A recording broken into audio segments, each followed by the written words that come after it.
things aren't meant to be fair. I know you left me down and out, and now the red is red. Got that hit on your head. Should've buried your dead. Should've listened to me and said, oh, how little you know. You better watch out, my friend. When it goes dark, you better lay low.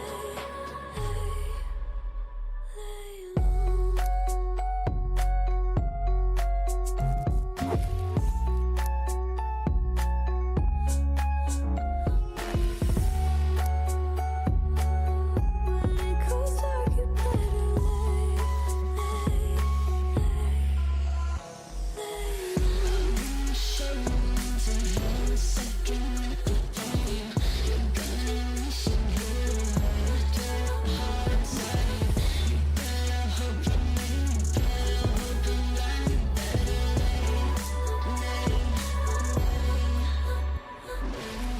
You should've kept up on your end. Should've been there when you said I depended on you over and over again.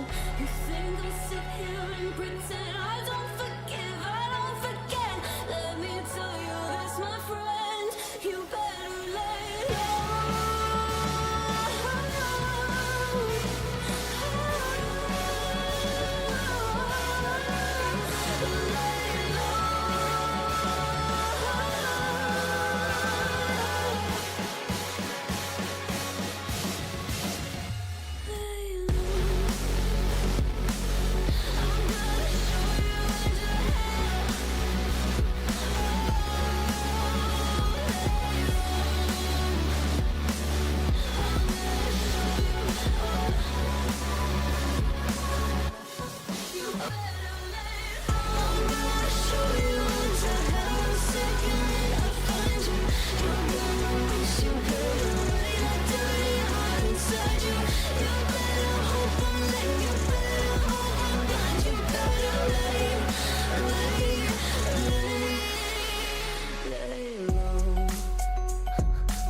next to me, come on.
nothing could have prepared me for the high stakes heartbreak that surrounds me.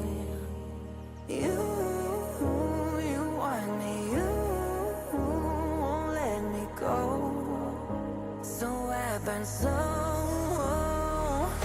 I can feel you coming like a wildfire. I'm just the fuel, baby, you're the lighter. If I'm not careful, you'll burn right through my soul. Burning like a wildfire, dynamite.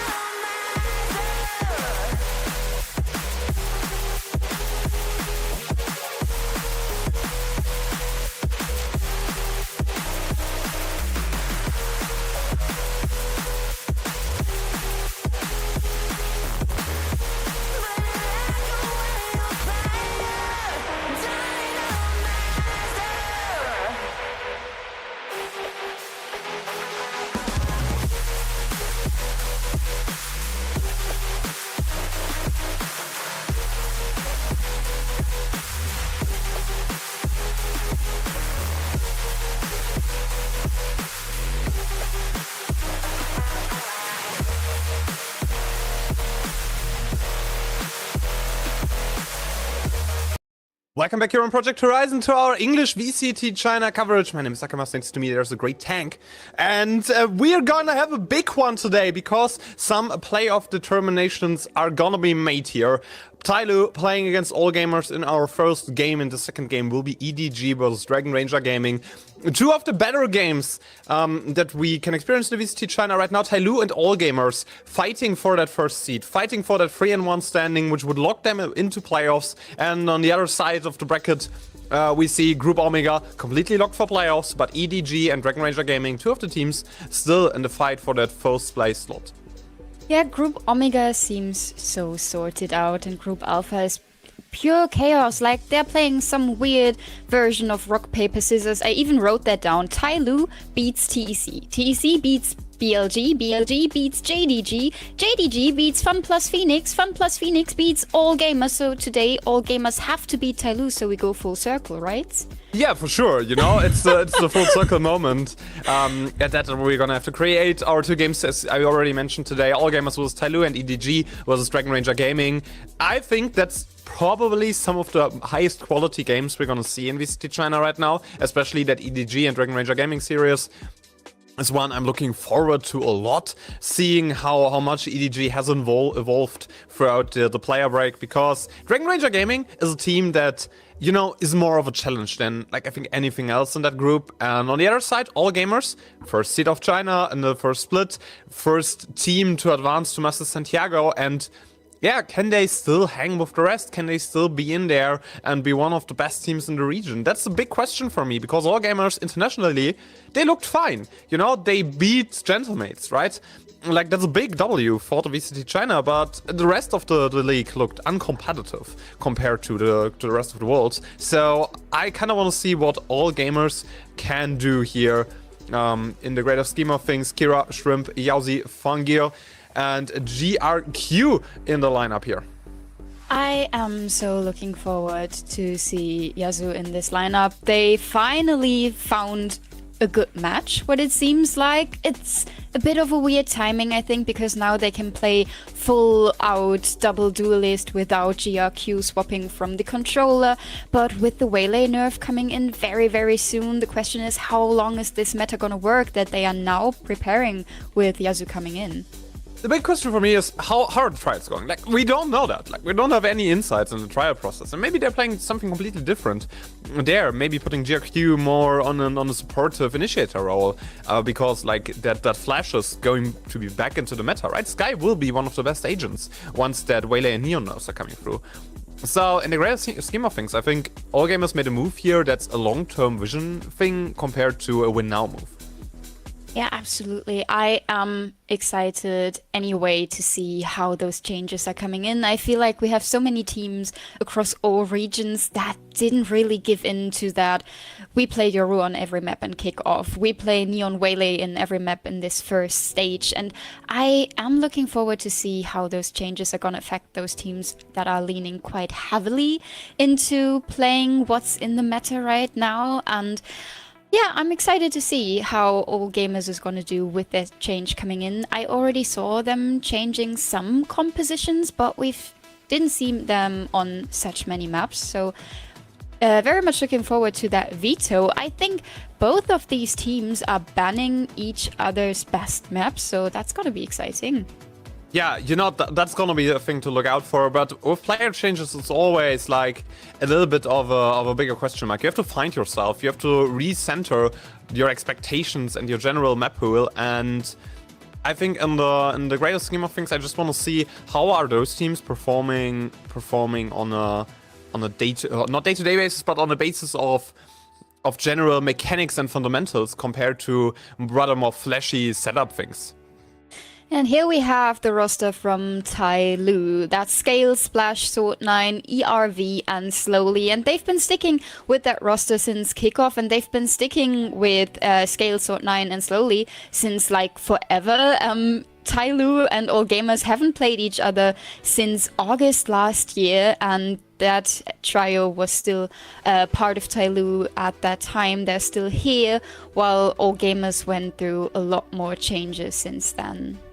Yeah, All Gamers is a different team, right? They brought in the international experience. They are certainly a different outlook, and they were the first seed out of China for a reason in the Master Santiago. In their Master Santiago run, right? They beat Chile. They beat the best team in China probably at the time, and I think going into this one, going into that first split of the year after kickoff, that's a real test how good All Gamers can be, because you know, some people questioned those kickoff runs, questioned those triple elimination up to Master Santiago runs, because there were some hiccups happening. Some teams that we expected to be in those first seeds failed. Vitality in EMEA, for example, also one of the teams that failed to live up to expectations. BLG in China not qualifying, and All Gamers really filling a gap here and might be one of the better teams going into VCT China split number 1. I want to see what we can expect from them, but not in like a group stage setting. I want to see them in playoffs, and I want to see that maybe coming into possible finals. I mean, the triple elimination bracket for kickoff was fun. We had BLG ruining so many dreams of going to Master Santiago and then didn't manage to go there themselves. That was a bit awkward to start their year. But we have All Gamers stepping up, even though they were the only team who could take a series at Master Santiago. I feel like VCT China still needs to step up to really challenge those teams from EMEA, from Americas, from Pacific, because I think a bunch of those teams are quite balanced, while in China we have teams who are leaning towards the Amy side, towards the brainy side, but the true balance I only really see in EDG and XLG. Yeah, I think they're the most well-rounded teams for sure, but I'm still not sold on the idea of China teams going back to the peaks they had in 2024, because back then EDG was a team that just ran over anyone. Kanking had a run of a lifetime, and they need to get back to that shooting performance, to those shooting performances, because aim-heavy playstyles is something that worked out for China teams in the past. I think just, you know, going into kickoff, going into that first split, some of the teams just had such big readjustments, such big shakeups, that it's not working out well for them right now, and we're seeing this on the entire scale here. I think also Wolves, after having that great run up to in Masters Toronto, falling down the standings so hard, just speaks for the volatility that VCT China has right now. Yeah, absolutely. I feel like they were a region where we had a bunch of teams who were just aiming well, who were pressing those W keys a lot. And we've seen that in different regions, like Paper X, who had that very explosive playstyle, who all of a sudden started to adapt to what other teams are doing to, well, have a better fit in the international competition. But they still had to figure out how to play their own game with adapting to those changes. And I feel like a bunch of these VCT China teams still have to figure out how to combine those situations. Yeah, and we're gonna take a look at the skirmish, which, they're you know, it's knifing. always a little bit No. kind of heavy. Oh, it's Slowly and Kira playing, and they're going knife only. That's lovely. That's what we like to see, right? You know, that's the thing. That's the thing I want to see for sure. Is that G, by the way, in the masses? The Tyloo I CS didn't player. see. I'm That not would be certain. fun. That would be very fun. I am I hope they have enjoying. some ice cream here. Is that like front row? What on earth? It's like it's not like this is somehow important for the map veto. Like those two just don't care. they really don't care. And both of them have with the smite thing. skin, that is crazy. That makes the it hammer even worse. and the knife, like, what are we watching? Yeah, you know, skirmishes are very serious in China. They take those with heart. Yeah, that's G. That's fun. Give that man some ice cream. Yeah, that's really fun. Skirmish done. That was exciting. They played one gun round and then it was over and we saw a lot of those smite skins, which was lovely. We saw a lot of the smite skins, we saw a lot of noisy trinkets, and it's gonna be Bind, Haven, and Breeze we are playing on today. I am so happy because I tried to predict the veto and those are exactly the maps I wrote down because of that ban situation. Like Tyloo banning the Lotus for the whole split, that's the best map of all gamers. On the other side, all gamers banning Fracture, which is the best map of Tyloo. So that leaves us with like the second best maps for both teams, and I feel like all gamers have a good time on Haven and on Breeze. So if they somehow get to the decider, I really see them winning this series. But Tyloo, yeah, well, they have to rely on winning their own map pick here. Yeah, and they're unbeaten on Bind. In the last 2 months, right? They had a really good run there. They played against FunPlus Phoenix, won 13-5. Good map on their side, and I think that's something to look out for. Like you seeing Tyloo in that recent emergence is something I'm really looking forward to, and especially Bind could be a little bit dicey for all gamers. They need to be aware that Tyloo is a good team there, right? They're applying a very nice Bind. Especially with that Neon Relay combination that we were talking about so much, because you know that tends to be one of the best constellations in the current metagame. But on the other side, I think my favorite Bind agent is gonna be played for all gamers if they're not changing up their team comps, because Gecko is in the mix for them. I feel like this whole Gecko situation was somehow due to the agents that Septum 7 and GRQ are playing on this map, and since Septum 7 isn't in there anymore, I feel like there could be just give me a a Gecko. change happening. Maybe we're Just gonna give me see a a Gecko, Gecko. maybe not. I don't want to get your hopes too high. I just want to be happy. Give me a Gecko. The lizard.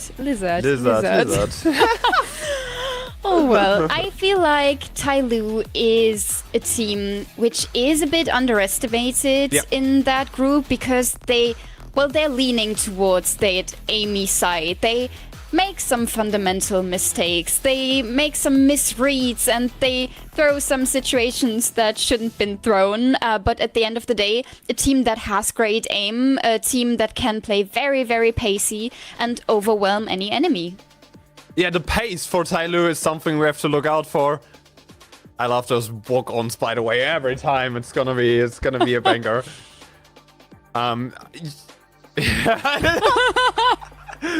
Yeah, you know, Magnum is very happy about Walk On as well. Shoutouts to our producer in the background, by the way. We have to, you know, sometimes you have to show that out as well. You know, I don't know. I think you already mentioned it. Tyloo is a team that's very we're not talking about this, by the way. Tyloo is a team that's very underrated in VCT China. I see a world where Tyloo beats all gamers today and makes a run towards playoffs, makes a run in playoffs, and maybe qualifies for an international event, because BLG right now is not up to pace. BLG right now is not a favorite to compete in an international event for me, and that slot is very up for the taking. I think Shilai and EDG, they are locked. They are locked for an international event. They're playing the best Valorant in VCT China right now. But that third spot is kind of open, and I think Tyloo is one of the teams that could potentially take it. Yeah, I'm with you on that take. I feel like BLG is way too coin flippy at the moment, but still, looking at the matchups for next week, Tyloo only has to play JDG, who really didn't show their best skills in the stage so far, while all gamers have to go up against BLG. So I feel like this matchup today is way more important for all gamers than it is for Tyloo. I think all gamers really want to lock their seat in this matchup rather than locking it in the next week. Yeah, I think so. Well, I mean, in that 2-2 standing, you always have the cards in your own hands, right? You're always... It's your performance that determines if you're making playoffs or not. And I think both are in a very comfortable situation starting into the season. And especially Tyloo, I don't think they expected their start into the year to go like this. Because, you know, you're playing BLG and all gamers in your first 4 games, and a very good FPX side, which has Kovac, who's basically running around and shooting everyone in this league right now. Like, I think they did not expect themselves to be in a position where they can lock playoffs in week 2 already. So I don't know. I think Tyloo is in a spot where they can be very happy with their own performance, with their own playing. And on the other side, all gamers, there's a lot more pressure on them. If you're the first seed out of kickoff, you're making the best run out of all the China teams and Masters Santiago. And I know the bar is very low, but you know, you're making the best run out of all the China teams in Masters Santiago. Then you're having some pressure on yourself, and that's something you have to deal with. And most of the All Gamers players and All Gamers as an org, they aren't used to that sort of pressure. Yeah, especially because when you do that once, you get that feeling you want to do that again, and that's what your fans want you to do, that's what the team wants you to do, and not managing to win against Tyloo today would be such a bummer for all gamers, considering that they had a great start into the year and they had this like construction year going on in 2025, and I think when they cannot manage to replicate what they did during kickoff and in the late Masters games, this construction year kind of feels like it's going to waste for all gamers. Yeah, they're trying to build something new out of the ashes, and you know, they're sort of falling into the same mold as Dragon Ranger Gaming did with the import player from EMEA, who basically is your spear tip in running over the other teams. All Gamers is an interesting one at that. Another roster change, and I know VCT China teams, they try to be a little bit more casual, changing their rosters around. There are a lot more moments where like some new players try to fit in a situation. But still, I think there are a lot of questions to be answered by All Gamers right now. On the other side, Tyloo seems a little bit more settled, a little bit more set, and a little more set, and I don't know. I might be overplaying my hand here, but I would expecting Tyloo to actually come out victorious here compared to an All Gamer side with a lot of questions up in the air. And there you jinxed it. I mean, I'm still going with my rock, paper, scissors full circle slapstick moment where all gamers have to beat Tyloo just to make that circle work.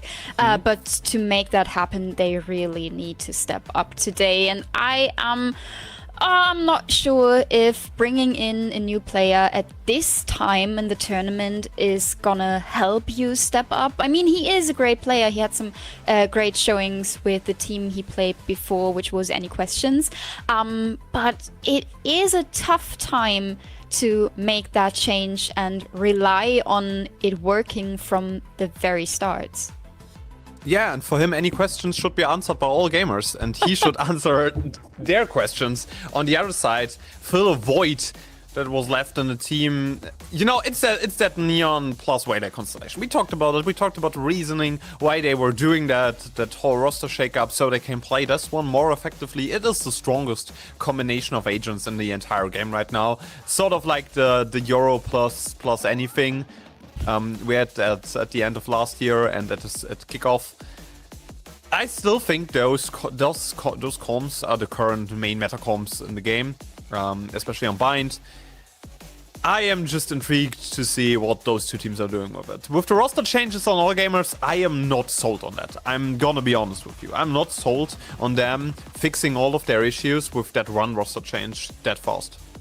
How sad are you on a scale of 1 to 10 that the Gecko is gone? 12. 12. Yeah. Man, there's that no sucks. Lizard. No Lizard in this comp. We have Neon Waylay, we have the Sky as well, we have the mirror matchup. No surprise from any of those teams, which is kind of disappointing.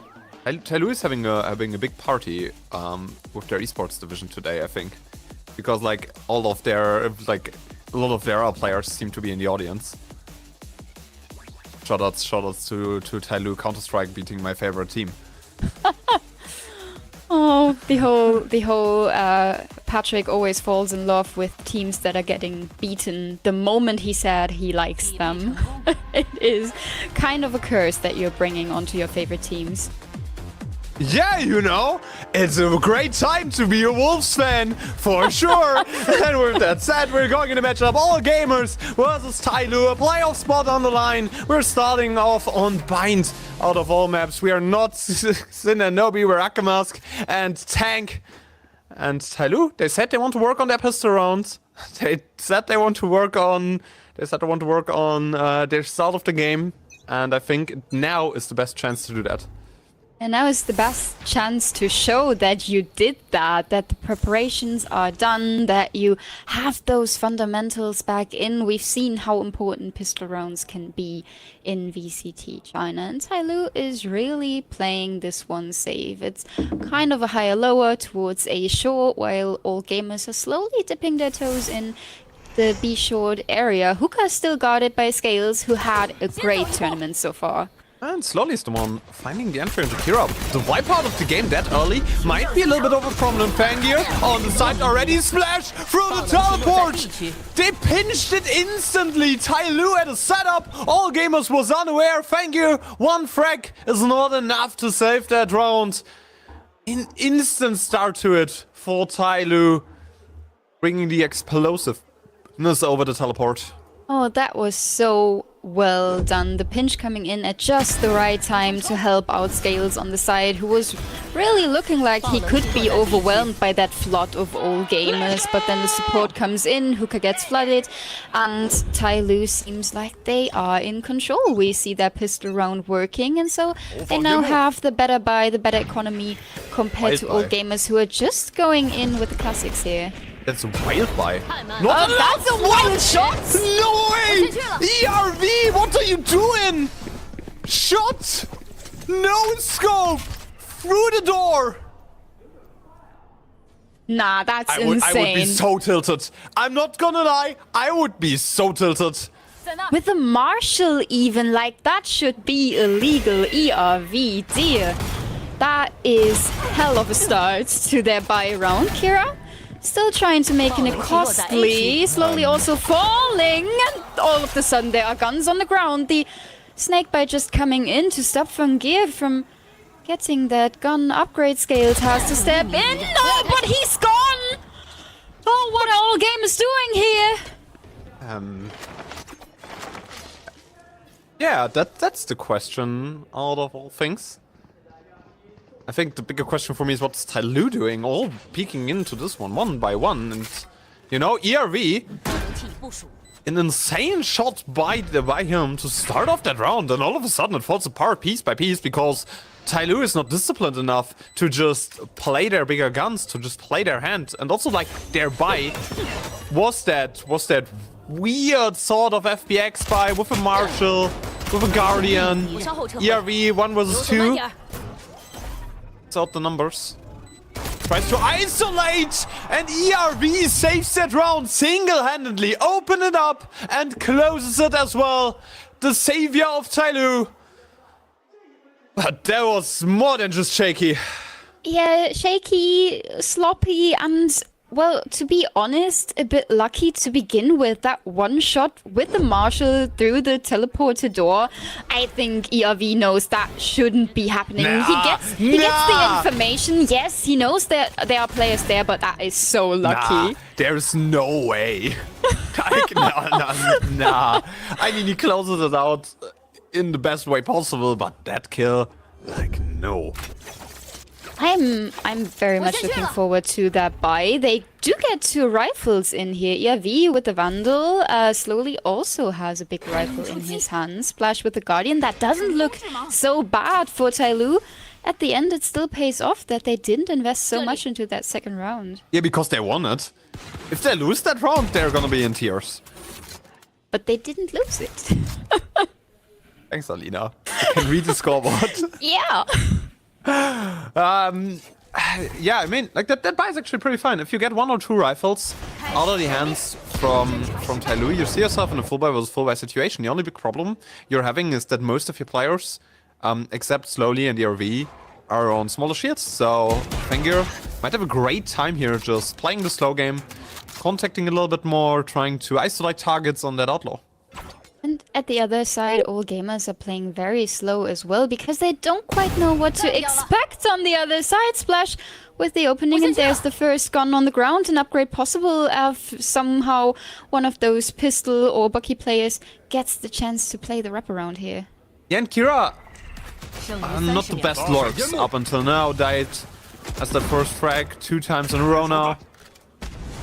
Slowly might have a timing here on him. Only tries to stall all gamers down a little more. That smoke has a gap, and slowly, immediately on the kill. 14 seconds time is of the essence. Splash on the kill as well. A triple for him, and all of a sudden a flawless round. All gamers, no options to get into the site, and Tyloo starts to run away with the game a little bit. I mean, if all gamers want to go to London, they have to mind the gap. They have to mind the gap at any time, and there is a gap in that smoke, and that really is what gets the foot into that door for Tyloo. 3-0 on the board, and now the economy is so scuffed at the side of all gamers. Look at that buy. 1 Bucky for Yowza, but then it's just pistols all over the board. And I don't think that orb was supposed to land there, to be honest. Same. But you know, sometimes mistakes were made. Gates brings himself into some timing. Splash! Once again through the teleport! Too much for him to handle. Shrimp trades. But Yaozi on the start. In the best of situations. 0-4 to begin the series. The impact that you wish for from a new player. Fengir gets the upgrade here. The Phantom drop by Splash might be a game changer in this round. Kira goes down again, and then the double swing gets punished. Fengir gets both. There is the Phantom that I just talked about, and that is an ultimate ready. Fengir is not stopping. W key pressed, all the kills found, and the conversion path up to invest. But in this 3v1 situations, you might want to save that for another round. Yeah, we just takes the Vandal to the next round. Like, you're not trying this. I mean, if he dies, he has an ult orb, and I kind of want to see... Like, the economy is fine. I think he tries it, because if he dies, he gets the conversion pass up for the next round. Which always gives you something to play around. Yeah, I think he would at least, like, wants to get one of the exit frags.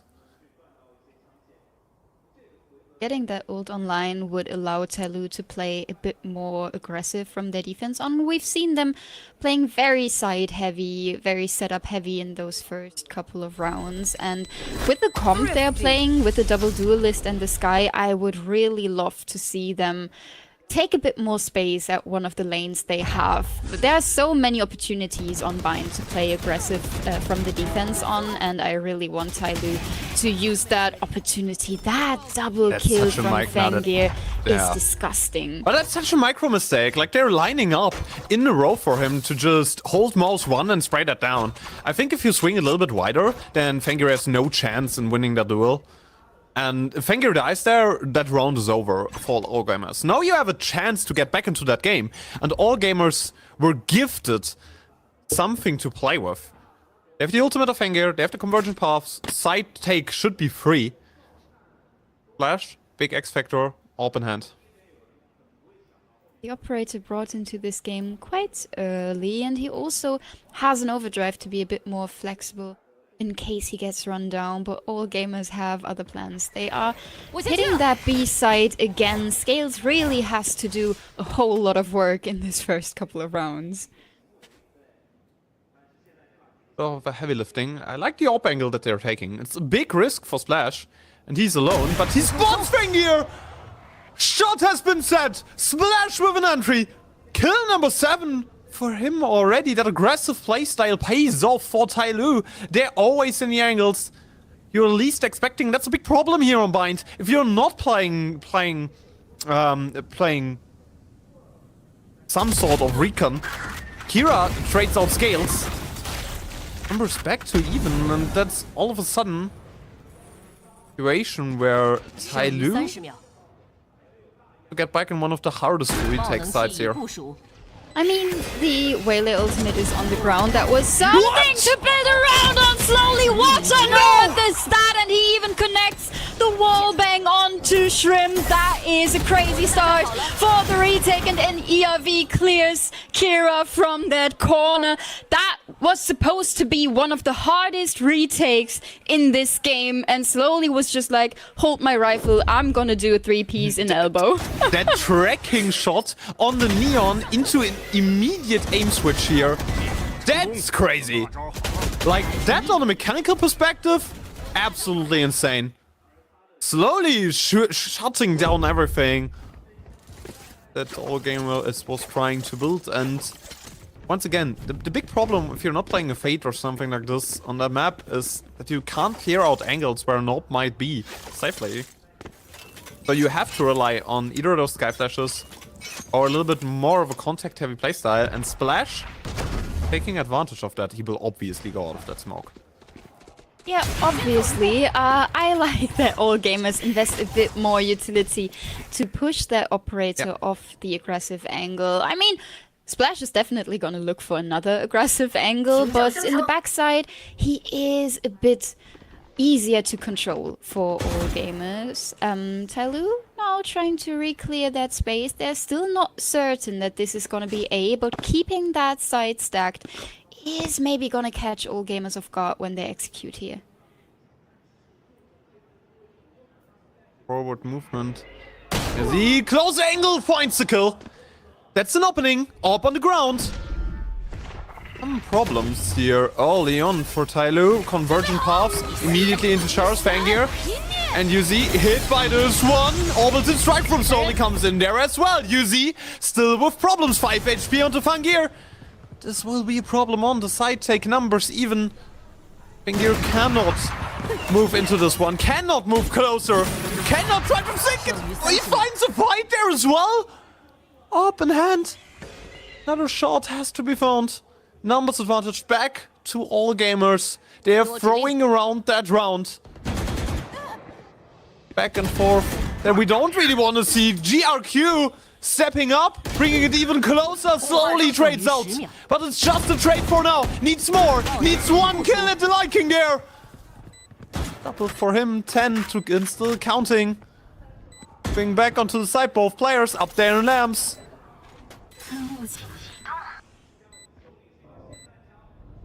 The orb gives them more space, gives them more to work with. Slowly up for the clutch. A 4K for him. It's alone, 1v1 versus Shrimp, doesn't know where he's coming from, but he's just sticking the defuse!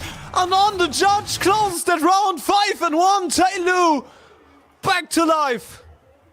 What on earth is happening? This game has just started and like 90% of the rounds have been insane. I feel like in this group, it is a theme anyway that you have to rely on a crazy round and a crazy step up. It's slowly again, after that 3-piece and elbow, he nearly gets the ace here, and then Scales is just sticking the defuse. That is so crazy. But at the other end, all gamers get so much impact with Fengi on that operator. 5 HP, and it takes forever to clear him out of that position. Splash again. Up in hand as well, wants to get that aggressive angle again, wants to get the numbers advantage for his team. 1 frag found and off he goes. Or dropped, and the second connects as well. He's just so steady on that operator. Always on that line. No oversteps from him, just walking the line between aggression and int. All gamers, you need to execute onto that side! Fengir opens up more for you! Opens up something! Work with something to count on. Still numbers advantage in the hands of Tyloo! Slowly in the backside! Gets traded! Not good for 2, but 5 HP on his opposition! GRQ! You need to be steady, but Splash has a free K! Sword closes it out as well! And in those dying stages of that round, Tyloo is just too steady to let a comeback slip. I'm not gonna lie, I understand that you want to get a bit more control when you're all gamers here, but GRQ is so desperately low that he was so reliant on getting some sort of support, and Fengi just being cleared out by that dog is really what turns that round around for Tyloo. It was a 2v2, but I think all gamers are just playing that a bit too disconnected, which could be an issue they're just discussing in that timeout, because I feel like they are not like completely on a worse level than Tyloo. Tyloo is just having those insane moments where they have players showing that true clutch potential, but also they're just playing a bit more together, a bit more compromise. While I think all gamers are playing such a wide field in this map, which makes sense for Bind, but they miss that timing to get back together. I mean, they're contacting all over the map in so many different angles, in so many different areas. I'm just not sold on the idea. I'm just not sold on what All Gamers is doing right now, because they're heavily relying on players winning one-on-one duels. They're just walking into their doom, into the operator of Splash most of the times. I think now Tyloo is trying to set up something else. Set up a little bit of a different play. It's both duelists with the Sky down going on B long, and so on the other side of the map, A is completely left open. Tyloo wants to retake that.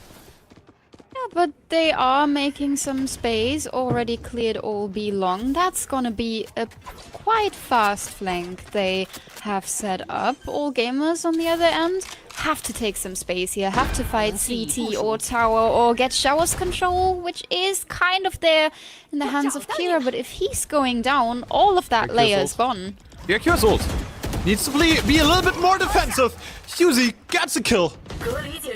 Important one at that, slowly down. Triple stack found by Kira. Splash trades on the ultimate as well. GRQ stuck there in lamps. Problem, you can't get out of the ult. Scales on an op. Too good. A little bit less comfort for All Gamers. Numbers advantage stop, but Fangir brings them back. The sung hero of All Gamers, the savior of their team, brings it in on a double kill again. And All Gamers, a second round on the back of their star duelist. Yeah, absolutely. Again and again, he saves the day. That was quite a heavy ultimate investment from the side of all gamers, but as long as it pays off, I think that is fine to get back into that map, because let's be honest, Bind feels like it was slipping away from them. 6-1 on the board. It doesn't seem like they had the best start here, but now they are crawling back in. They still have things to work with, but the star duelist is gone, and Splash with an opening again.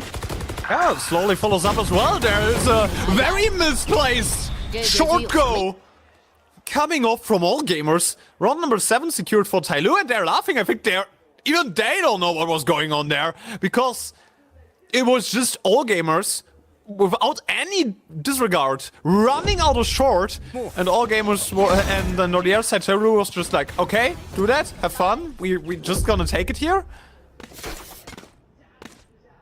I'm so confused. I don't think playing this pacey is what's gonna bring all gamers back into that map. Look at their economy. They have those ultimates online, but investing that in a round where you have one hero Vandal and a Bucky on your Neon, I am not sure if this is gonna happen. Yaza is not especially the player who's stepping up here above Fangir with the opening again. Give this man a rifle and every round is possible. Yeah, your playstyle right now, if you're all gamers, is a Fangir go kill. Slash gets nothing on the op, but still an impactful positioning down there. And Hookah, nobody's watching him. Shrimp is planting. Why are you planting? Scales gets another one. All of a sudden, they're back into that round. But Shrimp on the double as well.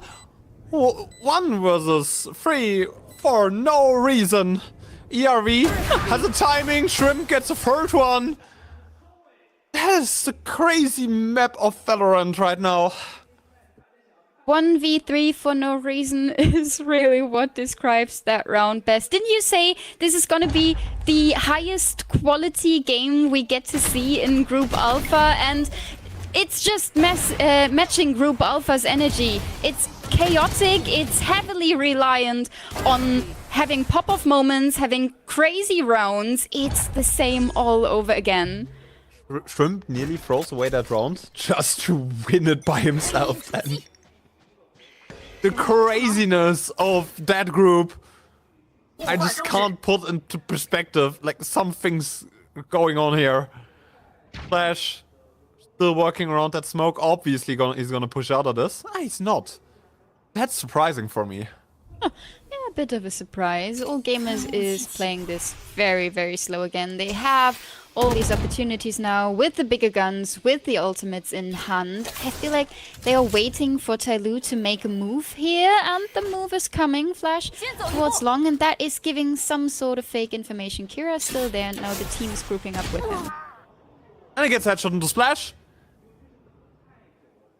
Walking down. Not really what we want to see from him. Fangir has an angle as well. Tyloo is just slowly over-peaking. Angle by angle, moment by moment, and both duelists out of the round early. It's a lot on that Viper right now.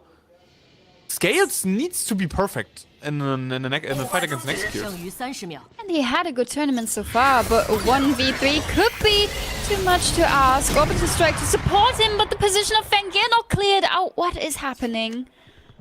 Yeah, not checking the position of Fangir. Kira Oh, the timing. doesn't spot the backstab. That's a wild timing, but 13 seconds still left for all gamers. Sword is swinging out their headshot through a wall. Kira unlucky on the timing. One player there in Hookah. Shrimp kill as well. Sword on his own. A back and forth game. Tyloo is coming out on top in the half, but at what cost?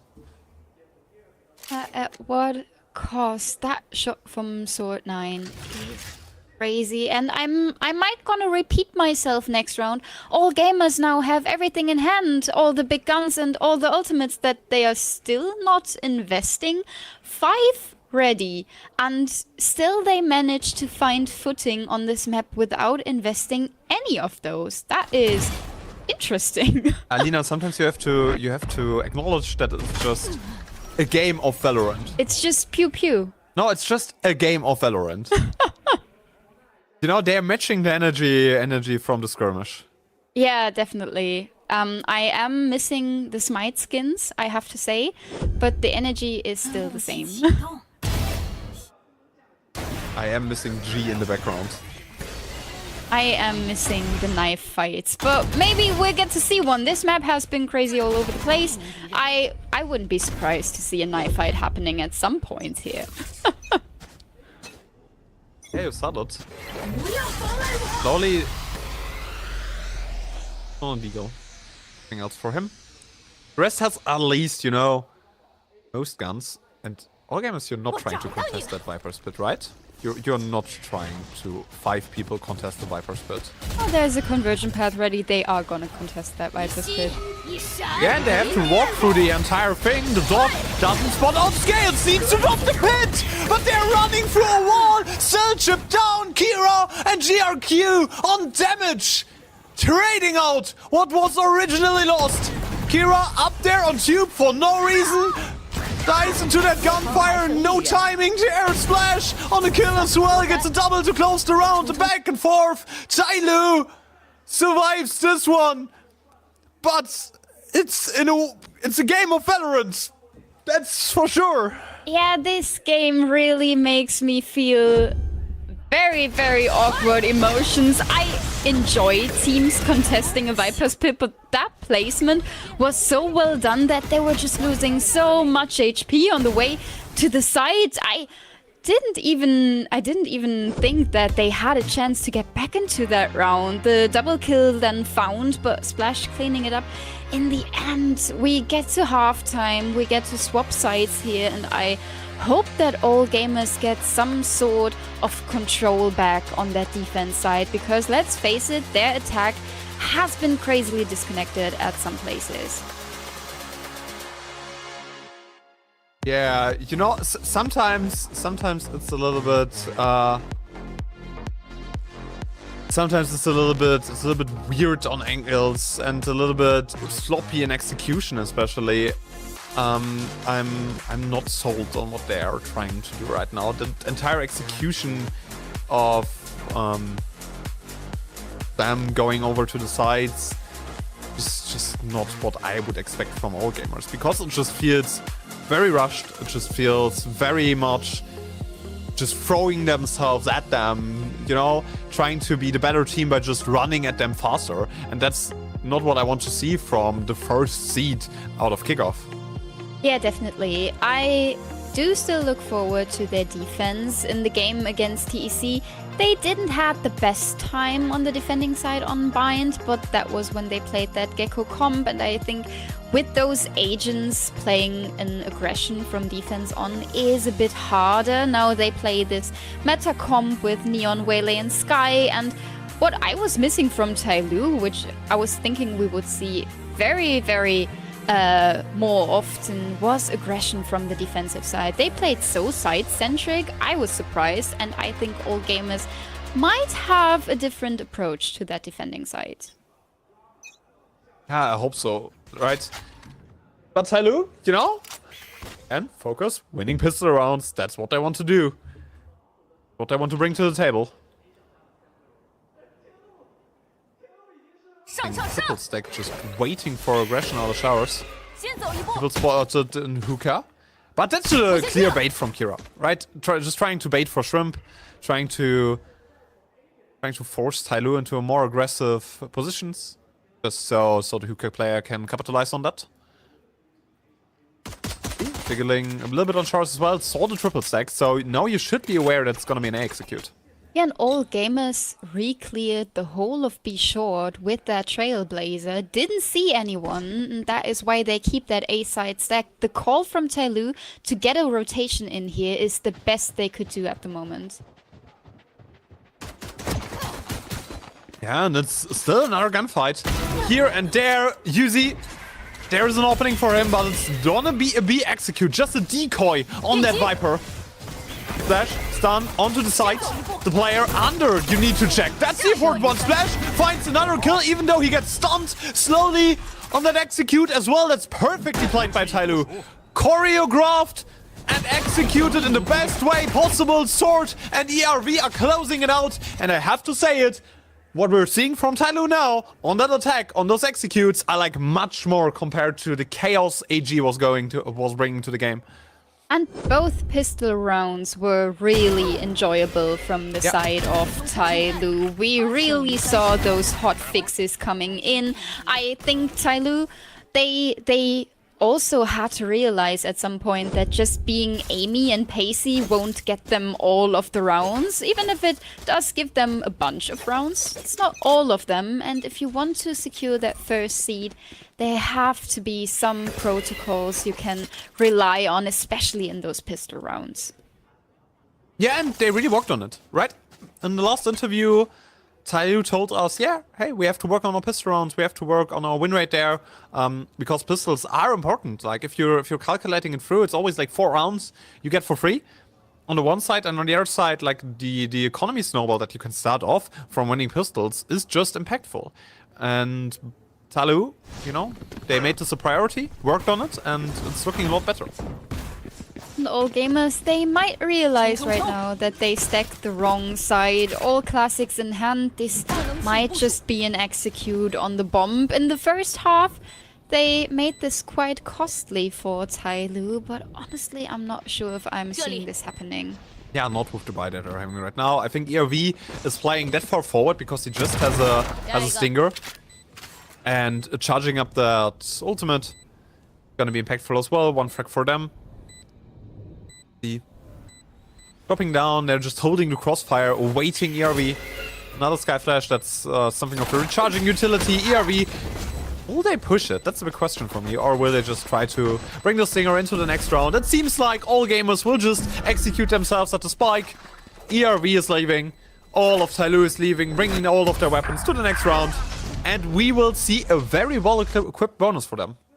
Yeah, definitely. I think they are relying on making those situational weapons work with the Stinger, with the Marshal, but other than that, that looks very well equipped for Tyloo. I am not sure if I enjoy this full stack that all gamers played. I enjoy a stack when you want to play a bit more aggressive, but they were just sitting in garden waiting for something to happen, and what happened was Tyloo taking the site for free and then played post with the gun advantage to like the best they could. I mean, you have to make risky decisions on that eco. Sword and Splash! Paces up! Speeding down showers! Shooting all of them down! ERV needs to win a fight there as well, and slowly his backup is phenomenal! Fangir, nothing to work with. Scales on the close angle, a lot of damage onto Shrimp, loses his life, but that should be fine. Especially in a very situational fight. Shrimp, you need to bring that Vandal to the next round. Same goes for GRQ. Both of them will just try to save this one. 11-4. Tyloo is running away with that game, is running away with that half, and they are looking so much better compared to their week 1 performance. Absolutely. Compared to the first games we saw from them, that was just well aimed and well clutched in most situations.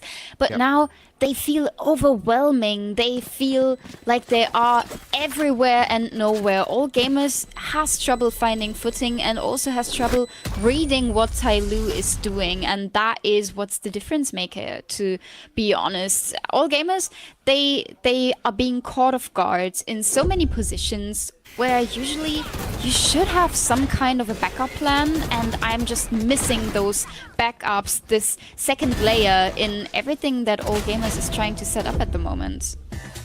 Yeah, I'm missing those as well. I think All Gamers is trying to just play brute force Valorant.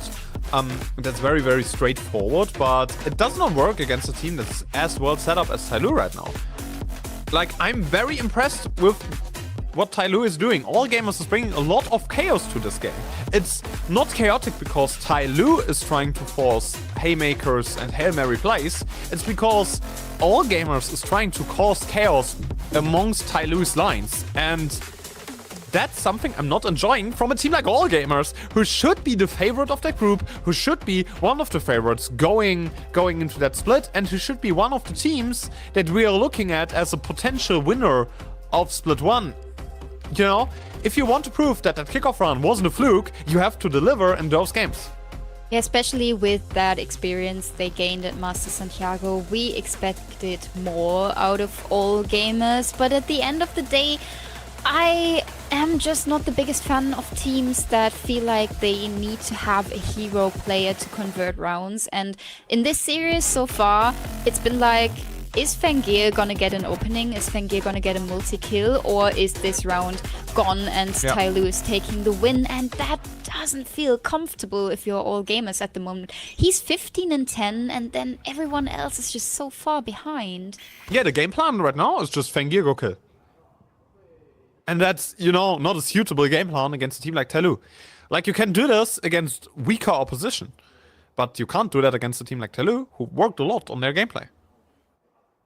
And on Tyloo, you have like all of these very clutch players. I would trust each and every one of those 5 with a clutch, with a multi-kill at the moment. Scales had a good tournament so far on this map. He is not quite there yet, but everyone else stepping in, so it's nothing to worry about. And that is something that's giving you so much safety. You don't have to worry about one of your star players not performing to the best level he can at the moment, because everyone else is there. Yeah, it's a much more well-balanced team. And, you know, again, I don't want to glaze Tyloo too much, because, like, there are still very obvious flaws in their gameplay right now, but I still think they worked a lot on what they wanted to deliver and what they wanted to bring into those next few games. And now there's a do-or-die round for All Gamers on the line. They're trying to fight to a triple stack. GRQ has a kill, but only one. Use late trade. Gets a second one as well. All Gamers, all of a sudden, an explosive play. Without Fangir involved, Trim gets stunned, still stuck there in teleport. Splash is hunting him down. ERV, you need to take some risk to be a bit more aggressive, but there's Fangir up in the heavens. Gets a kill for him as well. 23 HP and a dream for ERV. And through that box, his position anticipated by Fangir, but it's a full wrap around. They're not expecting him to come from behind them. One kill, but Hughes at least with something to step up. Oh, what a time to come alive for Yasuo here. I mean, he has a quiet map so far, and in this swing round where All Gamers are investing everything they have, it is such an important round to win, and the Neon finally comes alive. A multi-kill for him, and I think we've seen Tyloo being a bit shaky in this round because there was so much happening. We finally have a round where All Gamers feel like the team that can overwhelm an enemy. The positioning was nice, the wraparound was nice, and I mean, ERV, I saw him clutch that. The minute he plays the wraparound around triple box, he gets the swing, he knows there's one defusing, one holding, and the one holding is watching the wrong direction. That is what you want to see when you come from that wraparound, but it's not quite working out, and so All Gamers get that very important 5th round on the board. If this round is gone, the economy is gone, you play against a map point, and it's gonna be a struggle, let's be honest. But getting that round in gives them some more possibilities on Bind. Yeah, there's a little bit more to play for on the side of All Gamers now. But Tyloo immediately tries to shut it down, takes a timeout, takes a little bit more of a refocusing for them. And I think if you are All Gamers and if you're the other teams watching that matchup, Tyloo seems to be one of the best bind teams right now, and maybe you need to reconsider your map pick and ban, because like banning bind against this team seems reasonable at this point. Absolutely. I mean, the ban was some sort of predictable. Banning Fracture made sense for All Gamers, but this bind that Tyloo is showing looks very, very dangerous. It's Scales again on the lurk to keep some players busy at A, but the utility herd in Belong forces a rotation off of GRQ. Conversion path ready. This could be a fast one. Yeah, it will be a fast one. Both duelist ultimates thrown into that round. Splash is immediately into the face of Kira. GRQ in the smoke. Splash, close range angle on the shorty. Everyone is dying.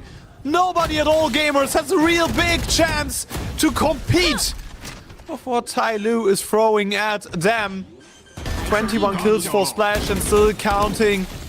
UZ needs to get something. 4 kills, so that round will be over. It's only one. Sword is closing it. 12-5, match point for Tyloo.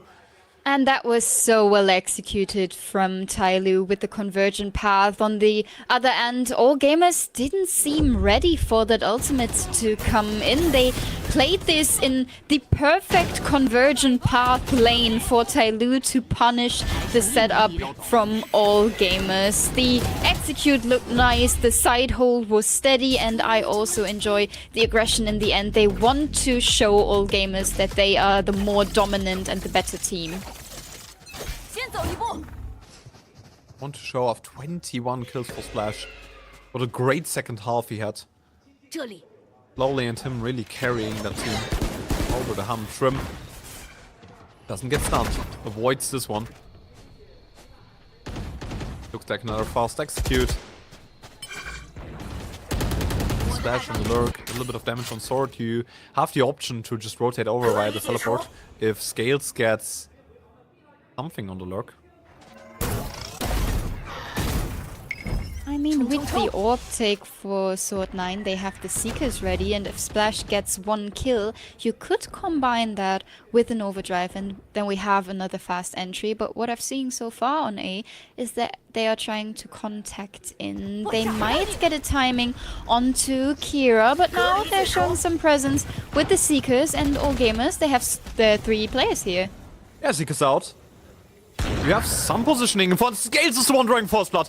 Wonder Kid out of the game. The best player down. All gamers need to win that round without their superstar, without Fengir. Slowly trades in showers as well. 2 versus 4. Both players on the backstep, both spotted. You know where they're coming from. You are aware of the hellfire that all gamers is trying to force upon you. But Yozi is out of the game, the new kid down, and they're just hunting down Shrimp. 13-5, Tyloo. And they're making an example out of their first map and bringing down all gamers. Wow, like I am genuinely impressed by what Tyloo showed in this first map. Yes, it is their map pick. Yes, it is a map that gained a bit more of this dominance, pacey, but we combine this with disciplined playstyle from Tyloo. But at the end of the day, if they manage to fix their pistol rounds not only on their map pick, but also on the other maps possible in this series, I don't feel like all gamers can find footing, to be honest. I don't really think so as well, and it's a lot of over-peaking at all gamers, and sometimes it works, sometimes it doesn't.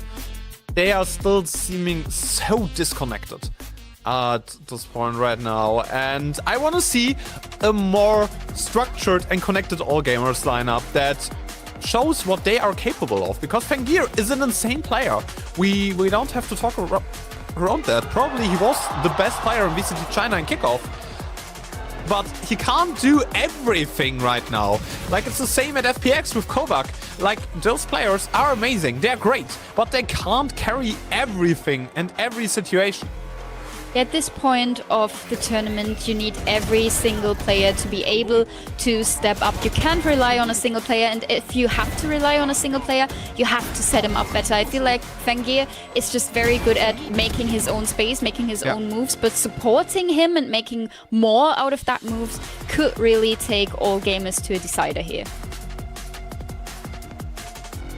This could be the decider that Fengir might be carrying them through.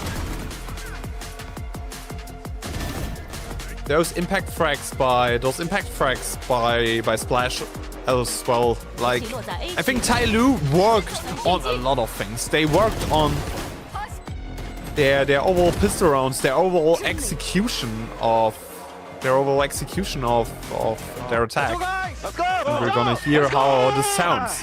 我要拿 B 长信息了。要不链子。 B 长没有香烟啊，来准备定。不要楼开口，不要楼开口。来准备，我定。踢，两个，我出来，跳了，来一个，楼下一个，TP 一滴血，Let's go，nice， 漂亮，兄弟们，我们的手枪机有救了，6位位置，我压了兄弟，可以，去了，哎，爆弹，来，啊，我给发动针。 我能飞减速包点，好，想包想闪，我知道，小心黑屋，他们能踢的，我专压了，兄弟，nice， 来3、2，想黑屋，别断别下包，想黑屋，包点一个，包掉，哎，东哥你自己走浴室，跟我们我给包人针，你给左边，小心黑屋，哎，从那边了，帮，这边倒，来，3、2走，还有一个，包人针，我加二楼，我地包。 我的大招好了，打3个哎。 Oh, I love the energy from Tyloo. Like, it's so insane what they're bringing to the server. Like, it's chaos, it's fun. I love what I'm hearing from them. You know, someone screaming, "Our pistol rounds are saved," in that VOD is absolutely hilarious. And I think that's a testament of how much Tyloo wants to improve, how much Tyloo wants this, and them having fun, them having a good time. Overall is something to look out for, because a lot of teams are built on just, you know, we're having the vibes, we like each other a lot, we like to play with each other a lot. Because of that, we are able to improve. And the energy is so important. I feel like when you put so much ambition into fixing a mistake and then you get onto the server and you already in the first round get that feeling of it's paying off, it is working, that must be great for Tyloo. Yeah, and you know, as you already mentioned, like that feeling of, oh my god, our improvements are hitting. We can win those pistol rounds. We were so terrible on them in the last few maps. We can win them finally. That's something that has to be nice. That has to look and has to feel great for them. And yeah, I'm looking forward to seeing more from that Tyloo team. 305 ACS for Splash, same for Slowly. Those two were carrying that team, but everyone had their step-up moment in the end, right? ERV with that 1 vs 3 clutch on the bonus. Scales had multiple lurks where he just gained space and gathered momentum from them. I think Tyloo will be one of the better teams in China, and they will work their way up to the top once again. I mean, I already said it. Tyloo was a team that was aimy and pacey for the longest time. They had to make that realization at some point that they have to find that balance, to find that structure and those protocols. And as soon as they start working, they are a contender for making playoffs, for going international. And I don't want to say that too soon, but what I saw on Bind really gives me hope that Tyloo are finally reaching their peak. Yeah, that they're finally in a more stable situation. And Tyloo in Asia is a huge FPS team, right? Their Counter-Strike department is insanely big. And I think, like, Vitality talked about this in a recent interview. You know, having your IGL being able to talk to, for example, Apex. Like, they had this in an interview where they were just like saying, oh, Safe had some struggles IGLing, and we set up a Discord channel where he could talk to Apex about certain things. And something like this is very underrated and very underlooked, because yes, it's, you know, very different games, but some structures and some especially leadership things in FPS are similar. And having players like Jem Young or G, who are legends in the Asian Counter-Strike space, in your organization, maybe being able to support your Valorant division as well, that's something you have to account for. Yeah, leadership is the same, motivation is the same, getting those good reads in is the same, even if the utility is quite different. I like that crossover. Yeah, I like that crossover as well. And yeah, you know, maybe Tyloo can show us a little bit more of that crossover, a little bit more of that energy that they are providing. We will be going into a short break, and we'll be back afterwards with the second map of All Gamers versus Tyloo. Stay tuned, we'll be back in a minute.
that, welcome back to the VCT China English coverage here on Project Horizon. My name is Akamas, next to me there's Tank. And, you know, Tyloo keeps surprising us. They are one of the best teams in China right now, it seems, and they're beating all gamers the first seed from kickoff on their own map pick. And yeah, I'm intrigued if that's gonna happen on the all gamers map pick as well, because I don't know, I think Tyloo looked much more structured, much more connected compared to what the all gamers were doing. And we haven't seen Haven in a while from Tyloo. All gamers showed one map of Haven in this stage 1 so far, which was against JDG, and they won, but they didn't win as convincingly as I expected them to do so, to be honest. And Tyloo, on the other end, they have that surprise factor now because they haven't shown that map in a while.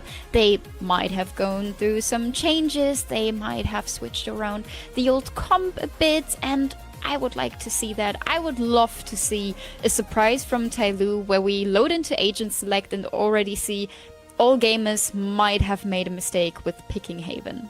Yeah, I want to see that as well. And the last time Tyloo played Haven was in the Evolution series, playing up against BLG. They lost it there, which is interesting to me. And I want to see if they are able to follow up with a better Haven here against all gamers, because that's one of the staple, one of the mainstay maps for that team. But again, you have to look at it in a little bit of a different way right now, because all gamers, they are a different team. They have a new player in their ranks, and they played it once in split number 1, facing up against JDG.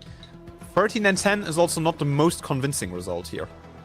Yeah, and I mean, I enjoy the old Tyloo comp, and when I say old, you already said it, that was from the grand final from the Evolution series, but I would love to see a change. I would love to see something that allows them more aggression from the defense on, to have that turnaround. You want to make your defense an attack, especially on a map like Haven, which has those 3 spots, which has those opportunities to fight early, to fight for that mid space, to gain that control over the map, because when all gamers feel like they're losing control in the first couple of rounds, that might be so devastating that Tyloo is just gonna win from momentum here. It is the same comp they played in a while, not with the Waylay Neon Sky we see on nearly every map, but with the double control and the KJ, so a bit more control heavy.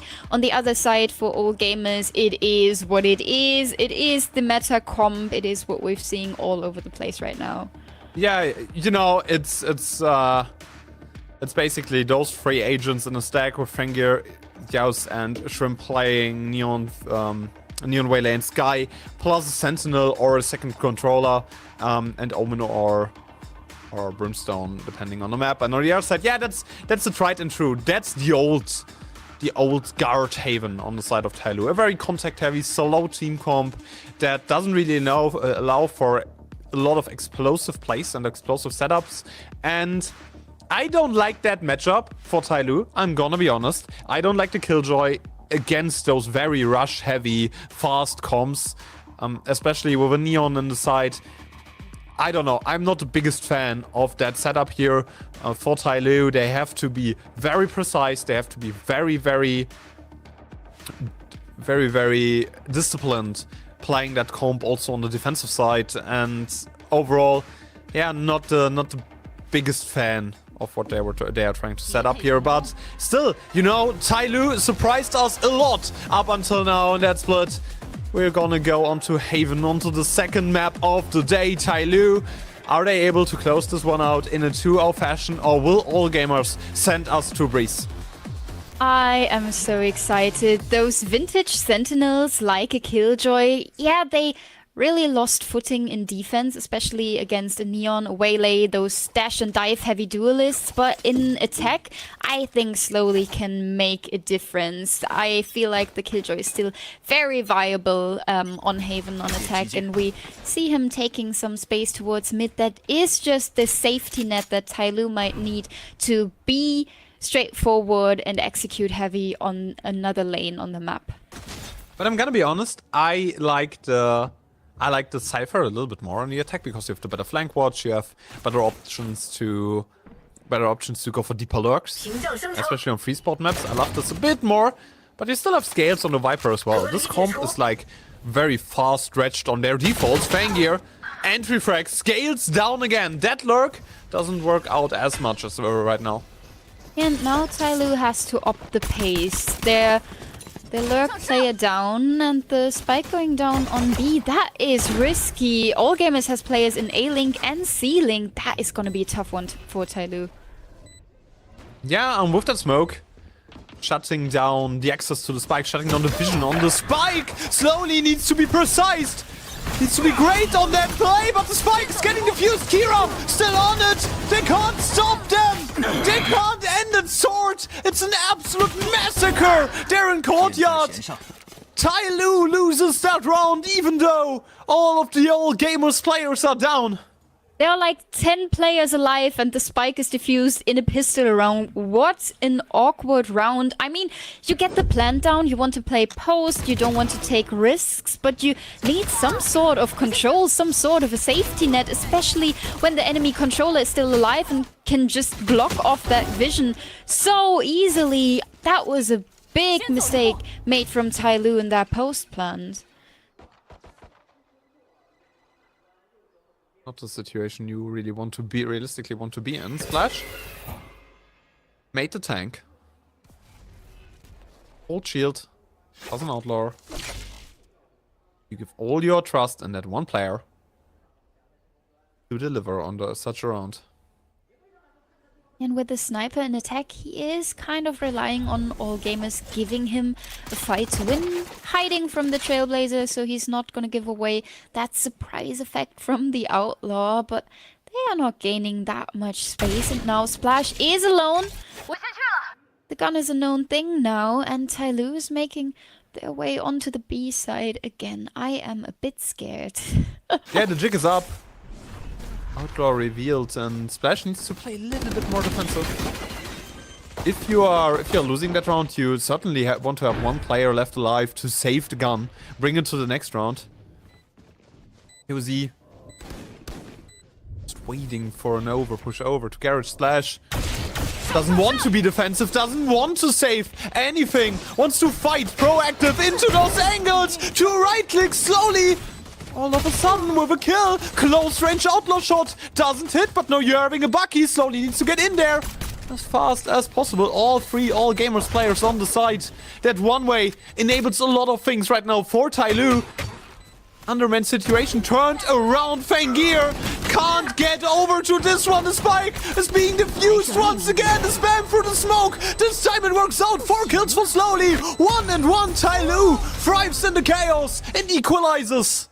Oh, what on earth is going on again? It is just history repeating itself. It is the B execute, it is the plan, and we are all playing it from main. Not that much space that Tyloo has in the post, but the utility works out a lot better. The snakebite is giving them so much safety. I think that scales went down so early in the pistol round really had them in a bit of a chaos situation in their post plan because that additional molly was missing, but now that it was there, it looked a bit safer for Tyloo. Yeah. They thrive in the chaos, and now they are taking a very, very much left open A spot on the right side of the map, while All Gamers, economy heavily damaged, are staking towards mid.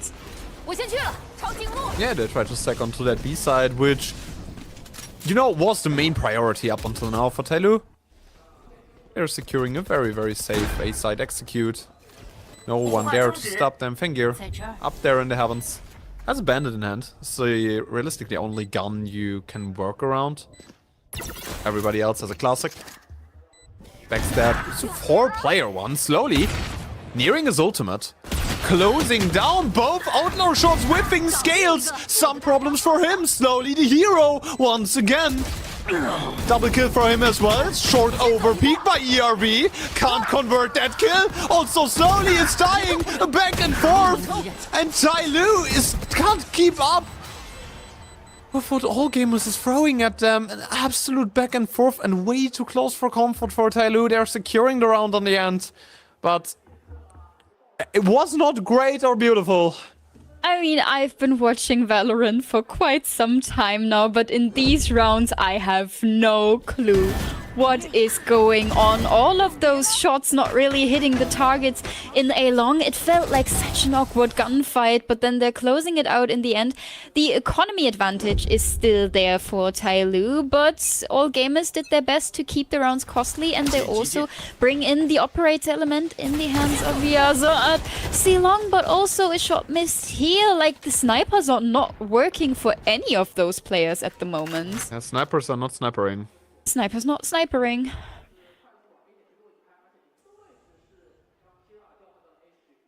Like to walk on towards garage here for Tyloo, but they're getting full flashed, so now there's information. And there's no fake, they're just straight up going into garage right now. It's a Neon there, up in position. Garage crossed already. You know that there's someone in the corner that can check this one. ERV is trading, and it's a good trade at that. It's only your initiator down, and you're losing the flexible smokes over on the side of all gamers. One player detained. You know where he is, and Splash already chasing Fangir. Stunned, detained, shot down. Shrimp is getting slowly. Yowzy also with a kill on himself. Tyloo is trying to play the entire map, but it's over pushing at its best. A one-way is established by ERV. Shrimp, terrible timing for a flash. Terrible timing for a flash. Looks behind him. ERV, jump scare, headshot, kill. But nothing there to take for him. A quad for ERV. Another save, another clutch. Tyloo has ice in their veins. Oh, I am so confused. The spike plant going down on B. You have one player in garage and one player who's still taking a walk, like, across the whole A spots. And then this awkward timing for Shrimp with the flash. He even turns around. I saw that round gone for Tyloo. In the moment Shrimp decided, I might want to check if there's someone coming from behind. But then he misses the shot.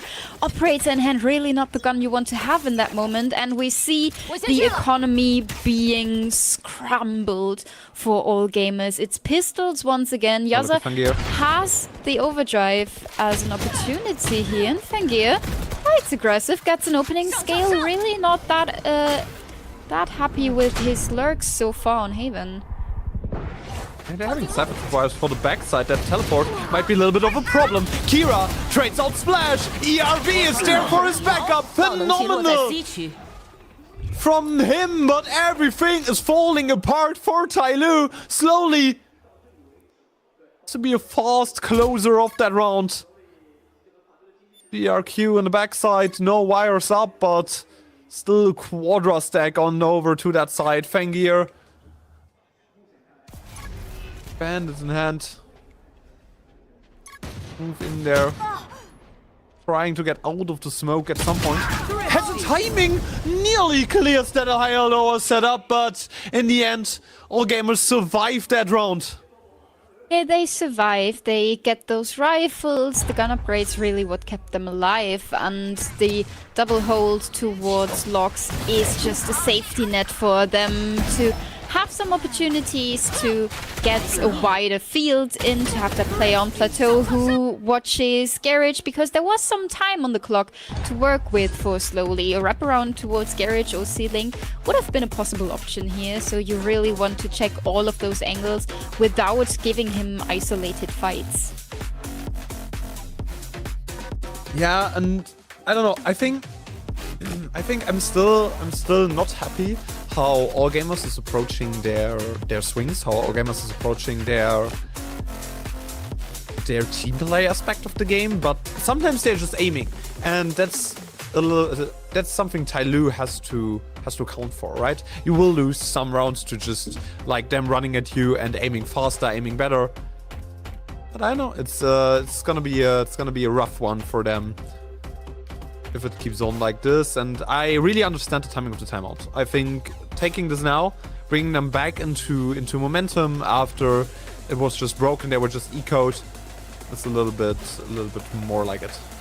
But isn't it the same deal for both of these teams? Both of them are gonna lose some rounds due to the fact that their enemies can aim quite well, but all of the other rounds have been in Tyloo's favor so far. All gamers got those couple of rounds in due to the fact that they can aim, they can show a sign of life when it's needed to, but the other rounds really went in Tyloo's favor. They have a quite messed up economy here because all of those rounds were so messy. No round where they got to get all of those 5 rifles into the next round. And the space take from Fangir could be another issue here. Alarm bot down. Now someone has to watch the back. Someone has to make sure Fangir isn't disturbing. Yeah, and they're watching exactly that back to fast go onto the B side. At least got them a plant down. Slash and Scales, such low HP. And an ultimate from Fangir into uncharted territory, not really hitting! Splash on a double kill! Splash is thriving! Brings the round back and forth! Cypher ultimate in there as well! No way Shrimp defuses that, and Splash is once again the hero!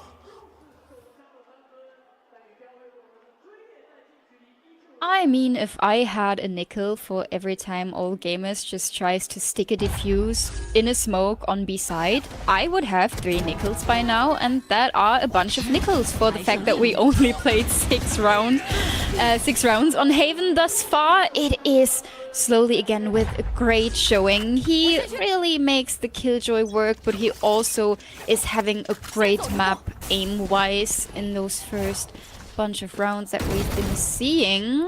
Tyloo are playing this a bit more grouped. 4 players towards B long. Shrimp is gonna have a surprise coming out of that smoke. And it's gonna be a bad surprise at that. It's still a fast go over to that side. Shrimp finds a double kill from the backside on a stinger. Fangir brings that round also back into a numbers advantage. Scales up, forward angle, dies down. Fangir on the backside needs to make some work. Kira finds the trade sword down. 1 round differential, back at work. And not the best outlook for Tyloo on that round. Very pacey movement over to the side, but that doesn't work out on A. They get so surprised by that stinger. I like that Scales is moving close to have vision despite being in that paranoia, but it's just not working out because it's an isolated duel. And money is an issue. I mean, for both of these teams, to be completely honest, but especially since Tyloo had such a great start into the map, having them on another eco round here feels a bit awkward. Overdrive would be an option for Splash to bring in some more firepower in case of a pacey execute, but he is relying on an opening here. Relay bolt onto window. The corner's being cleared. Fangir down. What is that shot? Holy cow! Again? On a bandit Slash? Are you kidding me? 3 players over from CT. All gamers in a absolute disadvantage situation. Splash is having an absolute life game. Shrimp has been tagged up slowly. The timing might be perfect for him. GRQ on a kill, but that just baits out the position and the momentum for slowly. 3 and 5. Tyloo is back. All gamers is losing to a bandit held by Splash. Yeah, that second shot is really nasty. The corner cleared in garage is one thing, but then the follow-up shot onto Kira, I mean, he is just full-on diving into that corner, connecting that single bullet into the Cypher's head. That must feel disgusting. But in a map where we had so many advantage and disadvantage situations, we've seen a bunch of situations that shown that it doesn't really matter who has the bigger guns, who has the numbers advantage. It always comes down to one player stepping up. Oh, and that Savage Require is interesting. Not just the normal Sova lineups that Sword's trying to hit there. Very slow round from Tyloo. They know that it might be a stack somewhere from All Gamers.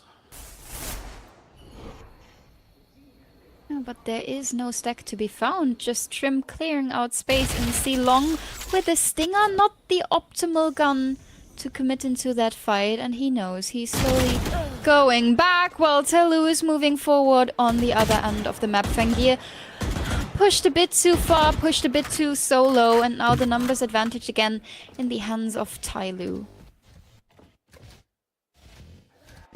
Creeping slowly closer towards those side shrimp.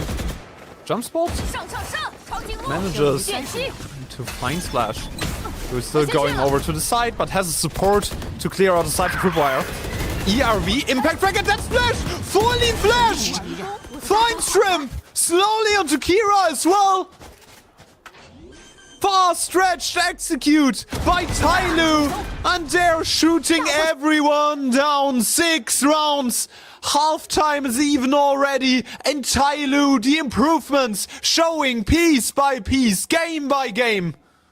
Yeah, we definitely see those improvements, those hot fixes coming in such a short period of time. I mean, we saw Tyloo playing against TC in week 1 and we felt like this is chaotic. This is not the showing we expected to come out of a Tyloo who decided to stick with their kickoff roster despite only making 6th place there. But now the changes are coming in, the fixes are found. We see how much ambition they put into finding more structure, finding more protocols, and now they are quite heavily in the lead again, making the best out of that control and default heavy comp, while All Gamers, they had the opportunity to push down a lane, but we always just see either Shrimp pushing on C alone, but Fangir pushing on A alone, but it doesn't really seem set up very well. I mean, yeah, both of these players can find an opening frag here, but in most situations they get traded out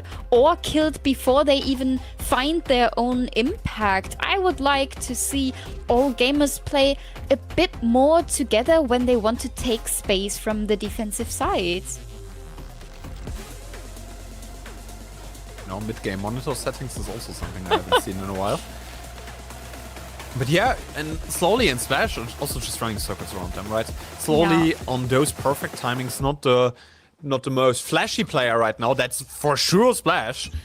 But him and slowly on that first map, so impactful, that second map, crazy as well. Neon really suits the playstyle that Tyloo is aiming for. Fangir needs to be precise there, needs to find something. It's an entry for him against the ERV. It's an entry against the flexible smokes, one of the most impactful frags you can find there.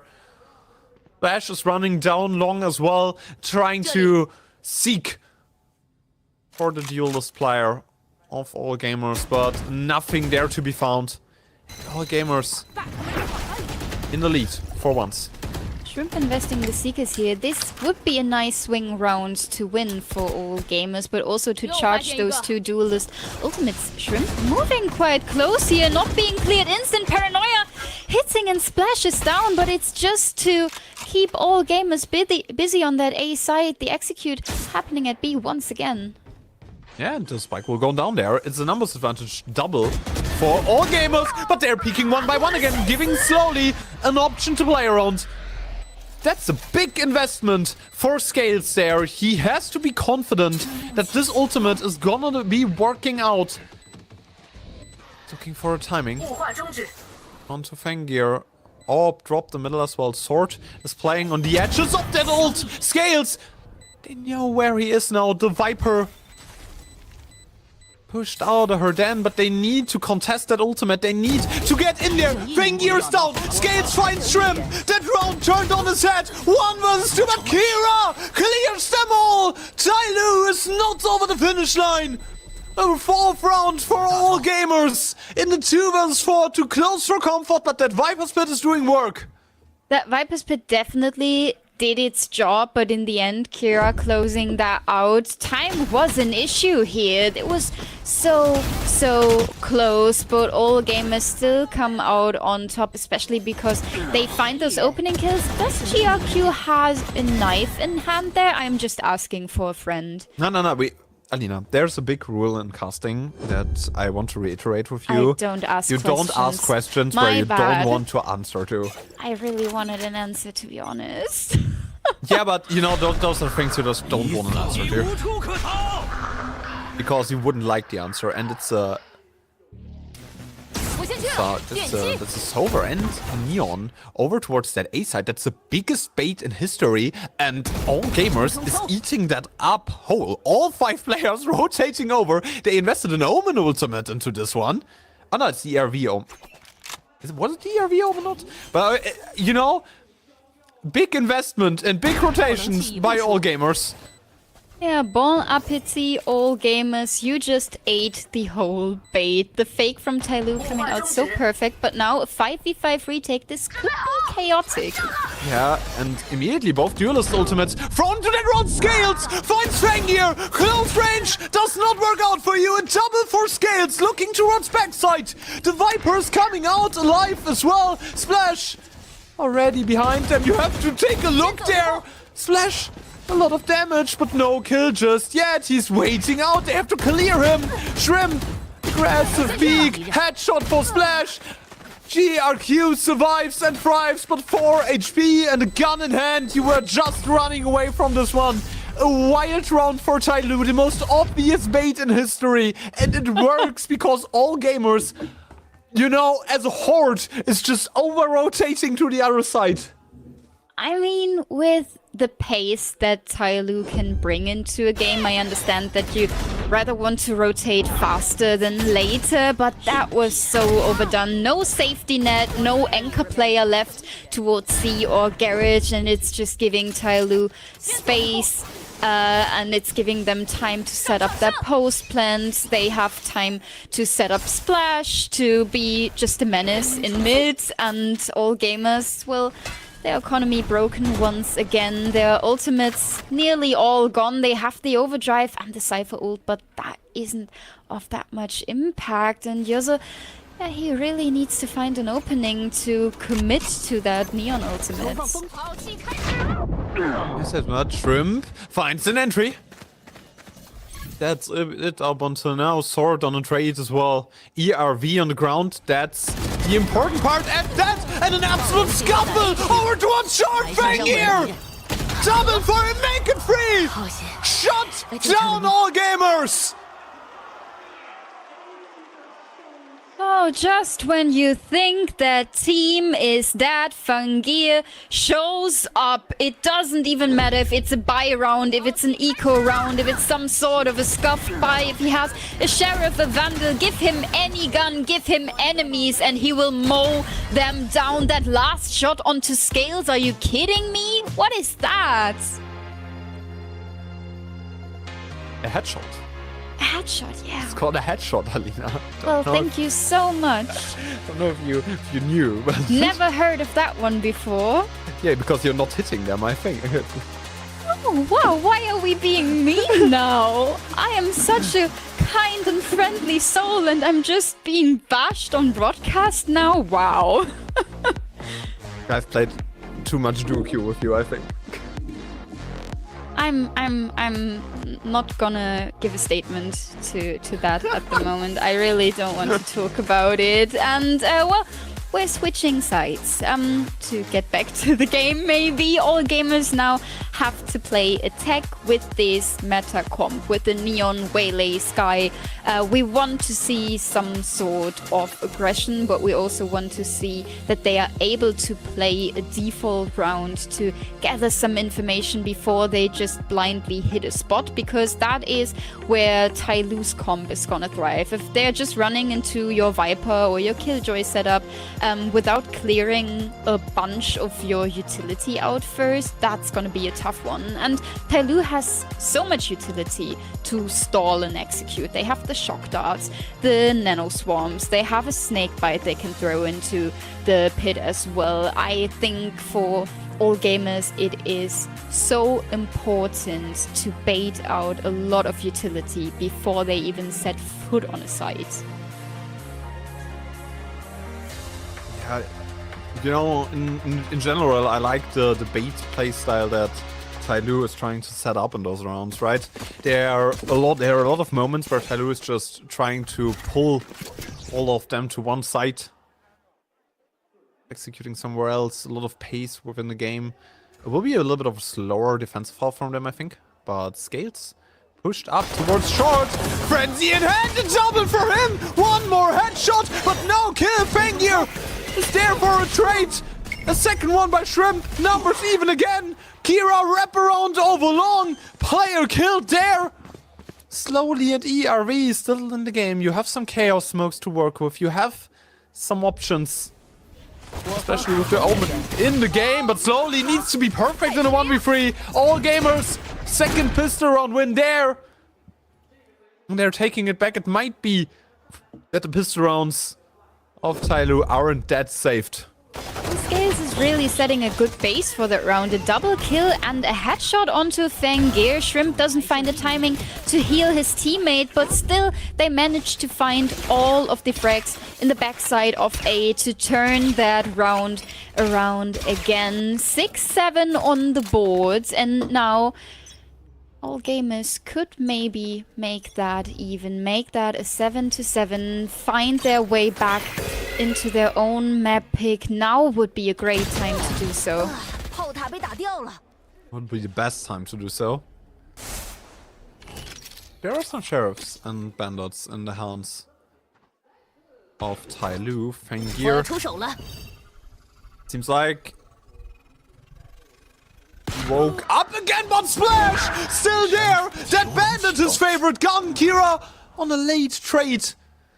But Fengyr out of the round. The superstar down.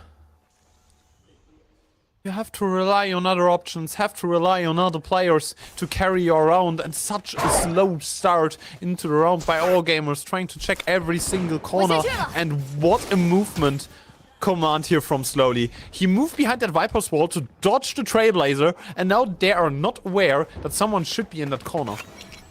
Yeah, but I feel like since Scales is hearing some noise in mid, they get a feeling for how all gamers is setting up this round. DRV just going close, finding one with the right click. The white swing from Shrimp though to counter everything that's happening on that C side. All of a sudden it's just Scales with that bandit, and he has to show that he can be just as dangerous as Splash. One player low HP, but he's falling into the loving arms of Shrimp. A triple for him to keep all gamers in their own map pick. And now we're having guns for Tyloo. The important rounds are coming up. I am intrigued if Tyloo might get a little bit better once they're better equipped. They need to refocus on what worked for them in the past here on that map.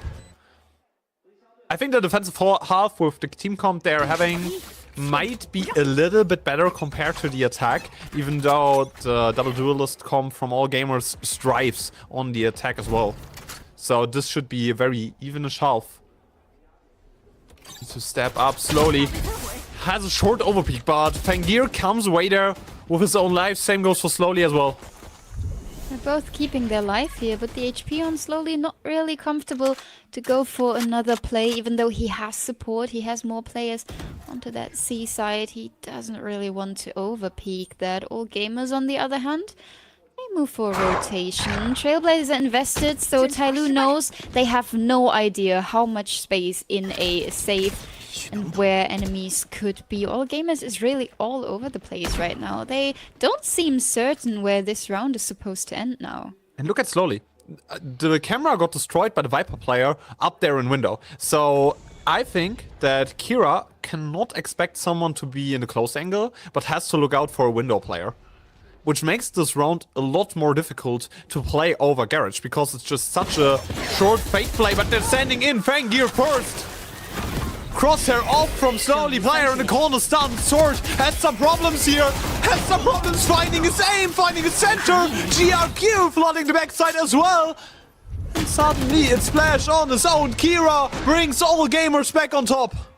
The utility dump into the backside is lovely. You just have zero chance. First, the relay bolt from the Neon, then a flash coming in, and you just can't find your enemies. When you can't move, can't see, no chances there to win the gunfight. And the patience from all gamers in that first half of the round is really finding impact. They get the right choice with that late C hit because it's still slowly there who is low HP at that moment. So all gamers are taking the lead here, taking the control over the economy. Tyloo on the other end, one Marshall in that game.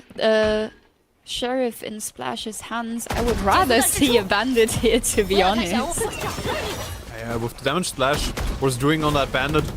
Same as well. Fangir on the backside. Fine sword. That's just the bigger weapons coming through. DRG also with a great frag onto Scales. And this one might be smooth sailing for all gamers. ERV has a Marshall in hand. Tries to find anything.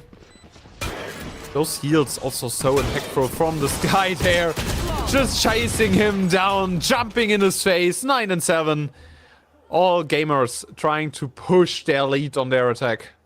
That was a real safety round for once. I don't think we've seen that many rounds where all gamers could play out a round in complete and utter safety without having to worry that this one might slip. And I want to see more of that. I want to see them in a state where they can finally find that control, to find their confidence back. I think in many rounds it comes down to the wire and all gamers ends up with a feeling of, well, that was so close, way too close for comfort. We can't really be happy here, and that ends up in them not playing as confident as they could. At the moment, they are in the lead, 9-7 on the board, and Tyloo in the second half really struggled to find answers so far. So the timeout coming in makes perfect sense for Tyloo. I think a great answer to what all gamers is doing at the moment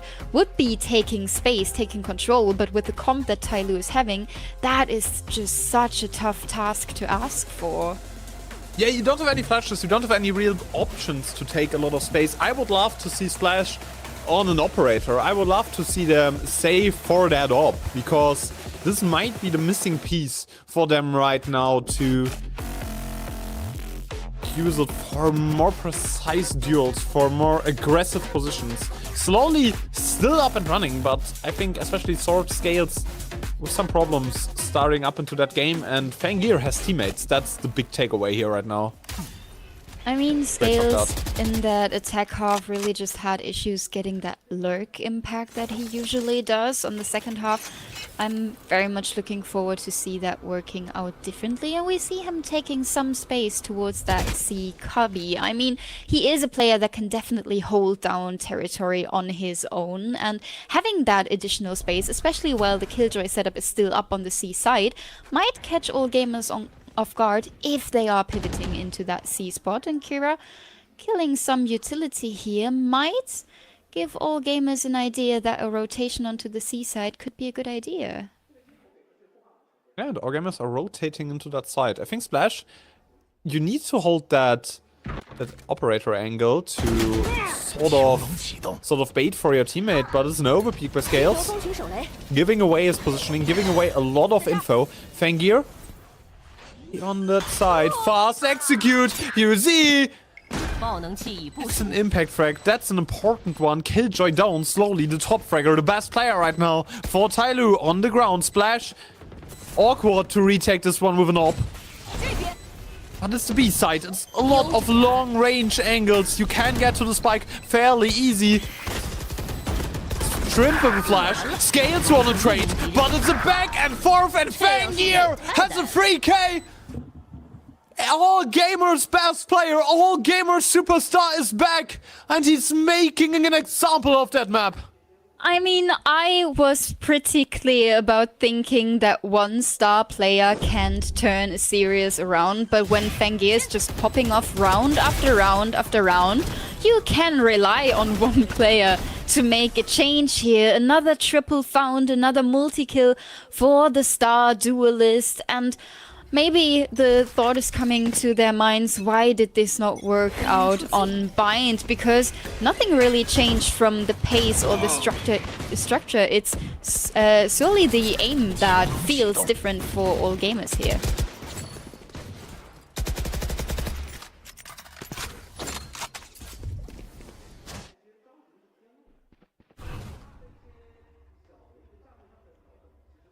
It feels also different from like a vibe space, you know, you have that momentum on a certain map.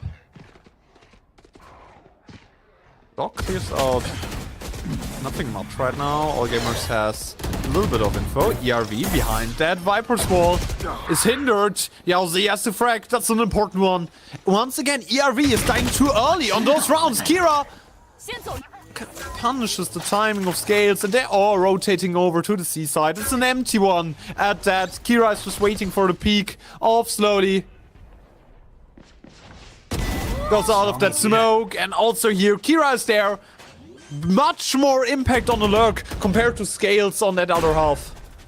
And moving so close without the alarm bot being triggered on long really gives slowly a false sense of safety to just contact out of that smoke. All Gamers seem so different in the second half. In the first, we've seen them struggling, but now it's just a safety game. Sword9 finds one more kill here, but it's just dominance from All Gamers. They feel like they just run circles around anything that Tyloo is trying to set up. They are so in control of space in the opening frags, and Tyloo on the other end, they're struggling to find impact in this first moments of every round.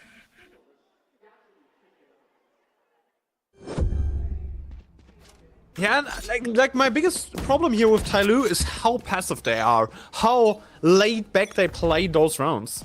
And I think you can, yes, that comp is one where you have to play a little bit more behind your lines, but they're not overstepping at all. They're only on their sides. They're trying to hold it very, very conservative.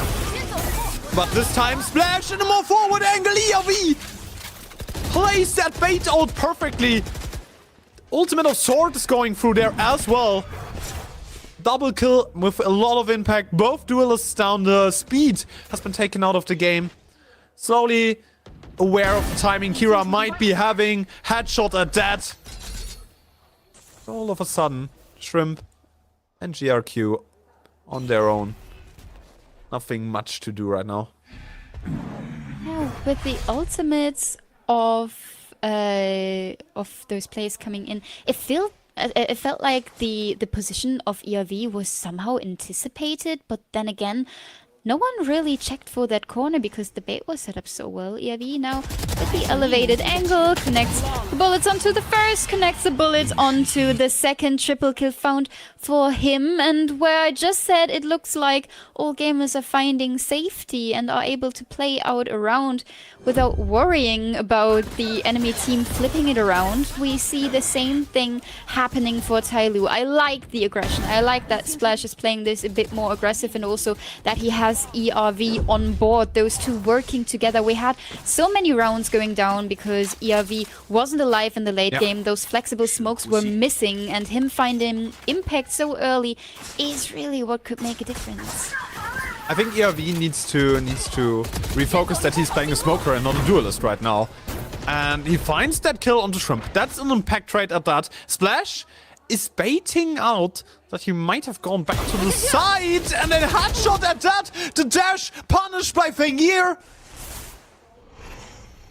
Problems on both sides. But the trade a little bit better in my opinion for Tyloo here, because that Sky on an execute absolutely crucial for what All Gamers is trying to set up. 2 rounds of difference would be there if Tyloo comes through victorious here. One duelist and the initiating utility down. It is a terrible trade for All Gamers. Fengir really has to rely on making the difference himself again. I am not sure if all gamers are gonna invest an ultimate into this round. And as I say that, they used the Omen ult just to clear out the A spots, and that was heard by Tyloo. So 2 players are rotating here already. Oh, and that's an interesting one. That ERV ports through. Uses the ultimate to get behind enemy lines. But are you aware of the angle for playing here? ERV brings the numbers back to Tyloo. That was the important break of the round, but they're losing it out on CT. Viper Molly at that, over towards the wire. ERV! It's too strong! It's too steady for them! That flick was so beautiful from ERV. I mean, the play with the Omen ult is one thing. It definitely gets hurt by Frangir, and then ERV has this little doubt of, well, maybe there could be one in the corner, and he connects immediately onto Fangir. The round saved by, well, a bit of a risky play, but it pays off for Tyloo, and the ultimate investment for all gamers is really going to scrambles here. They now have both duelist ultis in an absolute swing round to stay in control. They have to win this to keep Tyloo at base.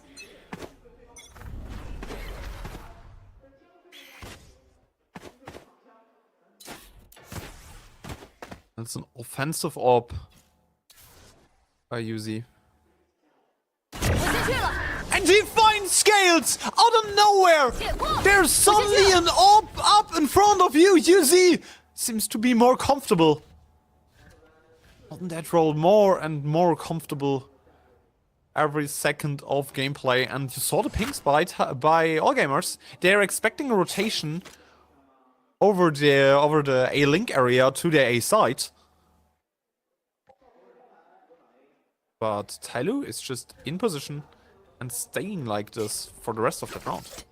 All gamers, they have to hear the Killjoy setup now, but still want to go into that A site. Slowly has to move off here, doesn't have to overpeak here, but he's going down. The setup is gone, and now all of a sudden all gamers have a window to get that plant down, to set up for post, and to make something out of those duelist ults in post. Yeah, and if you lose that round as all gamers, you're gonna be broken.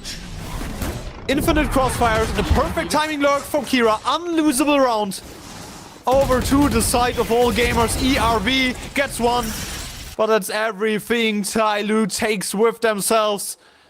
Breeze is calling, the beaches are at our doorstep, and all gamers want to take us there as fast as possible.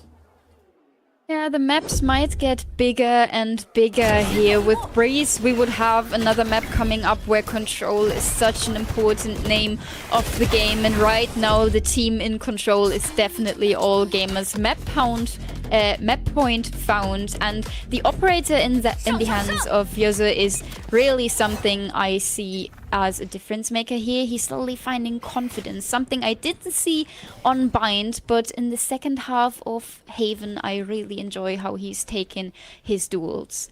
More and more comfort for Yuzi, that's the important one. Kira's moving off. The orb of splash. That would have been a problem if the hit came through 4 players going over to that seaside. A lot of steps hurt by Slowly's pulling over Scales. Partners in crime on that seaside once again.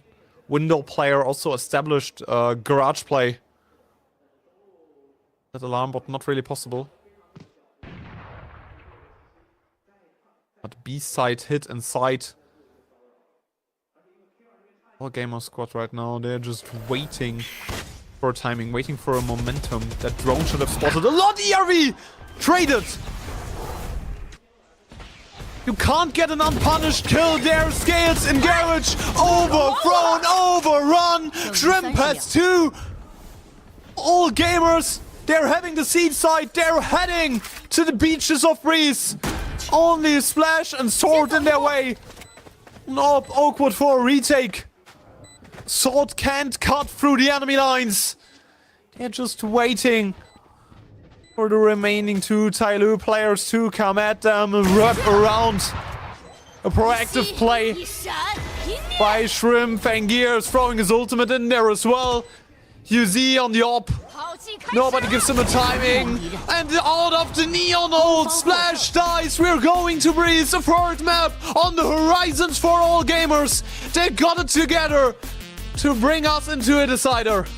And what a lovely decision making from all gamers to cancel that B executes. They have everything there.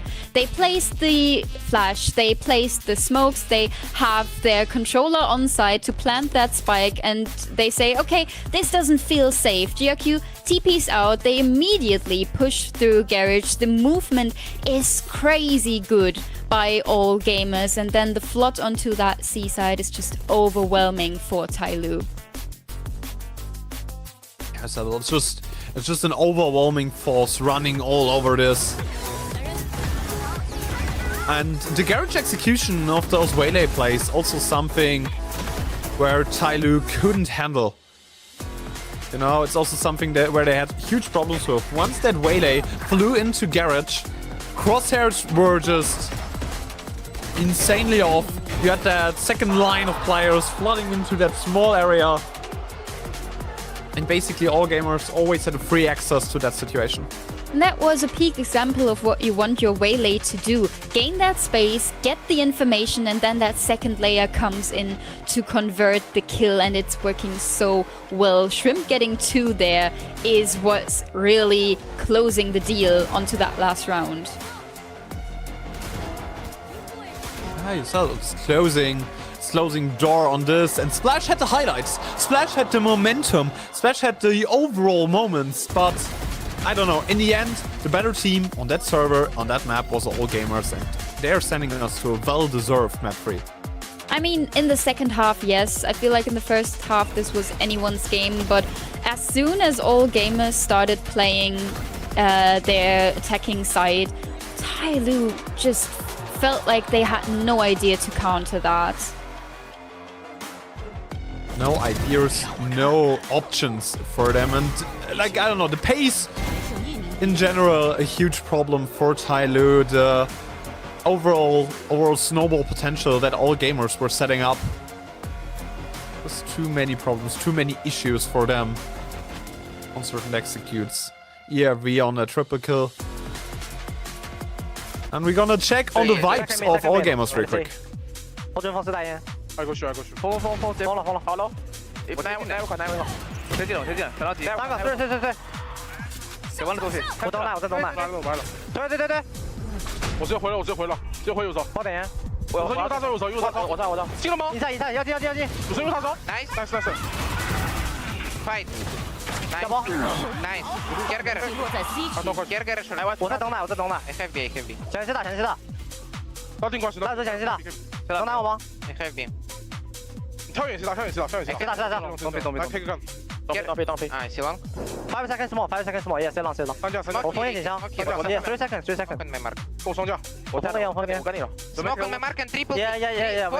Pick. You ready? 3, 2. 换了侧路。高去往侧过去。I take garage。Ricky，I take garage。Okay，I play here。Okay，I take out。Nice。加油。I need vandal。Where is the gun, bitch? And yeah, with that we are back. Like, the vibes in Tyloo are a little bit more funny, but I think all gamers very focused on bringing this map down, taking this home, their own home ground on Haven. Especially like Fangir.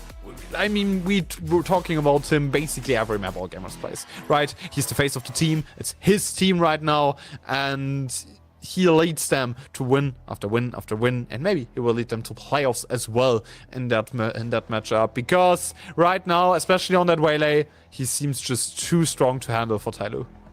Yeah, definitely. I am so looking forward to Breeze right now. Can all gamers keep up their momentum, or is Tyloo able to find their form from Bind? Because, let's be honest, Bind from Tyloo looked so surprisingly convincing that I was quite sure this series is a done deal.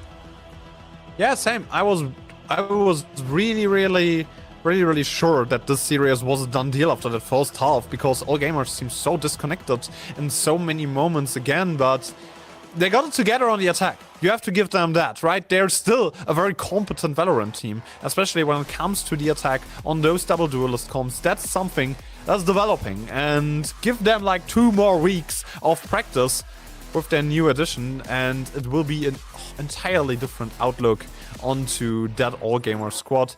You see, towards the end of the map, he was awake again. He woke up after what was a sloppy first half. Still, I think they need to work a little bit on what they were trying to bring to that matchup, bring to those maps, and their defense looks not good.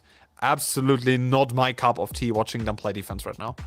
Yeah, definitely a slow start from Yaza into this series, but on Haven he slowly found footing. And imagine this all-gamers team with both duelist players being completely on point and able to frag out in every situation. Fangir is doing that. Fangir is doing so much damage, so many frags all over the board. We have him with 23 to 13 at the top at the moment, but as soon as Yaza is going to be able to catch up and be just as good as Fangir, all gamers could be unstoppable. They need someone who's like that second line of attack. Someone who's running in behind Fangir and supporting him after he got the first frag and maybe ports out on the Waylay. I'm not sure how that all gamers lineup will look once Waylay is nerfed, because Fangir is basically playing Waylay non-stop in that first split.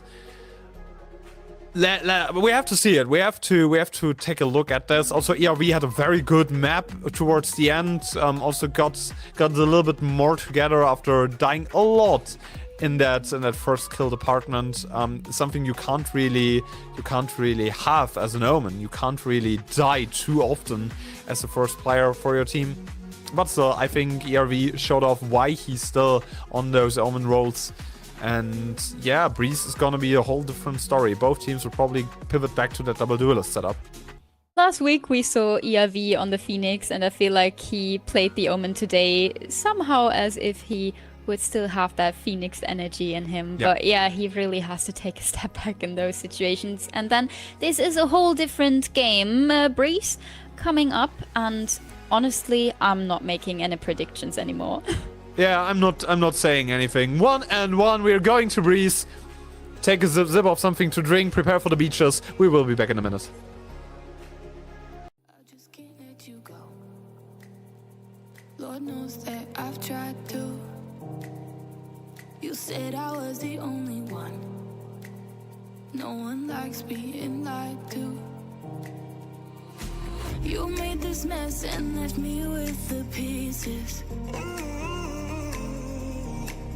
Now I wanna burn all the bridges between us. I can't focus, I can't forget. I've been thinking too much lately. I just need to clear my head. I just need to clear my head.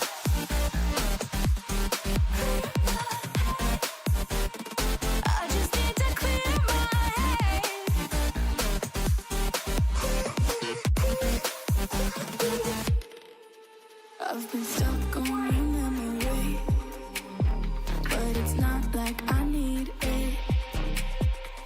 And we may have some history, but we don't have to repeat it. You made this mess and left me with the pieces. Now I'm gonna burn all the bridges between us. I can't focus, I can't focus.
Yeah, and as you saw, we will immediately jump into the agent select. Dear viewers, we welcome you back to the VCT China broadcast. I hope you're all doing well. I think, you know, all gamers are doing a little bit better than Tyloo did on that second map. Breeze is the map that has to give us some answers, and I really like the comp that Tyloo is bringing here. I really like the KO. I'm a big fan of that agent on that map because it's sort of like those old Ascent comps where you have the Sova plus the KO, a lot of info, a lot of options to segregate all the executes from your opposing team, and that's something I'm really looking forward to. Yeah, and the impact that ERV found on the KO in their matchup against Billy was huge. He had so many assists in that series. I don't think he had many rounds where he couldn't find impact. I think it was like something around 90% efficiency rating for him, and that's what you want to have on your KO player, right? Yeah, you want your KO player to be involved in most of your executes and most of your plays. You know, it's a big setup player, and I am hyped to see what ERV is gonna bring to the table on that KO, because he's such a flexible player overall. He brings so much to his teams, and one of the reasons why Tyloo is working in those ways right now is because of ERV bringing everything that they need to the table. Slower start, slower opening by the Tyloo players. Yeah, they really want to make sure that they are not making a mistake, running into a stack, running into unsafe territory. Also, cleared out of elbow, a bit of a solo play from that Neon player, but all gamers also taking some space in mid. Fangir this time has support from Shrimp, but he's looking the wrong way. And they're re-picking this one as well. Numbers advantage still in the hands of Tyloo. Splash finds a headshot on the bandit. Gets a double for him as well. Shrimp shot down in middle. 2 versus 5. Just GRQ and Kira left alive, left to fight. And GRQ, you need to get past slowly. Need to get past the lock, but Kira on the double brings it back. Setups a 1 versus 2 for GRQ. That round is doable. All of a sudden, stun thrown in there. Splash and sword, both low. Splash a 1 hit for that ghost of that player, and they're peeking it solo. Sword is down. Splash a 1 hit. Needs to get a headshot on that bandit, otherwise that round is lost. A 1 hit for both players right now, playing around that pillar. Slash has 2, Slash has 3! Shots his opponent down in the waters, and only his body is making a splash on the ground. I mean, as long as Splash has a bandit, no round should feel safe for all gamers. Tyloo really caught up to a great start here, winning that fight in mid, but Kira has different plans. Those 2 headshots connected really put all gamers in a position where that round was winnable, but the clutch in the end doesn't want to work out for GRQ, even though he did a great job at isolating those duels for himself. Now Tyloo with the better guns, and it wouldn't be all gamers if they wouldn't play a bunch of classics into that second round. Oh, it's a bandit on Kira. Was the hero on the first round as well. The knife checks nothing. That might be a little bit of a problem. Drone spots both players. Splash! Instant headshot! Yowzi needs to get out of there, but Splash over fighting his hand. ERV dies for him slowly. Finds rotation piece as well. GRQ on his own. Sword sprays him down. 2-0. Tyloo finds that impact that they were looking for and brings their second round over the line as well. And I really enjoy this safety Valorant they play. They throw the knife, they don't get any information, but there is this gut feeling of, well, that could be some false information we're gathering here. So the drone comes in, the second layer of utility really clears out that narrow hold that all gamers is playing on that A side. The shock dart kill from Sword onto Yasu is really not the start you want for your potentially upcoming duelist player. All gamers now with a better buy. And on the hands of Tyloo, you have to make that Marshall work, but other than that, those are big guns for bonus round. Yeah, and Splash dies immediately going onto the side. Kira has to. What a start to the map from him. Fangir sweeps in there as well. Just sort and so slowly left alive. Some smokes coming up. You might be able to recover that spike, but what are you doing from there? GRQ is there on the swing, a flawless round. All gamers are setting themselves up to snowball the economy if they win that next gun round. And I mean, it was just the bonus round for Tyloo, but so well equipped that we definitely expected more. Kira really doing a great job anchoring that side once again, and then GRQ coming in with the double, and the round is secured for all gamers. We do have another buy, but slowly only on a Sheriff. I mean, economy already looks a bit scattered on the end of Tyloo. Yeah, it's a little bit messy on that eco. You have a Sheriff on slowly. And that's a very fast play from Splash! Suddenly behind everyone! Splash! That hero! Jumps behind them! Shot in the back of the head! Knife in the back! All gamers! No momentum for them! Because Splash is here to shut that down. Kira dies in mid to Scales. 3-1. Splash is just from another dimension right now. And the minute we start talking about all gamers being able to find control and being able to control the economy and find footing in the map, it's another hero play from Splash, who has hell of a series, 7-1 so far, has the Blade Storm online, Shorty as a secondary. That really looks like Tyloo is gonna up another pacey play. It looks like Tyloo just wants to overrun them, the best team, as the team that presses W the hardest, that runs at their opponent the fastest. Splash already on the side. That Viper wall splits everything. Corners cleared. Splash has a position.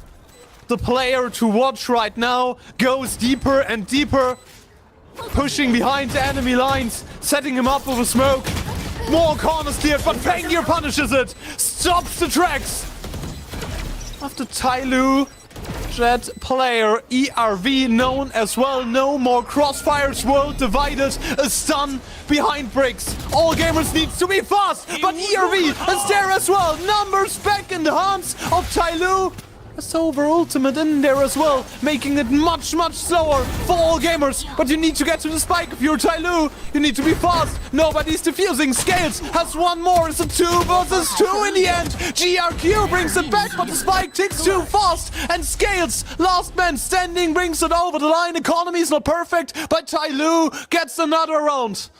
Hardly any survivors in that round. The alt investment coming in from both sides. I think all gamers were so certain they could win this out with the Cosmic Divide, just because there is this lack of information. You don't know when to throw in the Hunter's Fury, when to throw in your Astra post-plant utility, but Tyloo managed to stay on track, managed to find the kills and keep control despite all gamers splitting that side in half. Economy now being an issue, and you can see that with the shots coming in from Slowly and Splash Fangir with one answer, but that is not enough when you want to make that Thrifty doable.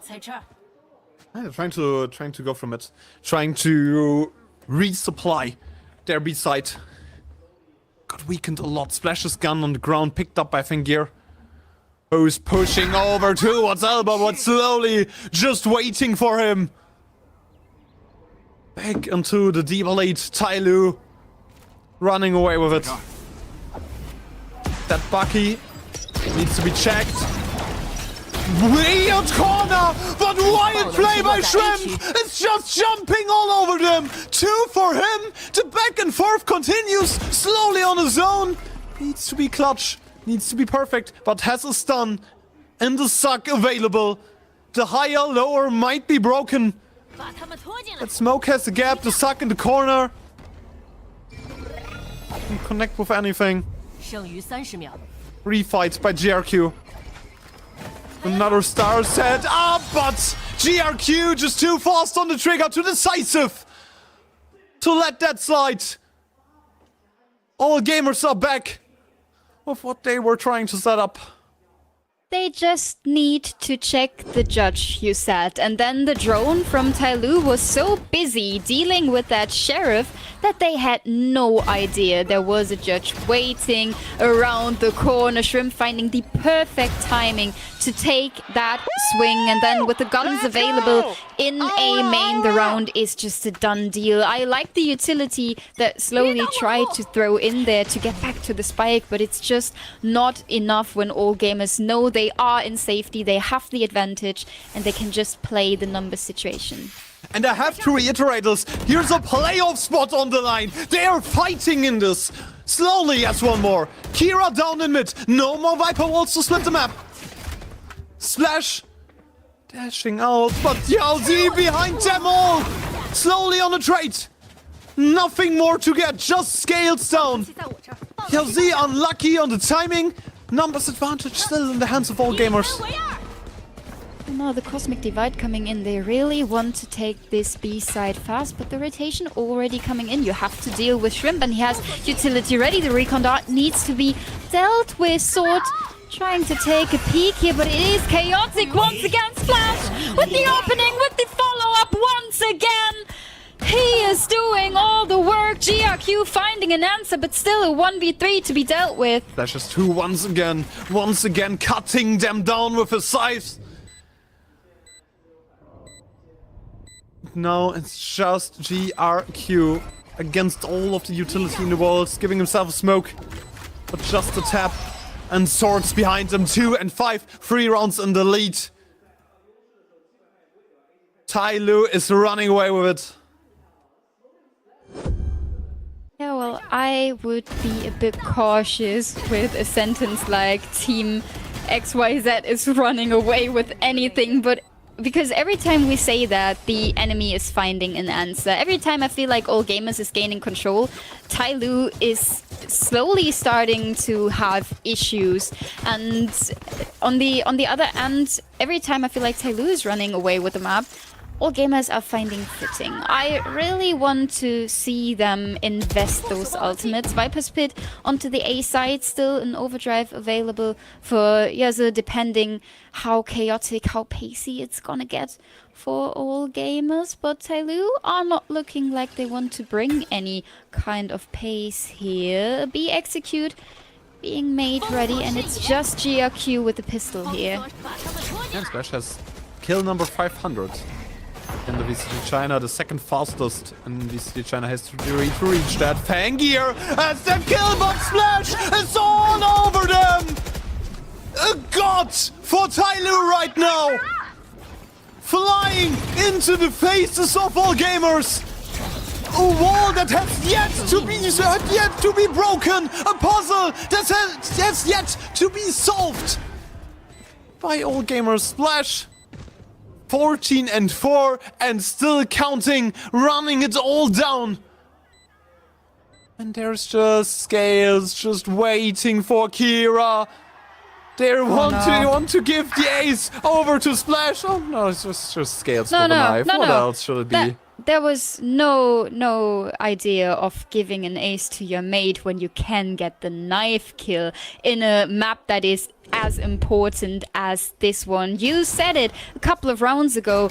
This is about making first seed in the group, about making their way to playoffs rather soon than later, and Scales is just throwing a knife kill. Didn't I say that after we had the skirmish going on, that I'm very much looking forward to have a knife fight on a map at some time in the series? There it is. I'm happy. It was just a knife kill.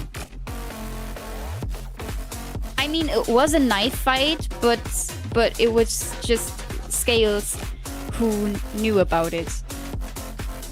The enemy wasn't informed about this knife fight.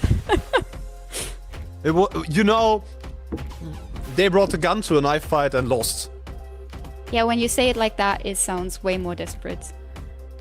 It sounds a little bit terrible as well. Yeah, it sounds terrible. But the situation for all gamers is nothing shy of terrible. 2 and 6. Momentum clearly on Tyloo's side. Splash is having an absolute live game.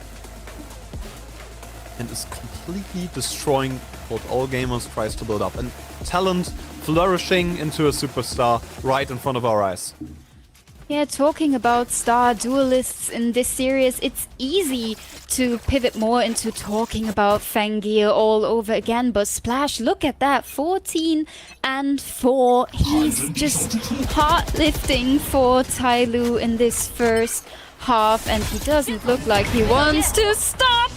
A bit of unawareness coming in, but with the Hunter's Fury, some room for all gamers created. Tyloo, they have to respect that. They have to leave this fight alone for now. They have some space in mid, the rotation coming in, and that would just be Kira, but Kira had these moments where he was anchoring the side, he made one kill, he found a double, and he made things possible for all gamers again. But they're throwing the AWP in mid. They want to cross there and give Sword the timing. Beacon destroyed, which will bring even more attention over to that A side. Now there's a pop flash going for double door, but Splash can't find his aim. Dies in an impactful moment. That timeout might work some wonders for all gamers in stopping the momentum of Tyloo. Pivoting away from that A side. Scales is low, Sword left alone in main. Waiting for a potential re-smoke of his opposition, but finds the headshot onto Yauzi. It forces a rotation over to the A side, while Tyloo is sitting on the other side of the map. Just Kira there, you need to get at least one. You need to get at least your counterpart in the Viper. Scales goes down, Shrimp finds Sword as well. Taking his scalp off his head. 9 seconds, Tyloo manages to plant, but is there anything more in the cards for them? Slowly, in the backside, finds GRQ, finds Kira, the back and forth ensues again. Nothing all gamers can do about it. Unawareness and hesitation destroys their chances of going back into that round. ERV on another wraparound. Again, behind them, Fangir not available to clear out the last few players of Tyloo, and ERV is there, is too strong. This round is so crazy. We start off with that A main aggression, and all gamers find the perfect answers to make Tyloo respect that this is not their territory. Then we have some sort of a rotation coming in, which ends up being kind of awkwardly late. The plant goes down with like 2 seconds on the timer, but then all gamers is just falling apart in that post. Slowly does such a great job of clearing out all of the backside positions, and in the end the wraparound from ERV, it's doing the final damage. Tyloo, they really have everything in hand at the moment, it seems. They have the Outlaw in the hands of Splash. They know the economy on the enemy end isn't looking perfect at the moment, and all gamers, they have to come up with a plan. Plans within plans for all gamers needed a perfect momentum for Tyloo to close in on the playoffs, to be ready to chase their dreams once more. Splash is going onto the side. Within a smoke, player in the corner remains unchecked, but Splash has to once again. A triple kill denied by Yauzi. The new kid on the block shows off his talents on the Sheriff. 21 HP still left for him. Shrimp behind the entire pack, shoots them down. Spike on the ground in mid. Yauzi dies, but nothing more to be found. Slowly has to check for the Sova. Has to get a kill here, just to recover the spike, to support his teammate on the side as well. Takes back that star, tries to create the momentum. Spike is going down onto the A side, but the Sober still left alive. Problems for Slowly, close range area, but the Sheriff too good. But are they aware of scales? They get the kills! All gamers are back! That is just insane. Shrimp with a judge in a long-distance fight, being able to force bullet after bullet after bullet from the weapon of Slowly's hand, and then the double kill with the sheriff in the end from GRQ. You cannot think of this. If you don't see this happening, you probably wouldn't believe it. It's an absolute back and forth. That matchup is triple A Cinema VCT China. That's triple A Cinema VCT China. Chaos, back and forth, everything. And the timeout coming in. Just the right time to maybe stop what All Gamers is trying to build here. I said they need to come up with a plan, and I don't quite understand what the plan was in that round. If the plan was, well, Yasum maybe gets a double kill and then we just get some space and we win a long distance fight even though we only have a judge. That was a great plan. It worked. I didn't see that happening, I'm gonna be honest, but they get the foot into the door and Tyloo is gonna do everything to stop that. They really want that first seed. At the end of the day, I am still just so surprised to see All Gamers against Tyloo battling for first seed in this Group Alpha. It has been a pleasure watching Group Alpha play and just fight like toe and nail in every series I've been watching. Imagine telling us your 2023 self. Damn, yeah. Where All Gamers, you know, can't win anything. But now they are favorites to go to an international event in China. They won against Gentlemates on the international stage. Breaking Stark Souls hard. Only Astra you're spotted. That might be a lurk. Slowly was away from the team for very long. Last few hours, Yazi. Do you have a chance? Do you have a moment? Do you have it in yourself to stop that execute happening on that B side? You don't have a lot of a safety net. Yes, Kira is jiggling at the thin wall, but in the end of the day, if there is going to be a utility dump from Tyloo, Yasa might get overwhelmed here, especially now that Kira is starting to check towards CT. So much space left open from All Gamers, it feels uncomfortable. That's what's connected. Right momentum to look back at that, but Splash finds his counterpart, finds the other duelist. Back on his shenanigans, Splash on a shorty chases down the enemy Viper. Kira is low, shot darts flying, Swords is able to trade numbers once again into the hands of Tyloo. Splash on kill number 17 in just the first half.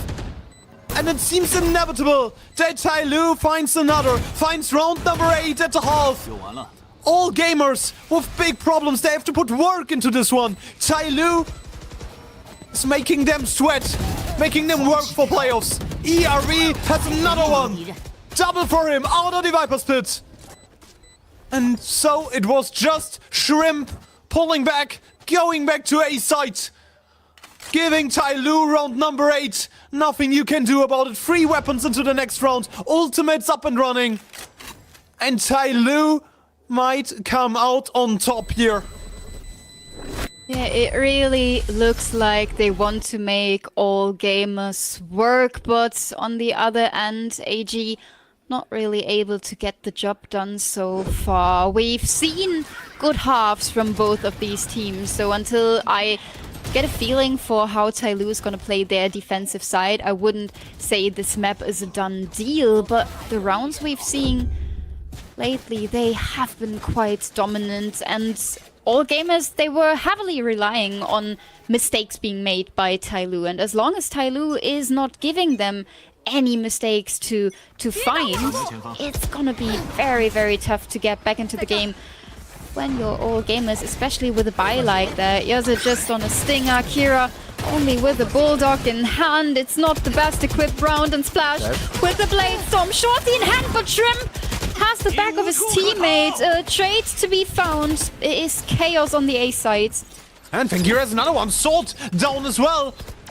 Numbers advantage down there for all gamers, and it gets more and more dire. They are looking for Fengir. Slowly a DRG are bringing this back. It's on their backs to win that round. Spike is going down. They have all the utility in the world.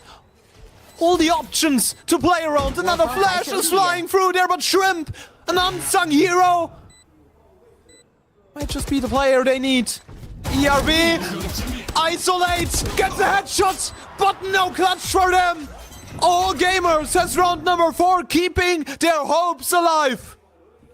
Oh, but what a messy round to end the half with. It is the 2v2 situation. ERV has his null command available, but still they feel so uncomfortable in the positions that they are holding that they feel like they need to go for the swing. They need to isolate a duel before all gamers are creeping closer, and that is what gets punished. I talked about all gamers being very, very reliant on Tyloo making mistakes, and that was the situation where they found that mistake. Mistake spotted, mistake punished, and they get the numbers advantage, they get the round. They got what they were looking for, but I don't know. I'm still not sold on what is happening here with all gamers right now. Tyloo is looking so sharp. Splash looking like a superstar here in the VCT China, and with every passing day, with every matchup Splash is playing, I want to see him on an international stage more and more.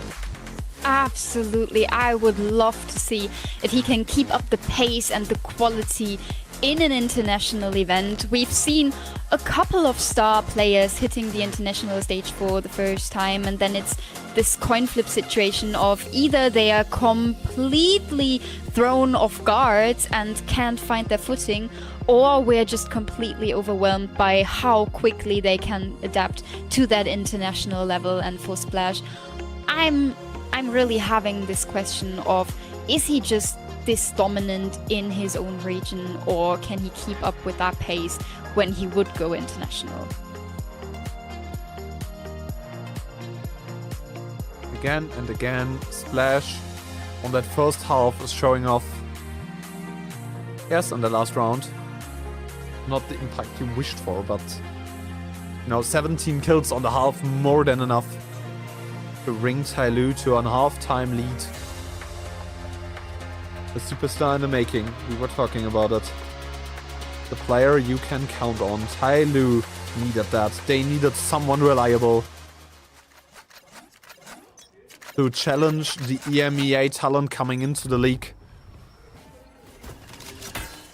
And Splash might be just the one to take care of that. But Yause, immediate entry. And to sort all gamers in a good position to take that pistol round home. Well, so 9 down, there is recon utility on the ground, but we have this double initiator on the side of Tyloo, so the information isn't completely gone. Splash still trying his best to control this mid space, but that is a risky fight. He's taking a step back, and all gamers on the other end, they made 2 or 3 steps back, still in their own spawn. They were looking for some sort of aggression, but that was completely staying gone. Pass by forward towards the A side to bait out some utility. You saw the KO flash going there into main, and also Splash following up on that. But it gives a lot of information over to Tyloo. Look at the rotations. 2 players already in the defender side spawn. Fengir has an impact frag. Slowly is going down. Splash behind them. That's the player you have to keep an eye on. Fengir behind that smoke. Tries to get some info. ERV finds a headshot. Spike on the ground. Scales just gets traded numbers even for a short while. But Splash needs to be flawless. That kill brings the numbers back, and ERV capitalizes onto that distraction. 14 HP. Another impact frag for him. A triple kill for the KO. Tyloo is on 9. Tyloo might be on 10. Their path into playoffs is clear. ERV with another impact round where he gets the wraparound. All gamers are completely unaware that a player that was once in tunnel might just pop off in their backs in B main, and with that low HP, it's incredible that he finds a triple kill in this round. The opening goes to all gamers, but then that is it. The control completely falling out of their hands. The execute into the B side. Yeah, it really felt a bit like they were forced into that rotation, but they made that choice themselves. A Viper wall alone couldn't hold Tyloo in that A side. I don't understand the movement that all gamers brought into that pistol round. Sword 9 finding a random ghost spam shot opening. Well, of course. Sword giving an early lead over to Tyloo. On the outside, all gamers trying to find a fast execute, get onto the side, scales low. ERV has his back right behind him. The flash is perfect. The timing is insane. ERV, another triple for him. 6 kills in 2 rounds. ERV together with Splash. The superstars are running all over all gamers. The Outlaw did not reveal itself. And it's all the time in the world, everything they want from their players right now. And I talked about ERV in that series against Billy, where he was such an efficient player, going 19, 15, 15. So many assists found, and here he's just saying, nah, I don't need those assists. I'm just gonna get the same efficiency rating with the frags that I'm finding. Splash. Outlaw is now known, but he goes for the re-peek. No way. Taking the skull of Yaozi's head. Splash is there to cover everything. With the Outlaw whiffs. There's the Sheriff in hand. Scales on the close angle. Fangir is trying his best to keep this matchup close. Kira swings in there in the timing as well. Fangir taking some space onto that B side, a long range angle, not the best one for the Spectre in the hands of ERV. Sword trying to create a timing here, but only dies into the hands of Shrimp. Numbers advantage played perfectly by all gamers in that situation. ERV turns his back towards Fangir. Their private duel goes into that next round. ERV, if you got it. But that triple stack in main, certainly Splash is not gonna break this one, right? Right, Alina? Certainly Splash is not gonna break a triple stack. Yeah, certainly not with that low HP and a Sheriff in hand. He's not gonna find any impact here. I didn't see impact. Did you see impact? I didn't see impact.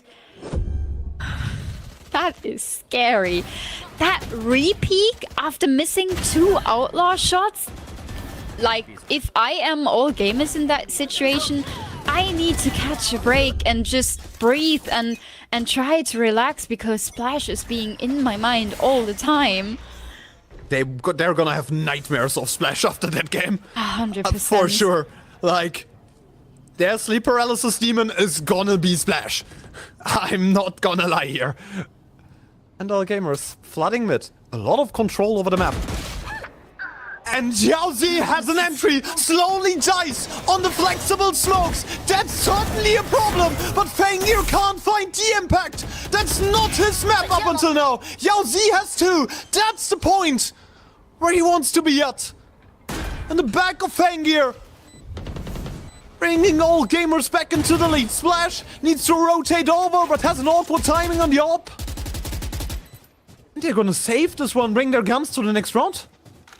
Yeah, they invested into that operator, and you really don't want to lose that so soon. So it is gonna be a save round for Tyloo. They, well, might manage some sort of a buy, but the economy for Scales and Slowly doesn't look good, so it's gonna be a bit awkward, and you have to make that decision. Do you want to buy for this one, or do you want those 2 players to save so you have a full buy next round? It is an awkward spot to be in, but you're still in the lead. 10-6 on the board, and one very essential thing that all gamers is still missing are ultimates. So if Tyloo is gonna find footing, you would rather do it in this round than in a round where all gamers could counter everything with those ultimates coming online.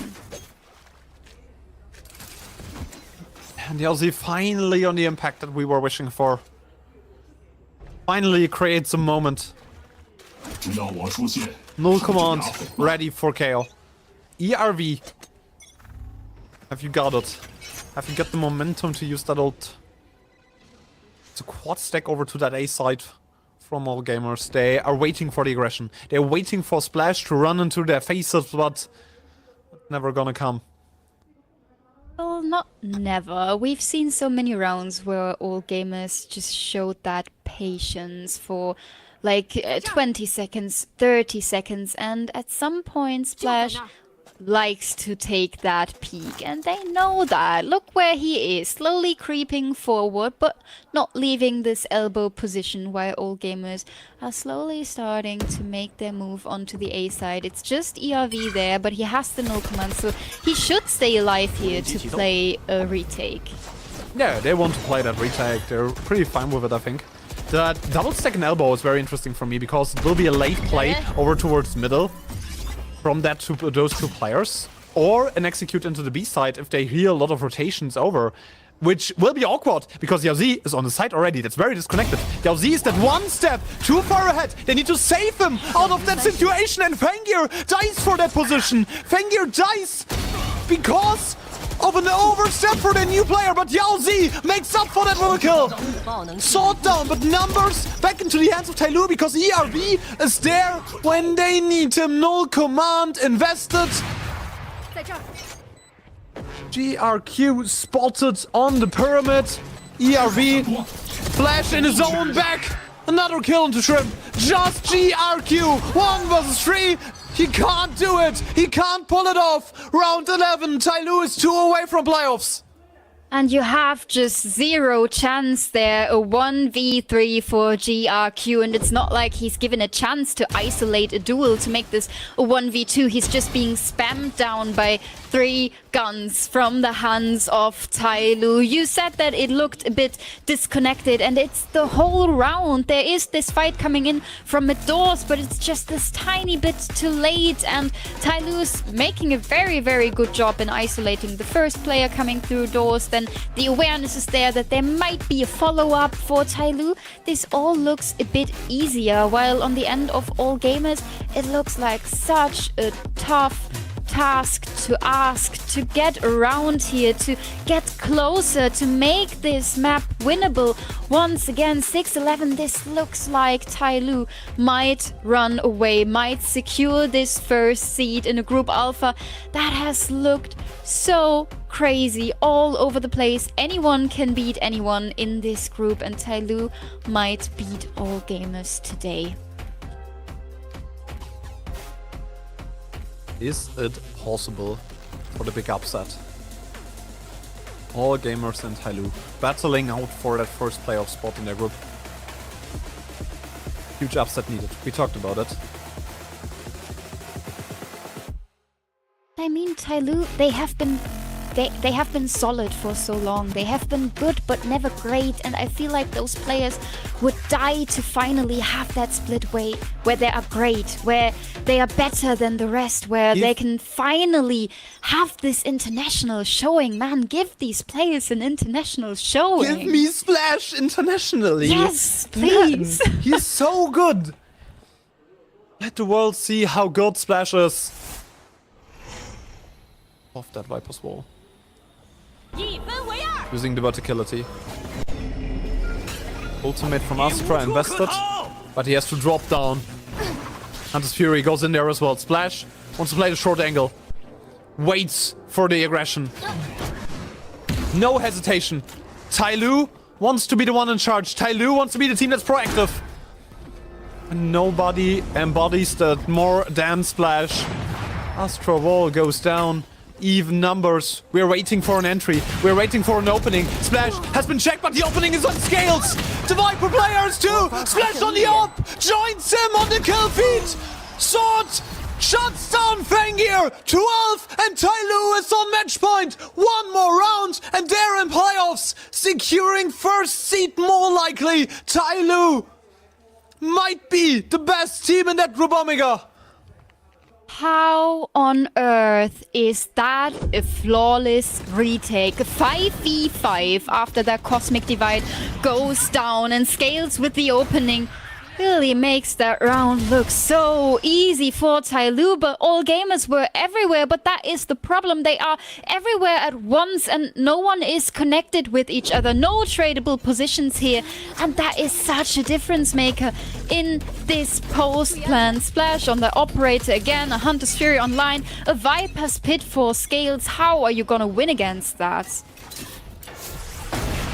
Difficult.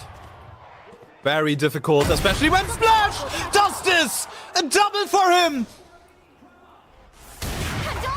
Tyloo's star player opens things up, opens a path to the land of dreams. Shrimp in middle of company. Fangir on the floor. The superstar is down, has been killed, has been shut down, left out of this game. There might be a path for Shrimp. Map split in two. But Shrimp doesn't overcommit. Doesn't take that next step. Slowly overpeaks. Kira! Bring it into a safe position. Splash has the knives. Up and available. Scales behind everyone. ERV just brings it down to GRQ.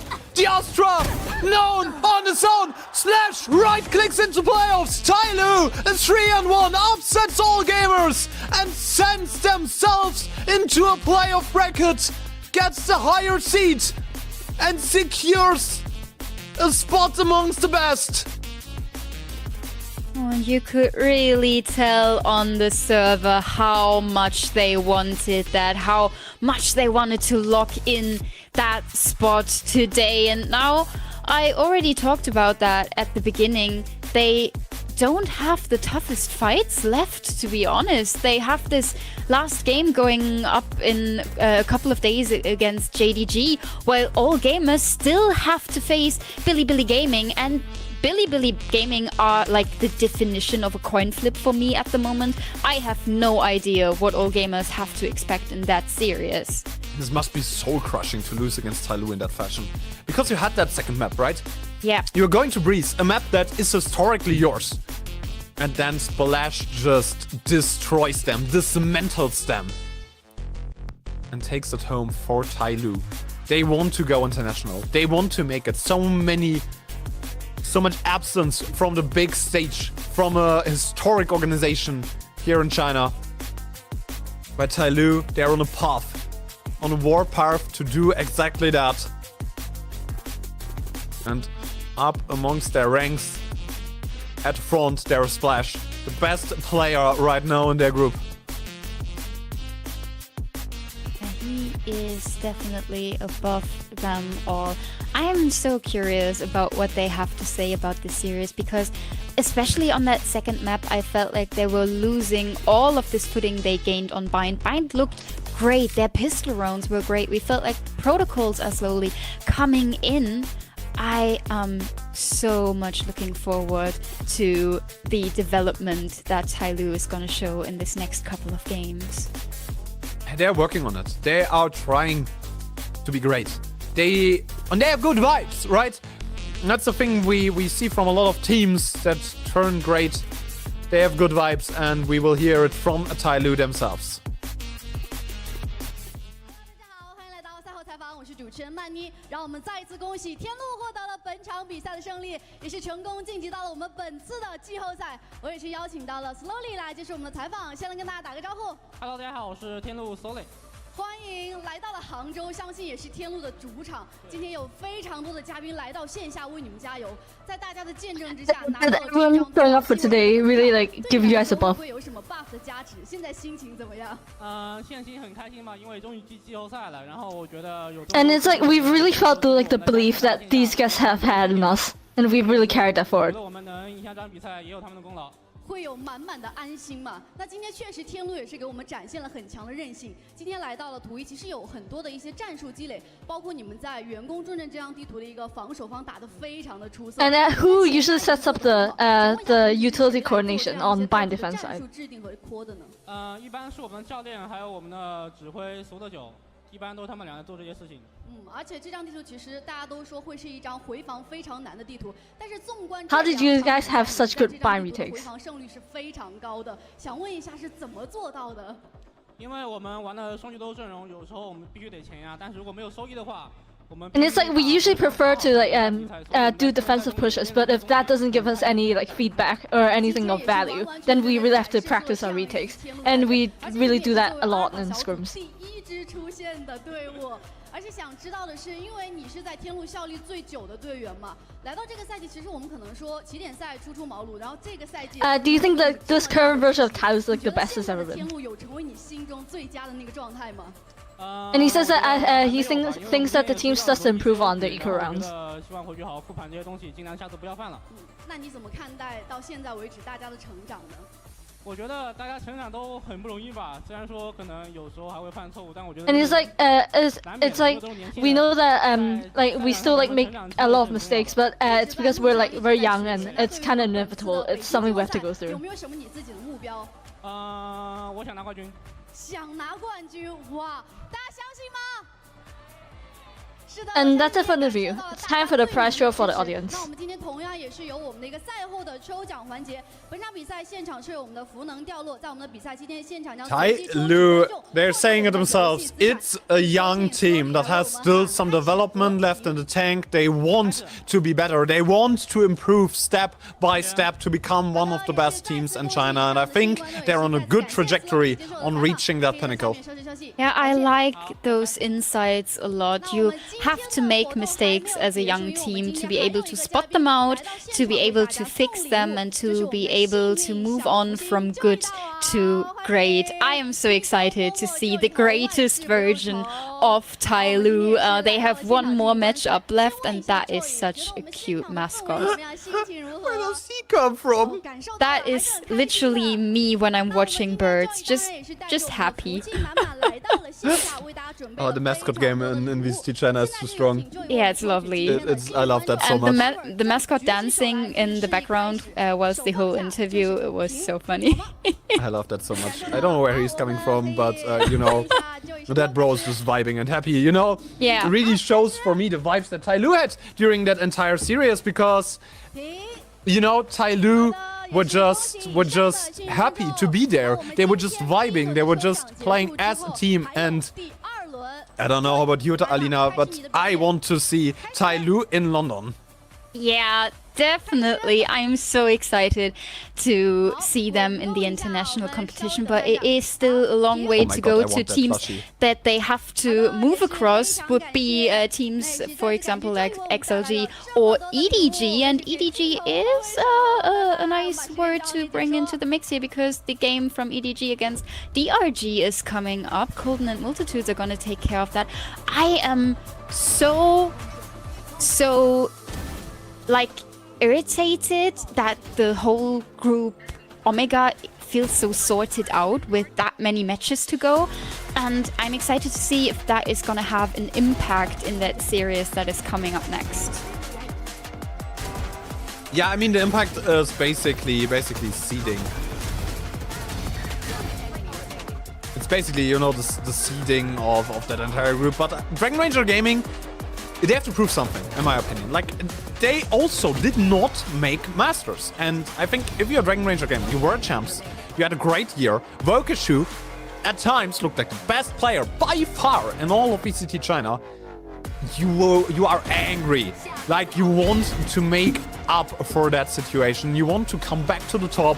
Want to make at least playoffs and at least an international event. They're in a sort of similar situation as Tyloo, as they are trying to take that third seat out of the DRG sand. Yeah, and on the end of Tyloo, I'm very much looking forward to see more of these methodical and patient and well-structured rounds that we've seen, especially in the pistol rounds on Bind. That crunch on that first half, I still cannot get over it. Yeah, same. It was a lot of moments created by both of these teams, but I think Tyloo, they showed their team play. They showed that they are a team and not individuals, but we're listening to the team ups. 中间来西，还有瑞康，蛋不是搜吧？我进来了，我等下体验，我摇烟，想下攻守。我低包可以吗？好，我上掉了，退，小猫可以退。你后面，你后面等等。好，没事，我在里面待着。好。有点大，我倒底。什么道具？下链子。我有闪光。两个双门。闪光。我还有 T 的。左边那个，开始。别急，往上2个回来了，保证左边那个方向。我这有链子，松哥，我有 T。啊，我也大。保证到了，得顶。我被震了，让我开大吗？先开大吧。过了，我没看。开大了，开大了，低爆了。左边一个，在没在？有戏。左边一个逆红，系雷的。保证这边那个，小心，续，李红右边，打包脸吸，还吸了。跑，go，打完 go， 没站，把上了。哎呀，两个包脸后，打到最后。哇 ！Let's go！ 喊起来！俺拔了一把枪呢。4-1了 ，nice！ Yeah, a hyped Tyloo team. We have seen it from them a lot. Like, this team, they're just hyped. They want to bring it to an end. They want to bring it to an international event. 341 ACS, 4 splash, 2.9 KDA, and 7 multi-kills. This dude is just on another dimension, especially on that map. We saw the lethal zones. Normally, I'm not the biggest fan of those type of charts because it doesn't give you a lot of insight on the game. But especially here, those B-side executes, going into the backside, trying to be more and more impactful and pushing more and more into enemy territory. That's something to look out for, and especially 84% cast on a duelist. That's crazy.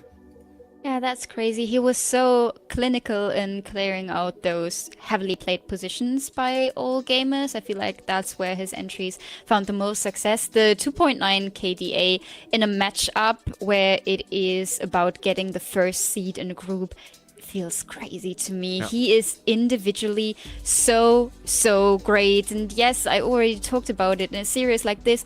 It is very clear that you want to talk about Fangir as a star duelist player, but to be honest, he didn't really show up on that third map. He couldn't show up where it truly matters, where Splash just kept on fragging. Look at those highlights. These shots are clean as hell.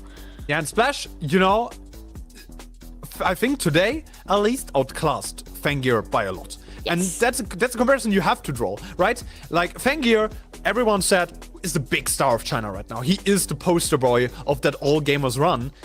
But Splash, you know, goes under the radar here and there. But I think he still can be one of the best duelists, if not the best duelist in China, and the poster boy of VCT China going forward, going head-to-head with someone like Kang. Absolutely. And another player I do want to highlight, even though he struggled a bit on the Omen on the first half of Haven, is ERV. He showed such a wide range of agents in this stage so far. I liked his Phoenix, where he was more aggressive. On the Omen, as soon as he realized he have to play a bit more passive, he was so impactful on that map. And now on the KO, once again, in the match against BLG, it was so on the nose, and here once again such a good and steady player that Tyloo has in their team. Yeah, the Chinese Forsaken striking once again, playing every agent in the book and showing up on those. I think Tyloo showed their potential today. I think it's not their ceiling, but they showed their potential. They showed what can this team be. And that overall, in my opinion, shows so much more compared to, you know, a team that's perfect right away.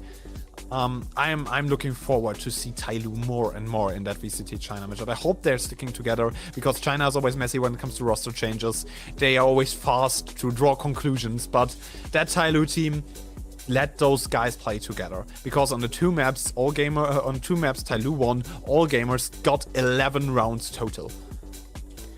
11 rounds. That is, well, a bit terrifying. I really hope they're sticking, but I am optimistic since they didn't make any bigger changes after the kickoff. And as I said, it was just the 6th place for Tyloo in the VCT China kickoff. So there were chances that they made a change, but they didn't. They saw the potential. They saw that they just have to keep on fixing their mistakes. And from what I've seen today, especially on Bind and on Breeze, that is going quite well.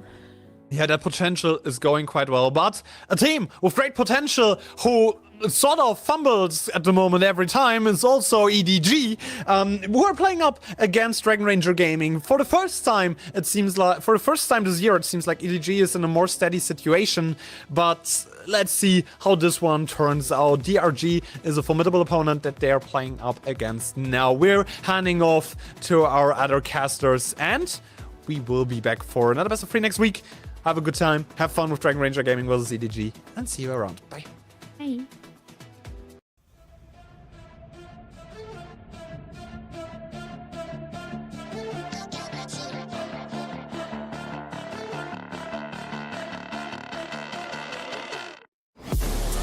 Inside of me, you better watch out if your enemy's a road ahead of full prophecy to be the greatest beast the world has ever seen. I feed him every day like the bones clean. I feed him all the hate and he grows me. And he gets cause real big, pissed off quick. And if you cross him, you might drop dead. Metaphorically, of course, handling the score, never getting bored. Loves of blood and gold, always wanting more freedom from the source. They don't really understand until they feel it. Force their blood in. If you start shit, you'll be heartless in the darkness. Torn apart quick, you left scars ripped. You'll be chewed up and discarded. And this world ain't right, won't accept it. Negative energy, I expect it. Once it's in your mind, it's infectious. So fight for your life and reject it. You better give me space, I'm protective. My adrenaline spikes when I'm threatened. And if you stay in my way, I'm aggressive. Cause when there's no exit, I'll kill when I'm desperate.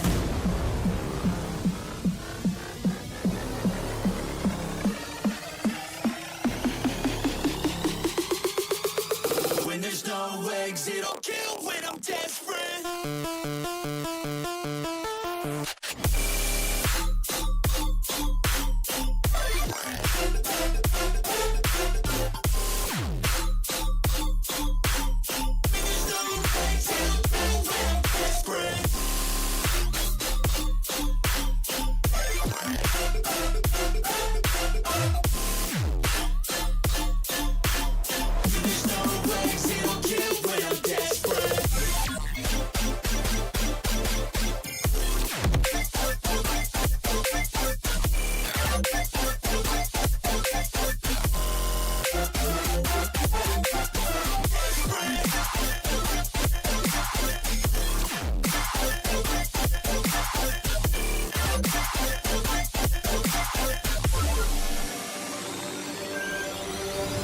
This world ain't right, won't accept it.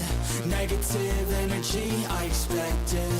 Once it's in your mind, it's infectious. So fight for your life and reject it. You better give me space, I'm protective. My adrenaline spikes when I'm threatened. And if you stay in my way, I'm aggressive. Cause when there's no exit, I'll kill when I'm desperate.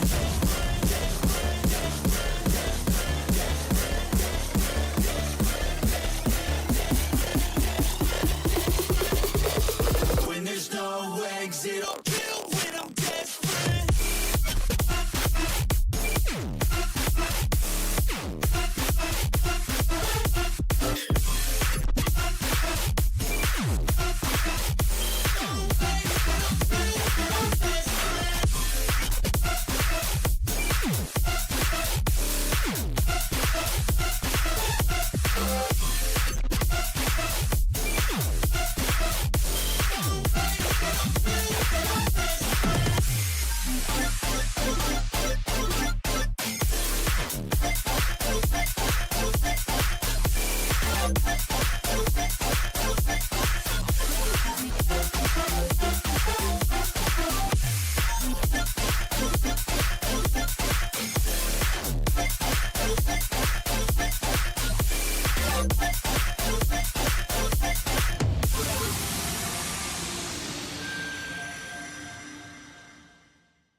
could set the world on fire, fire.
All right, ladies and gentlemen, welcome back to VCT China's Stage 1, brought to you by Project Horizon. My name is Colden. Joined me for the broadcast, the second series of the day, it's gonna be Mr. Multitudes. Glad to have you back here again, sir.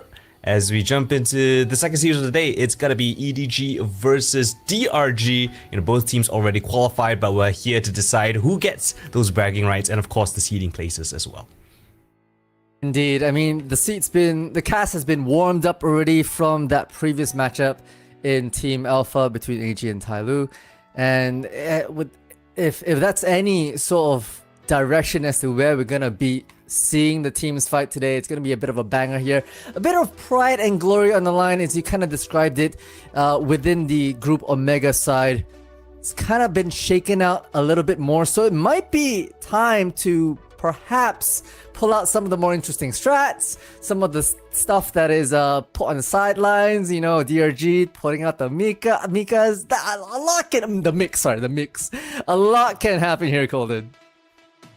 Oh, I've seen a couple of makes already. Not sure if I'm still convinced in terms of its efficacy, but you know, I'm excited to be proven wrong. And China is always the region that gives us those interesting compositions, so I wouldn't be too surprised if you see something in that direction here today. But I mean, this is EDG versus DRG. They've been one of the more consistent rosters throughout the years of VCT China's two of the more accomplished teams in the global sense. So I do think we're going to have a little bit of consistency in terms of performance-wise, but in the Asian compositions, we've seen teams experiment with mix, as you mentioned, with different duelist combinations as well. So I think the field is open, right, for a lot of experimentation, especially since both of these teams are essentially already qualified for the playoffs. Indeed, and I think it might be a chance actually to get ahead of the patch notes and perhaps try your hand at playing without a Waylay as well, you know, thinking about patch notes 12.6 coming in and understanding that without, you know, the direct refract that has to be equipped first, it acts a bit, it's a bit more of a hindrance, right? So Yoru already out of the way. EDG has shown that they can run that without the Yoru consistently pulling up. Basically, no maps lost here throughout the entire Group Omega. And now thinking about ahead might be a good chance, especially when you're going against the likes of Dragons, who will probably bring something spunky of their own, a way to get ahead of the meta, maybe test some things here live on stage. Yeah, the one consistency that we do have though in DRG is one of my fan favorite players. So we've got Mr. Vukashu back, you know, always being the best sentinel in China. As I think he's held that high above his head, you know, throughout the years that he's been playing here. He's a player that I'm going to be looking out for in this matchup. I think he brings a lot of consistency to this DRG squad. And EDG, you know, bringing in Jenny after that unfortunate series of events in Master Santiago, where EDG struggled to even find a bit of confidence on their series play, to be honest. So far, they're looking much better back on home turf. But again, I'm going to put them under a little bit of a microscope, right? Because in terms of the roles there, we need to see this consistency go forward and not just within the region, right? This is a team that has won champions before. We need to see that caliber of a play from the team, from players themselves, and I really do have high expectations for them coming into stage 1 and eventually Masters London if we, you know, do reach there for EDG. So excited to see what they bring to the table here today. Yeah, I mean, the screen says it all. These 5-stack players are a heavy, hard-hitting team, and obviously all eyes on Kang, but I'm also looking at Nobody, right, who can really help the team with those mid-round callings. And I in Santiago, they did look a little lost once in a while, and they were dismantled time and time again. So hopefully they've had some time to recuperate their losses, learn from their mistakes. And so far, you know, like we said, 3-0 in the group stages, seemingly quite strong so far. And we'll have to see how they want to proceed in moving forward here. The next couple of matchups, they could choose to really drill down and figure out where they want to develop their strats in a bit further. But hey, on the Dragon Rangers side, right? This is a rematch that came off from kickoff when EDG actually put them in out of the triple elimination, lower brackets, back a couple of months back, 2-1. So this might be their revenge arc, hopefully, to put themselves in contention of basically C1 and 2. Yeah, Mr. Vukashu here on the interview. I'm actually quite curious to see what he has to say. And we saw you play Omen quite a bit in stage 1, and after the new teammates join, how has the adjustment, how has the team changed your positions and roles, and do you think it fits your playstyle? You know, after Live joins the team, we are still trying to figure out our own way of playing Valorant with team members that we have. So I don't think that all changes that much. I think we're just still trying to figure out our own way of playing Valorant. 他说，其实，在 Life 加入之后，他们整个团队一直在想如何能打好这个游戏。因为其实 Life 加入之后，可能整个团队的变化并不是非常的大，但是大家现在也致力于一直去找到他们最好的方式去打好这个游戏。那再一次感谢我开叔接受我们的采访，比赛加油 ！Thank you, 开叔 ，Best of luck. Thank you. Always fun to see my man Mr. Vukashu there for the interview. I think he just mentioned, like, you know, DRG is gonna play their own game, try to find out the identity in the current meta, especially as you mentioned, right, with those changes coming in for the duelists. There is space to have discussion on what the team wants to be playing as we go forward in towards the new patch, in towards the new season. So yeah, very nice to hear from Vukashu himself. DRG there, and again, a little bit at the statistics here. EDG versus DRG, I think. Yeah, for the most part, EDG eking out in terms of some of the stats there, especially considering their win rate throughout stage 1 so far. But DRG, I think, another one of those teams that are near the top, similar to EDG, but, you know, struggle to crack, right, the very highest echelons that AG have been able to achieve.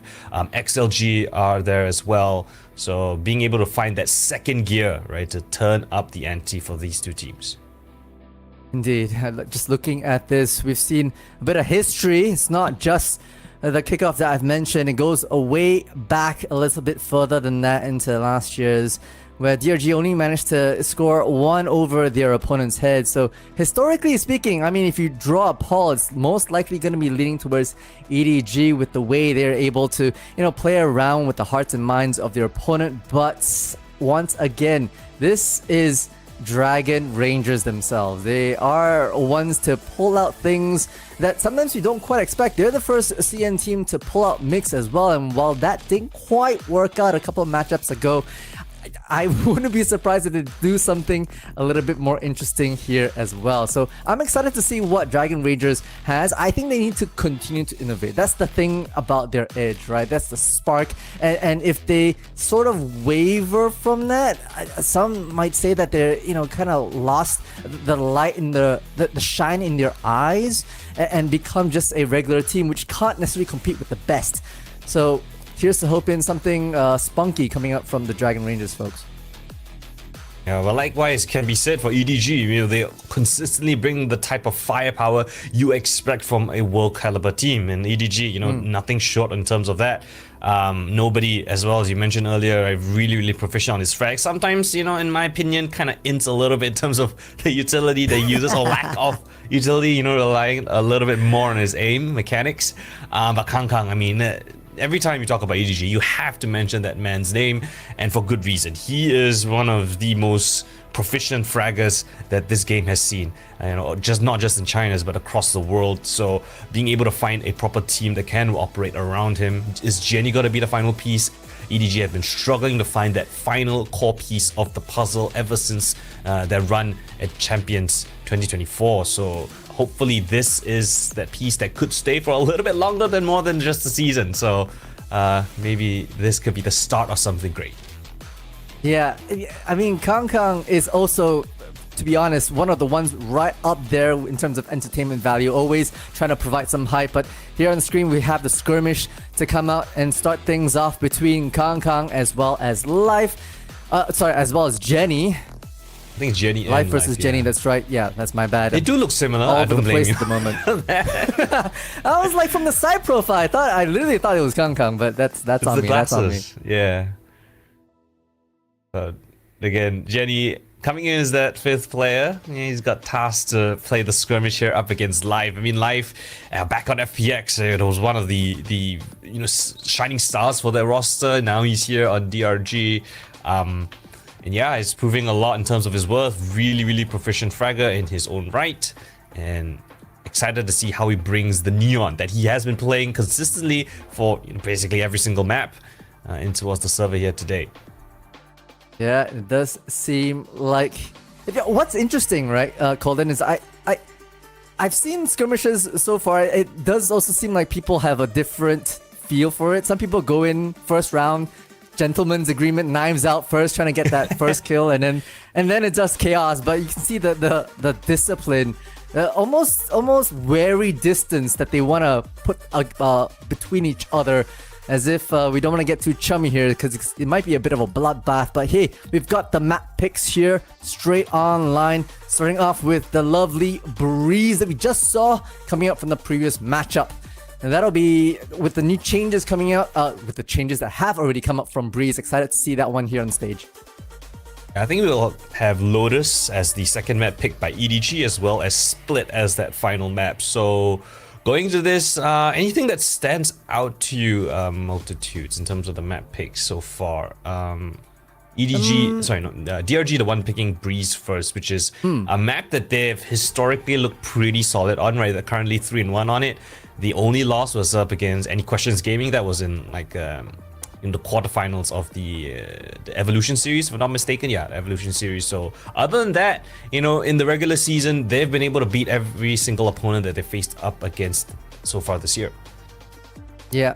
I mean, the first two bans there, DRG on Fracture, EDG on Pearl, those are their standard kind of chuckle waves that they don't want to have to deal with at all. And so no surprises there. Breeze on DRG side has looked pretty solid, especially the last couple of times we've seen them here on Breeze, able to really take good map control with the double duelist and hold those mid spaces accordingly. Good reads across the map, especially utilizing some of the new changes with the mid choke points around Breeze. That's where DRG is gonna truly shine and hopefully get the edge on EDG. And EDG choosing Lotus, again, not that surprising either, considering how strong they've been looking on that triple site map. And a Split at the end just to cap it off. I'm excited to see this three lineup. I think the first two maps can really showcase some of the big play pieces, game pieces that EDG and DRG can bring to the table. And speaking of big pieces, I mean, look at this production value, Colton. Yeah, every single time we hear at VCT China's, it is a light show and a half, especially when the players come out for the walk-ins. It's a sight to see EDG coming out first, and I think we've got more evolution, I guess you could say, in terms of the player announcements last. During kickoff, they had like that red theme. Now we've got the yellow theme here. Amazing graphics through. Kang, as always, gonna lead by example. The rest of the team of EDG taking the walk down stage. I love it. The hype man himself, right? Like, to be able to put so much energy into the games. I mean, I feel like he's standing more than he's sitting half the time. And that's Kang right there for you. Fans right up and close. I also love that even during the skirmishes, the fans are able to get super up and close and personal with those 1v1s. I think it really seals the deal in terms of some of the hype and the love for the teams here. And on the flip side, I mean, the villainous green that's coming out right now from DRG is amazing. EDG is still, I think, very much hometown favorites. Even in China's, right? Just the fact that they have reached the highest of highs in VALORANT. We've got, I would like to say the evil geniuses with their lab coats here. Because it does seem like wrong esports organization, wrong region. But I guess similar job, right? You want to take down the big dogs of EDG, DRG, always on the cusp of finding that sort of victory, but always sort of being that bridesmaid. Hopefully they can find their crowning moment here today. Both of them already qualified to the playoffs, but of course, any wins you can get over the reigning champions, at least in China, would be really nice. I mean, look at life. Wearing shades indoors. That speaks villainous if I've ever seen one. This is probably the best villain arc we've seen so far, and it might be one to put a dent into EDG, showing that gods themselves do indeed bleed as the huddle starts here. And I'm excited, Colden. I mean, right off the rip, let's talk big picture, right? Who are you rooting for after this series? After the series? No, I mean for the series. For the series. Okay. For the series, not the map. For the series. Whenever the big man plays, I just gotta root for him, Mr. Vukashu. You know, he has been a fan favorite. I always love the kind of energy that he brings to the stage. Yes, it's a little bit, tamer compared to some of the more eccentric players that we have in the scene, but he always brings that kind of groundedness, right? That reliability. And in terms of how he plays, it's not the flashiest, but he still manages to find some incredible frags. Sorry. So yeah, DRG always gonna be sort of a biased pick for me. Gonna be seeing and hoping that they could put on a pretty good show, but of course very excited for either of these teams. Regardless of who wins, let's have some great Valorant. Indeed. I mean, it's going to be great Valorant. Cinematic overall. I think I might be leaning towards EDG. I think their run has been phenomenal, and their rise to riches, back to rags, and then now kind of trying to climb themselves back is extremely admirable, and I'm here for that gameplay as they start locking and loading themselves in. I mean, all eyes on this stage right now. For the guts, for the glory, not even for, just making it into the next stage, which are the ranked matches, but literally for ego.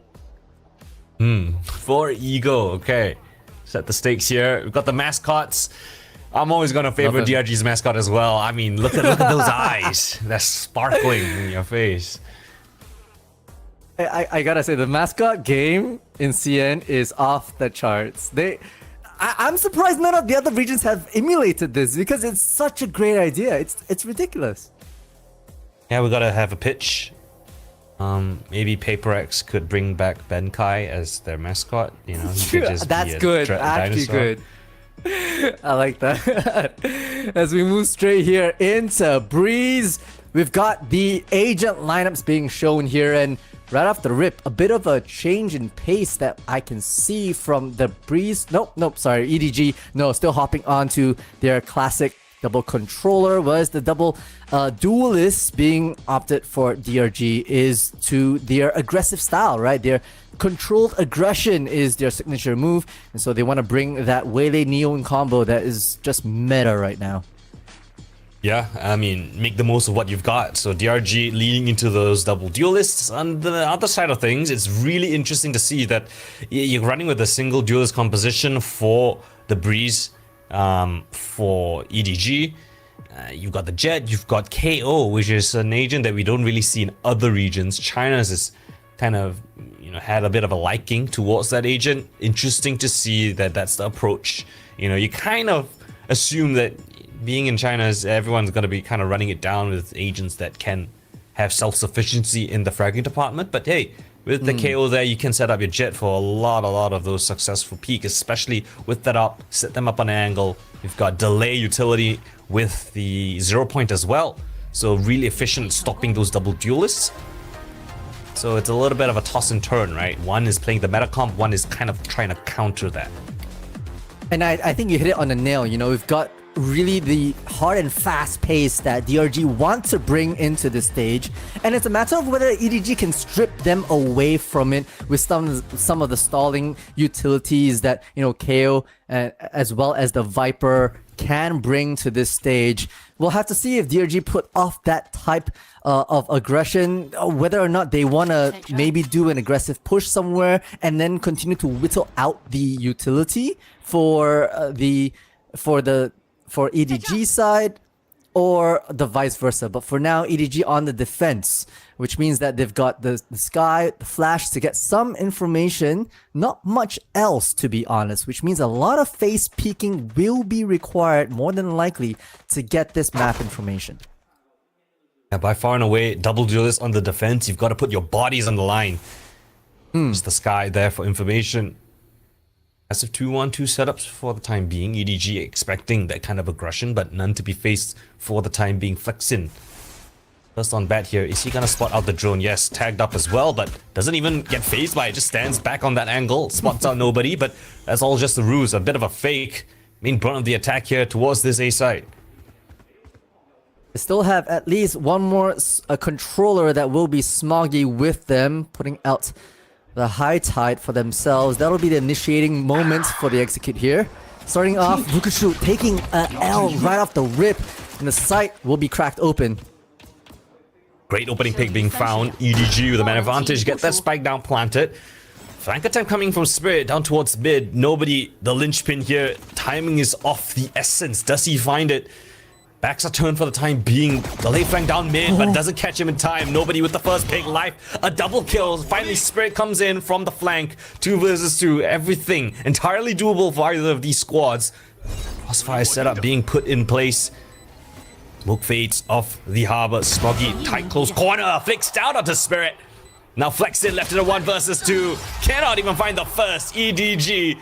Full of a great fake and a holder here towards the A site. Pretty good start for the EDG folks. A nice pump fake on to B. Starting off with, as well as that Viper wall that just cuts across the pillar side. I'd be more interested to see how they utilize maybe some conditioning over the rounds to hold players in B. But for now, I mean, the retake was pretty solid from the DRG side. Life getting a nice collateral or near collateral. I mean, the heads were side by side at that point in time with the Ghost. But it wasn't meant to be with the crossfires at the tail end. So Edward Gaming picking up that first pistol round as the statistics would lean towards. Small little tech pause, guys, for you to get sorted. Come on, Multitudes. Why did you slam that desk so hard? Hey, calm down, calm down. There's no caster curse when it comes to tech pauses, right? This is this is not department. We control the storytelling here. Did you see how many sport, like what do you call it, sports tape? Yeah. It's on Kang Kang's hands. He has a whole other skeleton on his skin.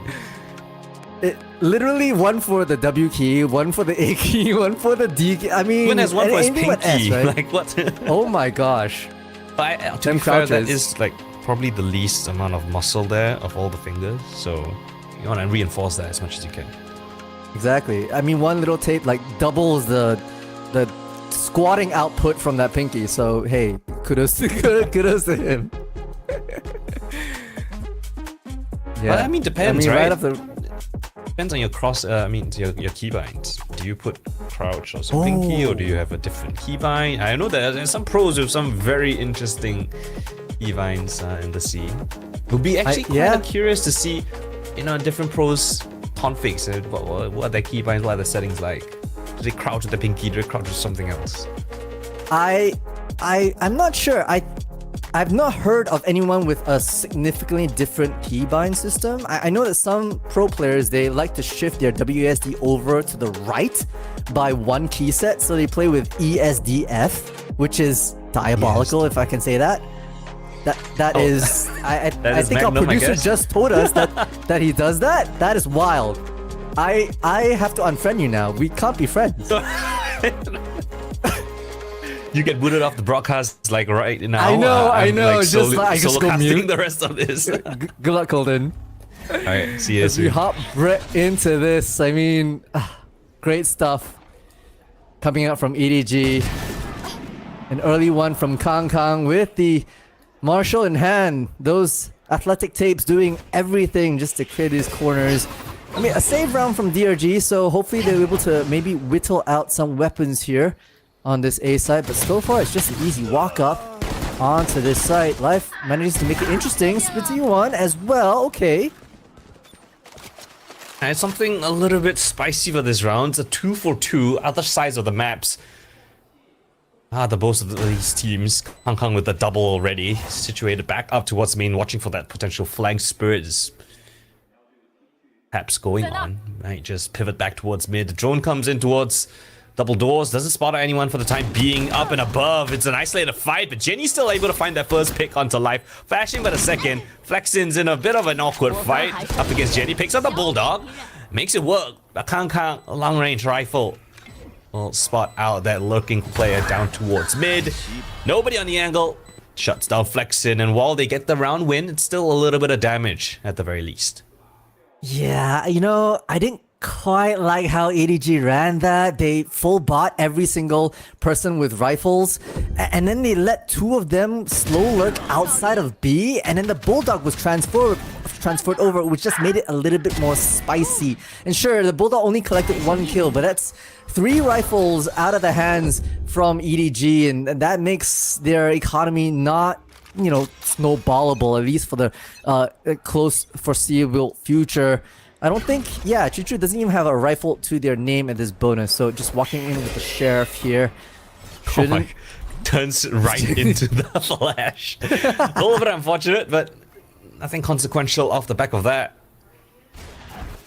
Harbor Smoke will allow them to creep up towards A side, execute in, split on towards A. Spirit with the first pick, that takes down Smoggy. And oh my lord, look at this hold from DRG, a triple kill found. Already shutting down the brunt of this execute. Half of the split goes awry. The last 2 players stuck between rock and a hard place. Got a Viper wall across, but other than that, it's not gonna be easy to even get the spike planted. All 4 players of DRG here flash in for the fight, in towards the breaks. Oh my EDG! They pick up a triple kill out of absolutely nowhere. Flexin now put in a 1 versus 2. Oh, but nobody's on a sliver of HP. A bullet will do it. Long range ADS. Flexin saves his team from embarrassment. I mean, flexing on the final 2 players right there from that long-range Vandal, but it should not have to have come that close. I think it was a 4v2 right at that tail end with a nice pincer maneuver from Spirit Z1, taking all the attention. Once this cloud burst drop, Nick got theirs as well, but holy, it was absolutely crazy with that Viper Sheriff shots just coming out of the dark even after that Sky Flash, just to push them into that corner.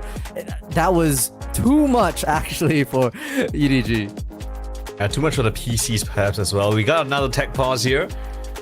Hopefully it's not the same issue. Well, hopefully things will get sorted as soon as possible. But yeah, again, you gotta be careful when you're up against either of these teams, right? You give them too many opportunities, they will definitely punish you there. EDG, you know, making the most out of DRG's overconfidence, you know, taking a bit too many risks there. And yeah, you get respected, get shut down. Almost pulling it over the edge, but nobody just being on 1 point of health. Look, it was gonna make it very difficult in that 1v1 there. So luckily, you know, DRG still managed to pull one away, but still it was that bonus from EDG, so damage dealt. Yeah, I mean, if round 2 was DRG saying EDG don't make mistakes like that, round 3 was EDG's response of saying we can still click heads, make it absolutely painful for you, despite losing that first blood as well. You know, 4 versus 5 right off the rip. In fact, yeah, it came down to 4 versus 2. So great. Honestly, if the first 3 rounds are any indication of what the next minimum 13 rounds are gonna look like, I'm all for it here. Unfortunately, we still have to take a chill pill. See, the thing about these tech pauses is, like, do you want them early on in the series or late in the series? I feel like if you want the tech issues to be sorted out early, the better, you know? Of course. You wouldn't want it to be like, what, 13, 11, and then suddenly a tech pause happens and then the momentum just gets stopped, the energy kind of fades. So yeah, if it's ever gonna happen, just get it out early, come back into the game, and it looks like things have been sorted. Perhaps I see the icon disappearing, the transition comes through, the timer ticks down, and we're back again. So, again, look at the economy. Right, multitudes. This is the repercussions. Flexin's the only one with a rifle here after winning the anti-bonus round. EDG looks like they're the ones that won it instead. So, with the flurry of weapons, let's see if EDG can actually put the pieces in the right place. It's a bit of a stack down towards A and mid. DRG having a little bit of a lean here.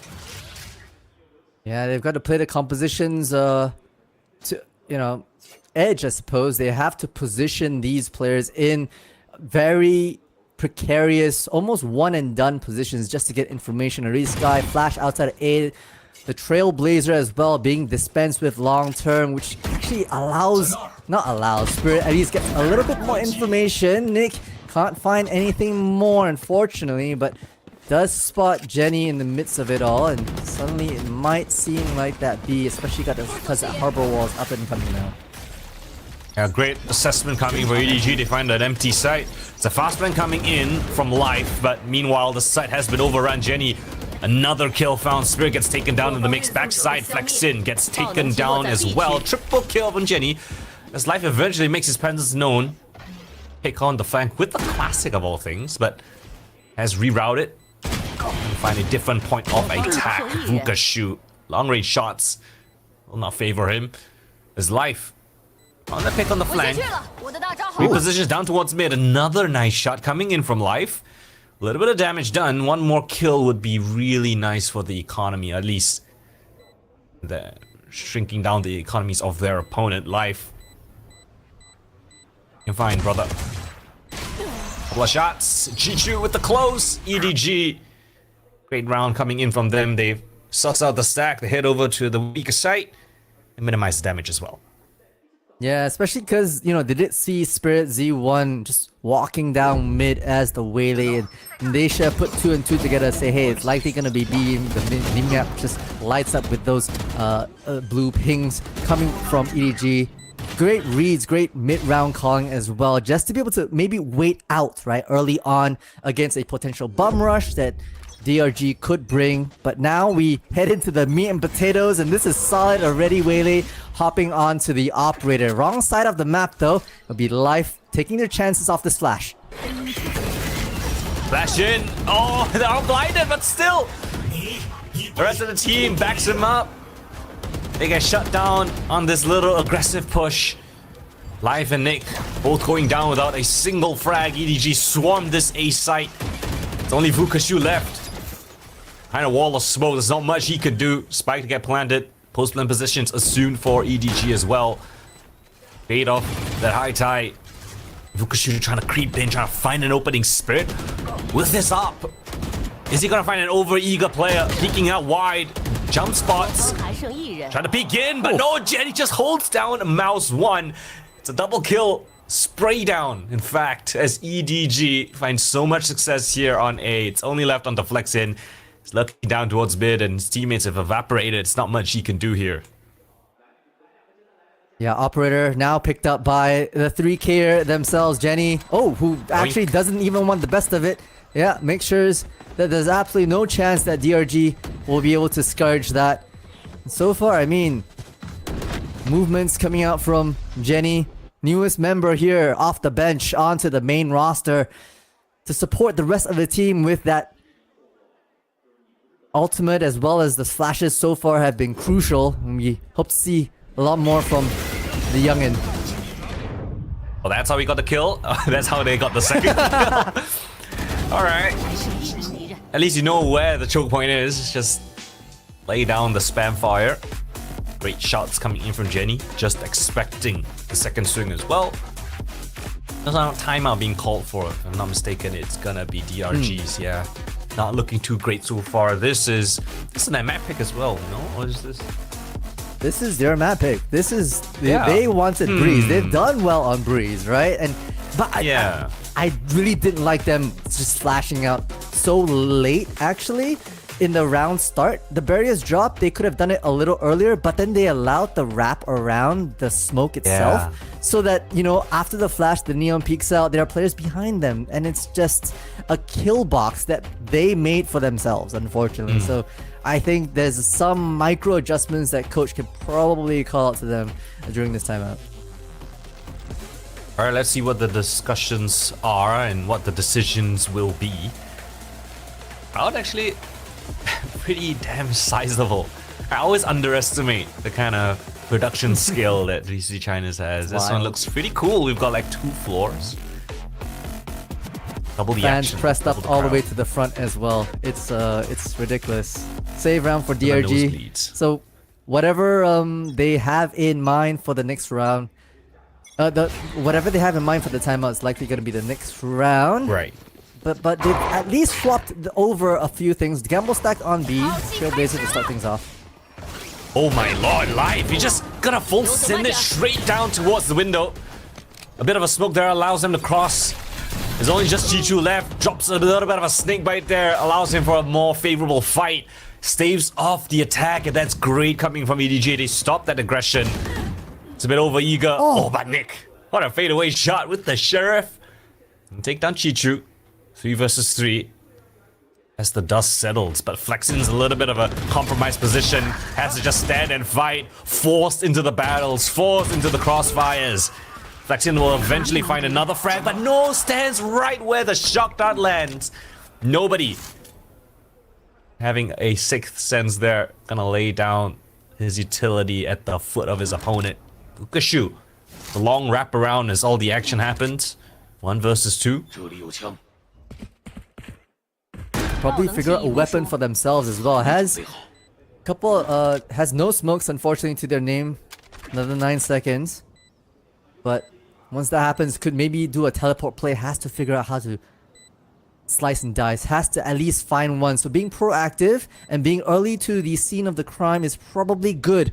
Let's see how the Russian plays it though. Broken towards the site. 4 bullets left. He's got to make the most out of this first engagement. Close range fight. Not expecting it. Nobody.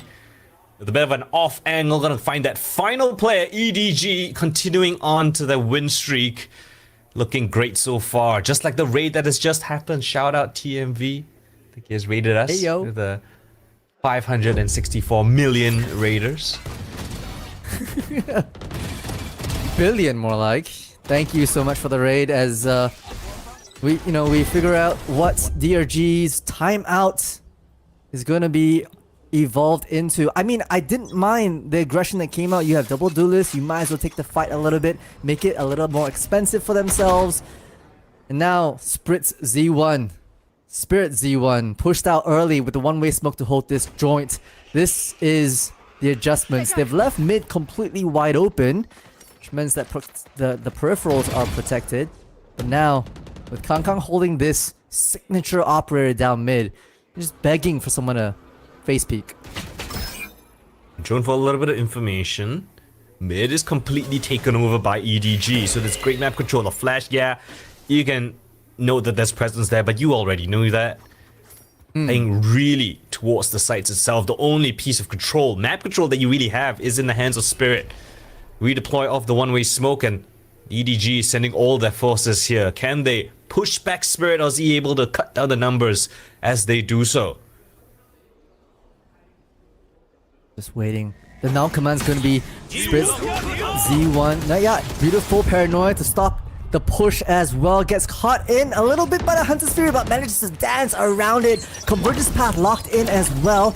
Should they want to use it to have even further stalling power. Get in. Oh, it's great. Vukashu there with the double kill. Still alive. Nobody into the feed. It's trade-on-trade action. 3 versus 3 now as we execute in towards the site. Spike gets dropped by Vukashu. 13 seconds left. You've got to pick up the spike now and get it planted. Kangkang has to go nuclear, but instead it's Vukashu. The demon on the A side does not let them pass. This is his site for his control. 2 seconds left as Chichu eventually finds him, but no time left. Round loss, and DRG, by the efforts of their anchor player, a quad kill from Vukashu, nets them their second round.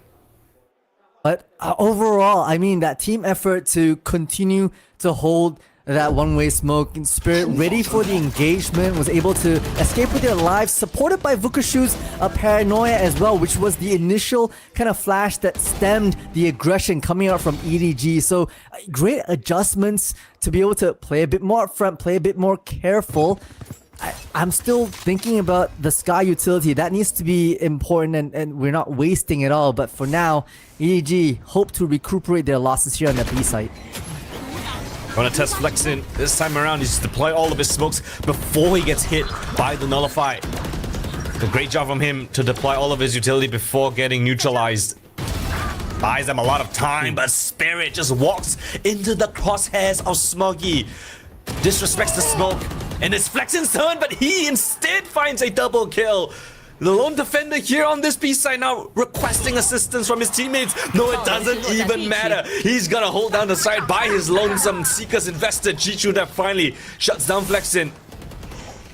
3 versus 2, DRG with numbers advantage. Smoke deployed by Vukashu. Trailblazer in for information. Tap of the spike, not planted just yet. Instead it's a bait. Jenny with a kill there. Paranoia hits, but Vukashu has to do the heavy lifting. And again, whether it's on A or B, he'll come up with impact. The timing at the end was a little dodgy, but Vukashu manages to save the day at that tail end. I mean, first it was Flexin just swinging off at the right time, trying to save that 4v5 that was Spirit, who just blatantly, honestly, just pushed out from that Viper wall. But look, right off the Paranoia, and the wide swing from Vukashu makes themselves known. And got a little bit dicey there in a 3 versus 2. Some crossfires not really been held proficiently. Trades perhaps not really there, but Vukashu, the saving grace. Empty B side though this time. EDG full control. It's a full retake setup here for DRG. Yeah, I'm looking at Spirit Z1, right? Has the convergence path for a couple of rounds now. Could have used it previously. I'm really hoping that there's something gonna be happening here. Not just yet. They're gonna let the plot calm down for that full 45-second retake. To mention convergent paths and the cosmic divide available. No above and beyond. Kang Kang will catch on to the main man himself. Vukashu's out of action. Hit by the slow. Stunned up as well. Life in Spirit. Finding just that life here in this round. Viper Spit has been invested. How did they brave it? They're on such low HP. The heal has to come in to top up life as well as Spirit. Both duelists back on action.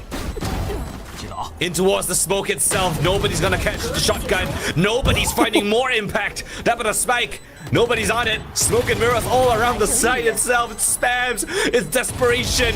But there's no more time. There's no more time for DRG to do anything here. EDG have eked out the clock and the round. Smoggy, the savior from outside the pit, to be able to just survive long enough, get enough of the outside map presence. That's the thing about the Viper's Pit, right? Sure, it protects you despite you having a convergence path being pushed straight into you. Sure, you got life and Spirit as a double duelist moving straight into you, but nobody and Smoggy able to hold down the fort in and out of the pit. That's what matters. You can't be just entrapped in self. You have to send someone out, and that was the master plan there. Only option from Kang Kang getting through that one way onto Spirit Z1. Egregious. And that is the advantage they hope they need. Spirit landed the first shot, but Kang Kang's weapon is better. Down but not out, just 40 HP. He'll find that opening kill. Push back that little bit of aggression, and instead they're gonna turn their sights over towards mid. That's where Chichu has been laying waste. Flash in. Oh, it's a bit of a smoke. Actually allows him to play around it. Bit of space that he's gonna just enforce in his opponent's smoke, as the rest of the team are gonna execute towards that A site. No one's there to stop things. Nick, I can see that. Oh, what is that from Nick? What is a sixth sense? Thinking to flash through, instead he'll just shoot them out of the round. That's the indication for Chichu to chime in. Double kill found as the fade of the smoke wall drops. Vukashu only there for a single kill. And I think the round just falls away into EDG's favor, but no, without us. Breaking a little bit of a sweat. Oh, what was that shot from Nick? The intuition. No, it was just one sheriff shot as well. It wasn't multiple ones that tried to find headshots. It was literally, I think they were about to slow walk past this Viper wall. I'ma take one. And absolutely nailed it to the dome. I mean, fortunately, it's the rest able to collect around that moment. And EDG with the plant down, as well as 3 rifles to boot, were able to make it at least continue their snowball. I mean, 7-3 right now, coming to the latter bit of the first half. It's a good scoreline for Edward Gaming. Wow. How things might have gone, topsy-turvy after that single shot. Let's take a look at it again. Just pure intuition. A perfect hit shot to Jenny. Man. If this round had weapons, if this round had proper guns, things could be a little bit more interesting, but You know what's not really interesting for DRG is the scoreline. Yeah, this is their map pick. They're down 3-7. I get it. This is their weaker side, right? With double duelists, they're not as proficient at getting information on defense, but you still gotta put up a bit of a fight here. If not, EDG might just run away with things. Mid-aggression being spotted out by EDG, and instead they're just gonna turn their sights over to B side, and Flexin's not in his deep position back of side. Instead, it's a double push down towards elbow. Like there with the double duelist in tow. Flexing goes down though, that's a bit of an issue. Turn their sights to the back of the flag. Life there with one more kill. Spirit gets taken down in the meanwhile, but Life still alive. From the flag, tap of the spike. Life needs to hit this. It's a labored shot. Slided already. The sides otherwise, waiting for the rest of the team to back him up. Both players now spotted back of sight. What is the call from EDG? Do they just pivot? Do they just hit towards this A site? No, instead, Kong Kong aware that Life might try to find a bit of a timing. Instead, he's gonna cut down the duelist. Triple kill for Kong Kong. And EDG gonna head back towards this B side, perhaps thinking that DRG thought that EDG went towards it. Instead, both are here on this B side. Oh, Vukashu catches Jenny off guard. It's all up to be Kong Kong. He's got triple kill already. He needs the ace right here, right now to max the turn. First one spotted. Paranoia there. Oh, but Vukashu is just better. Pushes him out of position. Catches him on the readjustment. And DRG, sigh of relief. They get another round over the line. One kill away from letting Kong Kong hop on his feet, but instead it's Life cheering on Vukashu. And it's Life with Spirit Z1, right? Playing the advantage of the double duelist, walking together synchronous, right? Until basically Life took the window as well and stalled out that plant. Great adjustments coming up from DRG to keep the advantage at least not too much spread out for EDG. Last round though, hoping for a 5-7. Yeah. It's all 5 members of the attacker side stacked outside this. Will be met with the Trailblazers. Wanna fight this? Oh, but DRG gets stopped. Great molly from the KO there. Keep them honest. Until Sri gets sent out, flash in, jump on above. Kong Kong with the knives out. Gets flashed in his face though. Nick able to find the first. Plays with it in his opponent's smoke. Pops the Seekers now. Positions exposed. DRG with a resurgence here. Last player stuck in main. Nobody with him. Nobody by his lonesome and nobody goes down. It's a flawless round for the final half here from DRG. What looked like a disastrous half. They've salvaged these last 2 rounds, made things competitive 7-5. 7-5. They unfortunately chose wrong, and the flashes from Nick at this moment able to be the absolute anchor for this A site with a nice 3k. So much value that's come out from Sky players time and time again. We were a little hypercritical of it earlier on with that early usage of the flash as well as the Trailblazer, but it did just that, signaling so many aggressive players right outside that A meant they could take the time to stall things out. On the flip, is this big enough though for EDG? 2 points delta from DRG against a double duelist composition on attack. We'll have to see. Consider, I think it's pretty decent, right? If you look at the composition of DRG, it really is tailored and favored for the attack side. So the fact that they've already gotten 5 rounds on defense, I think that is more than they could ask for. I think was it EDG that won the pistol as well. So yeah, it's pretty solid, all things considered, for DRG. If they win out the pistol in the second half, I think potentially even win the bonus. This double duelist could really overwhelm EDG if they're not careful. If the timings of the KO, Jenny, if he does not land his knife at the right timing, at the right place, it's not gonna be able to shut down the double duelist from double diving in towards the site. So gotta be cautious of that potential, as DRG will hit over to their more favored side. This will be sort of what I'm expecting, right, Golden, is as we move towards these move through the rounds of the second half of this matchup in Breeze, it's going to be a chicken and an egg. A lot of it will be down to how much utility we waste, right? DRG is going to try to bait as much out as possible from EDG so that when they do hit a site with their double duelist like a hammer, it's going to be a lot harder for EDG to stop the rush mechanic that they can bring in. And on the other side, EDG is going to try and play chicken with them the entire time, right? Maybe not use the KO knife so early, just like we see right now, to be able to use it at a better time to stall out the duelists as they rush into this B site. Jenny's gone undetected. Vukushu finds one in the mix, but yeah, right there and then 0 Point comes in a little bit late, but still they stop the first initial hit. Life goes down. Much chance for them to get back into this one without investing a bunch of utility, and all of the players of EDG have already rotated here. Spotted out a look towards mid. Be cautious of that factor. Flexin identified. DRG reevaluating the options. Huge wide swing from nobody. The bandit coming in with a nice tap to the dome, and re-exploring this mid space allows nobody to really hold possibly any fast rotates that are coming from attacker spawn. But now Kang is gonna be held to their wit here. Sheriff in hand, dashes out, finds the first, not the second. The flash from Nick throws off that aim, so only 1 for 1 so far. Yeah, but the information is still there for EDG. They know that DRG are just basically stuck in towards elbow. 2 players still bolster this B site. Scan comes in, both detected, 10 seconds left. You got to get the spike down, buddy. Peeking out wide, Chichu with the flick. Nick left it impossible 1v3 as all 3 emerge as the fade of the wall envelops the site. EDG again finding another pistol here in this map.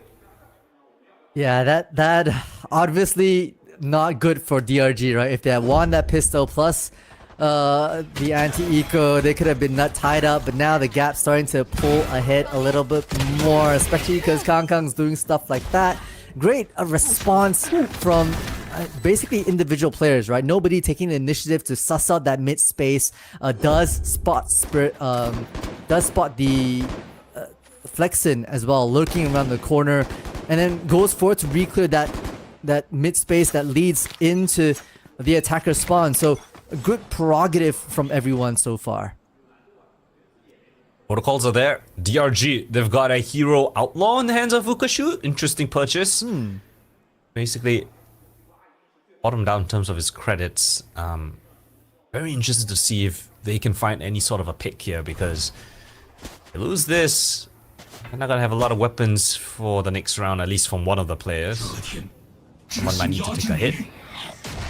0 Point gets baited out to be detected. Passive setup here for EDG. Yeah, that's the smart thing about what DRG is trying to do, right? Just provide no information, force that utility. That's the drone as well being utilized from the A side. But with all that being cleared, this is now a clear A hit. We've got the dots being lined up for the smoke to be deployed as well, but the KO will have something to say about it. Not if Spritzy is diving straight in. Jenny holding down the fort. Chichu's right there with them on the Sheriff. It's beautiful right now from the anchors. Yeah, nothing to be said. Just like that. It was picture perfect. As you mentioned, the drone comes out of a... acknowledges that, hey, nobody is there. Oh, at least, no one is there. Nobody actually hit it over back towards that B site.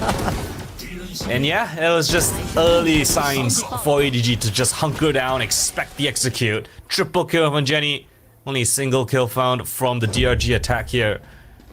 Outlaw not really paying out any value. Vukushu forced on a bit of a sheriff buy here for this anti-bonus round. EDG instead, they gotta be cautious of this one. Life is right around the corner, but nobody. He's got the Bucky, the perfect weapon for the job. Gonna snipe him out of the sky. Again, Life goes down without an opening frag. Oh, the read was so wrong, unfortunately. The only saving grace right now is that they're able to creep in onto A side, but it's gonna be Smoggy who's spotting out. Chichu finding one in the long range. Smoggy as well on this A side, and Spike's now in no man's land. Hong Kong acknowledges that the smoke is dangerous. And while nobody's just gonna pick up a weapon in front of his opponent and still land the headshot. EDG, this is the kind of, you know, craziness that you expect to come in from them when they find their groove, when they find their momentum. Now they know that they can kind of run circles around you. Stunned up, still nobody lands a perfect shot. Chichu jumping up, lands a headshot. Each one finding their victorious moments. Yeah, life was just unlucky, as life is in general. But life actually had the flash to their support them. But when you take pellets to the face, you can't stand too much longer. So back into a thrifty round we go. It'll be orb farming and possibly economy damaging will be on DRG's agenda today. Looking for a bit of a mishap, a bit of a unenforced error perhaps from the side of EDG, but you know, no need for the defenders here to get spicy. They can chill out. I gotta say though, ultimate wise, we're well into the second half here. We haven't really seen much to be garnered. I feel like the orbs have been neglected a little bit, Colden. Perhaps this is what, like the 4th round so far. I guess usually it's around round 5 that where you're starting to get the first or second ults online. But yeah, I do agree, the ult orbs not really being a big factor here. And I mean, DRG have full A main control, right? Might as well pick up the orb. Right? Even if it's just a bait that they've got presence there, because 4 players on that A side, now that there's no noise being made, let's send someone over to just investigate this B side. It's gonna be Chichu. Oh, and he just gets away with murder. Easy first pick. Kangkang's on an elevated angle. Life's not gonna be able to check him or find him. The double pick already found. EDG knows that they don't need to play aggressive at all. Just basically hunker down on the sites. Have a crossfire being set up.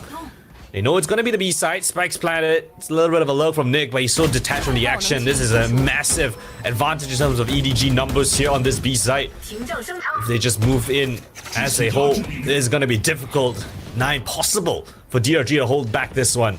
Late flank, perhaps a potential. No! Instead, it's gonna be Kangkang. Catch him out. Astra in the astral form. Spirit only good for one. Cove on towards the spike. Nick is way too far on the action. Only a single kill to his name. Chicho with a triple here is the only defender basically on that B site. In EDG again. Very comfortable up against these ecos. I wouldn't be surprised actually if head coach Nathan D calls for some sort of timeout, right? Moving into the bye round that is DRG, to be able to maybe provide them some sort of opening strat, some sort of mid-round gameplay call that they can perhaps lean on to, because they haven't quite found their footing a lot. And there it is, the timeout, right?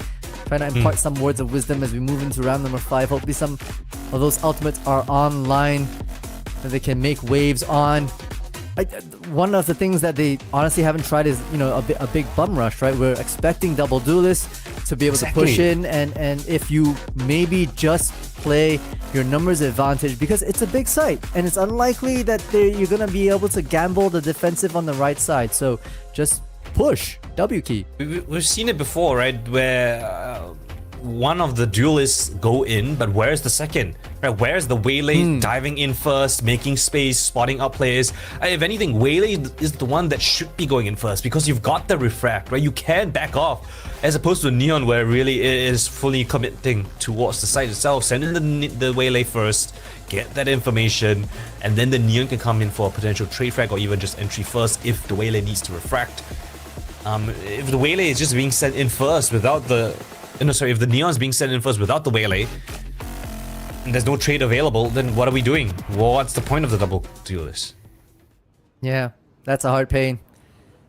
So, hopefully, wise words have been exchanged. I'm looking at Flexen, one away from that cosmic divide. That might be... No, that will not be picked up, because Flexen's not even with the main group, unfortunately. I read that wrong. But they're looking to maybe just explode out from this quick and early. No stopping utility actually from the EDG side, unless you Smoggy taking heads and writing down names to just stop them dead in their tracks. And we expected the double duelists to dive in together, but we didn't expect them to both die together in the same angle. Smoggy does not even look phased. Long range fight from Kangkang. Double kills for EDG members. It flex in. One off that Cosmic Divide and one away from his opponent reaching match point.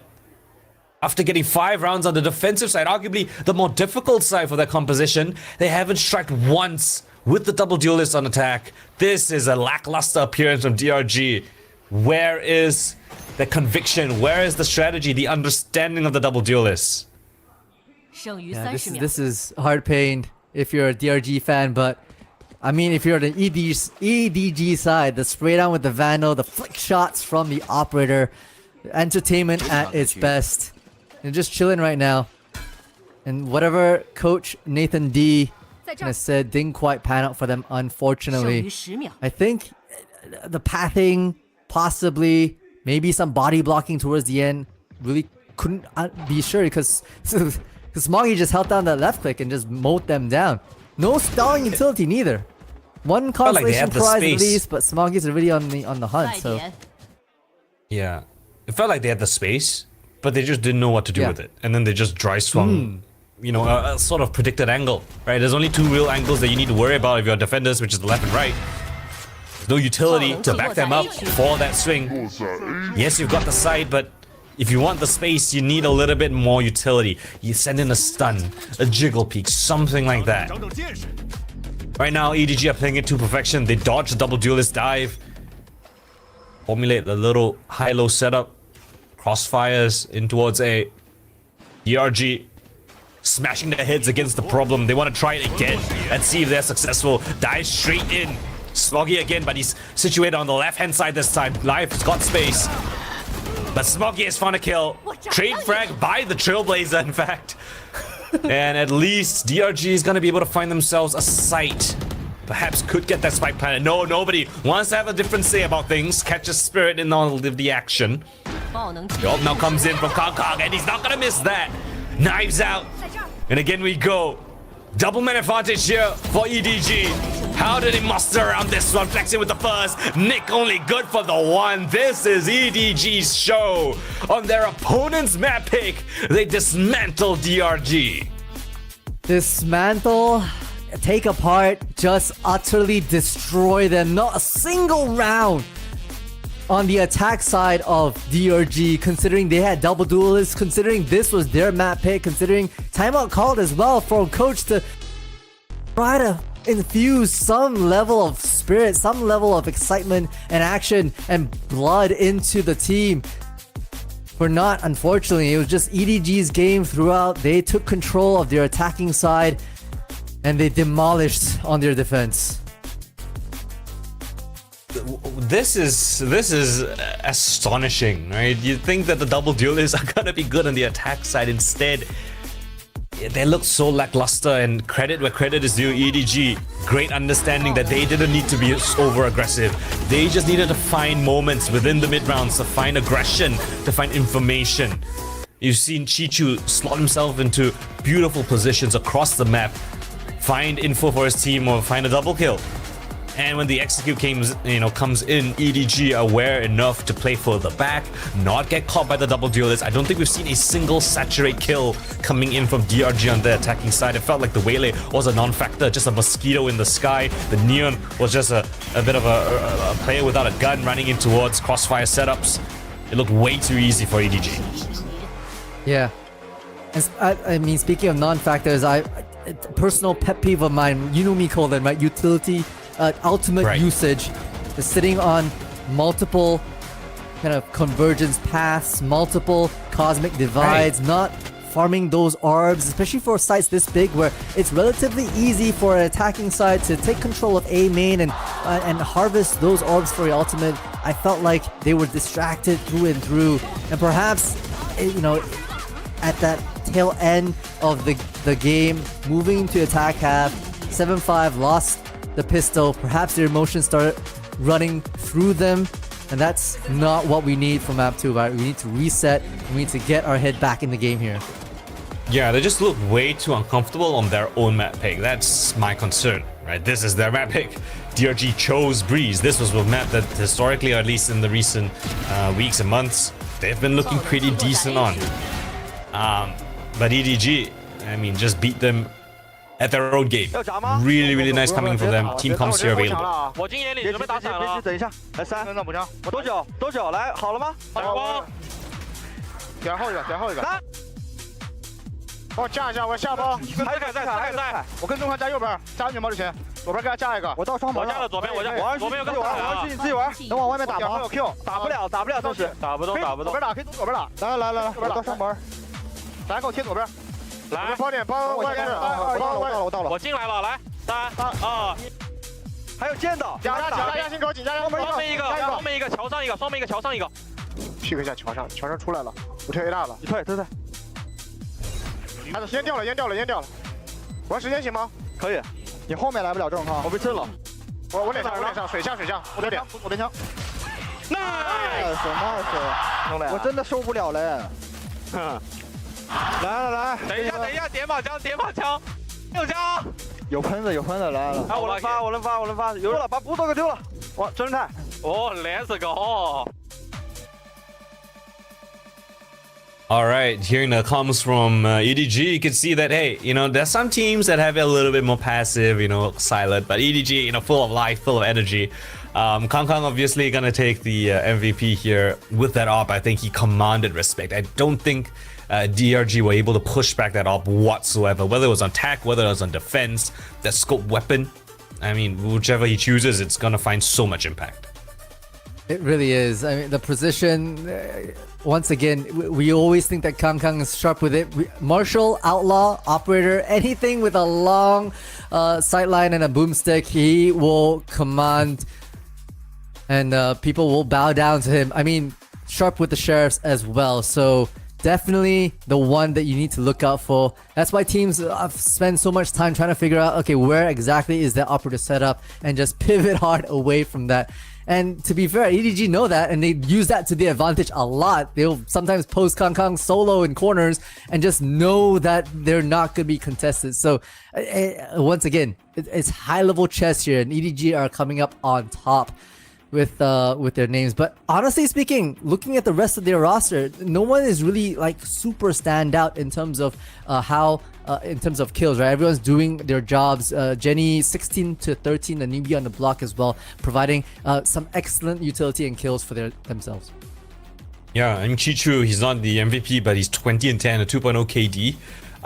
You know, as the Viper, and you know, if you've got the Jet being that aggressive element, able to find opening picks, and then you have the Sentinel of the team, right? The Viper being able to find so much impact in terms of the kills and still stay alive. I mean, that kind of tells the story, right, of this entire map, whether your duelists are finding opening kills, your Senti is able to hold down sites. It's looking really nice for EDG. 12 to 6 in terms of the opening kills, by far and away, you know, advantageous, despite DRG being the team with the double duelists. You'd expect them to be the ones pushing that aggressive style, pushing for those opening kills to find those advantages, cut down the utility on EDG. But instead, it's the other way around. We can see that in the scores, in the kill feed, and even in the I guess you could call it the stat sheet, stat hexagon.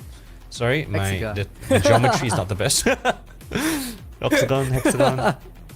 But yeah, I mean, filled out most of it.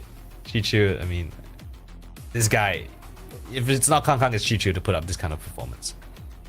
Oh yeah, I mean, 100% the game sense there, understanding where to just support the rest of their team with some snake bites, and then the pit, right? Knowing that they need to be the anchor within the pit, and then they have Smoggy on the outside, just moving around, making sure that their butts are covered, and that is, like you call it, the Sentinel. I actually didn't think about that too much, but like, you're precisely right. It is actually Sentinel behavior, despite it being an actual controller role. So I'm excited you've opened my eyes to that. I'm EDG looking solid so far.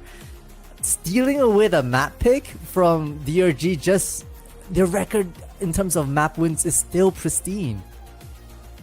Yeah, I mean, EDG have been looking really nice so far, and this was something that I didn't really expect to see going into this series. I think that you know, if DRG wanted to win, it will probably be a 3-mapper, but you know, and they needed to win their own map pick. So now I'm really much concerned for them, right? Because Second map is going to be EDG's map pick. It's going to be, if I'm not mistaken, Lotus. And their recent victory against Trace Esports there, 13-4, really, really strong. So can't wait to see how that one pans out. But before that, we're going to go for a short little break. And when we come back, that map of Lotus up on the cards. You guys definitely do not want to miss that one. We'll see you guys in just a little bit.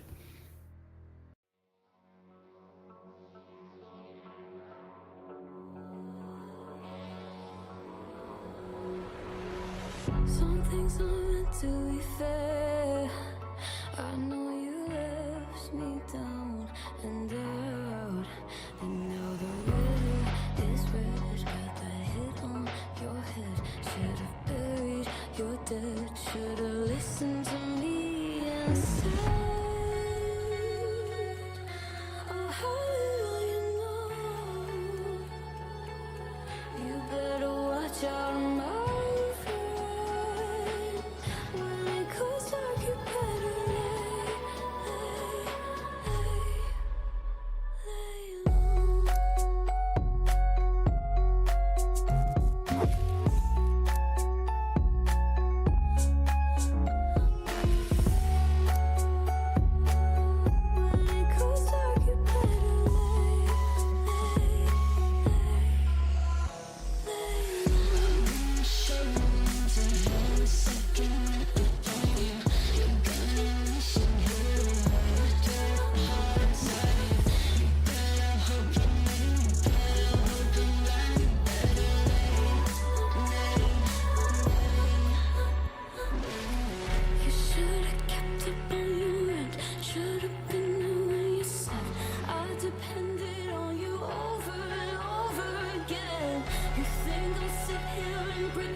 Welcome back, guys, to VCT China Stage 1. We're here between two teams. We've got two teams on the board. EDG versus DRG. Map 1. The pick of Breeze by DRG goes to the wayside. EDG cleans that one up nicely, 13-5. We're now in towards the second map of the series. It's going to be Lotus, EDG's map pick, and it's now or never that DRG fire back. If not, EDG might just have a pretty fast day, all things considered. Yeah, and considering your win streak so far, I wouldn't be surprised if it goes their way. They're looking super solid, pulling out their double duelists with Smoggy running the Phoenix here on Lotus. And it's just a bunch of utility that is so oppressive, being on the offense or defense, that makes EDG honestly unparalleled here in the CN Stage 1 when it comes to Lotus. So that's what DRG is going up against. They're once again bringing something similar. Vukashu now on the Cypher, that is allowing Flexin to hop onto the Omen, and all eyes on Spirit and Life, right? All eyes on the double duelist. They have to be the ones to make the entries. They didn't get any attacking rounds on their previous map, on their map pick, and they're starting on the attack. They need to make a dent here. Problem with DRG right now is they're not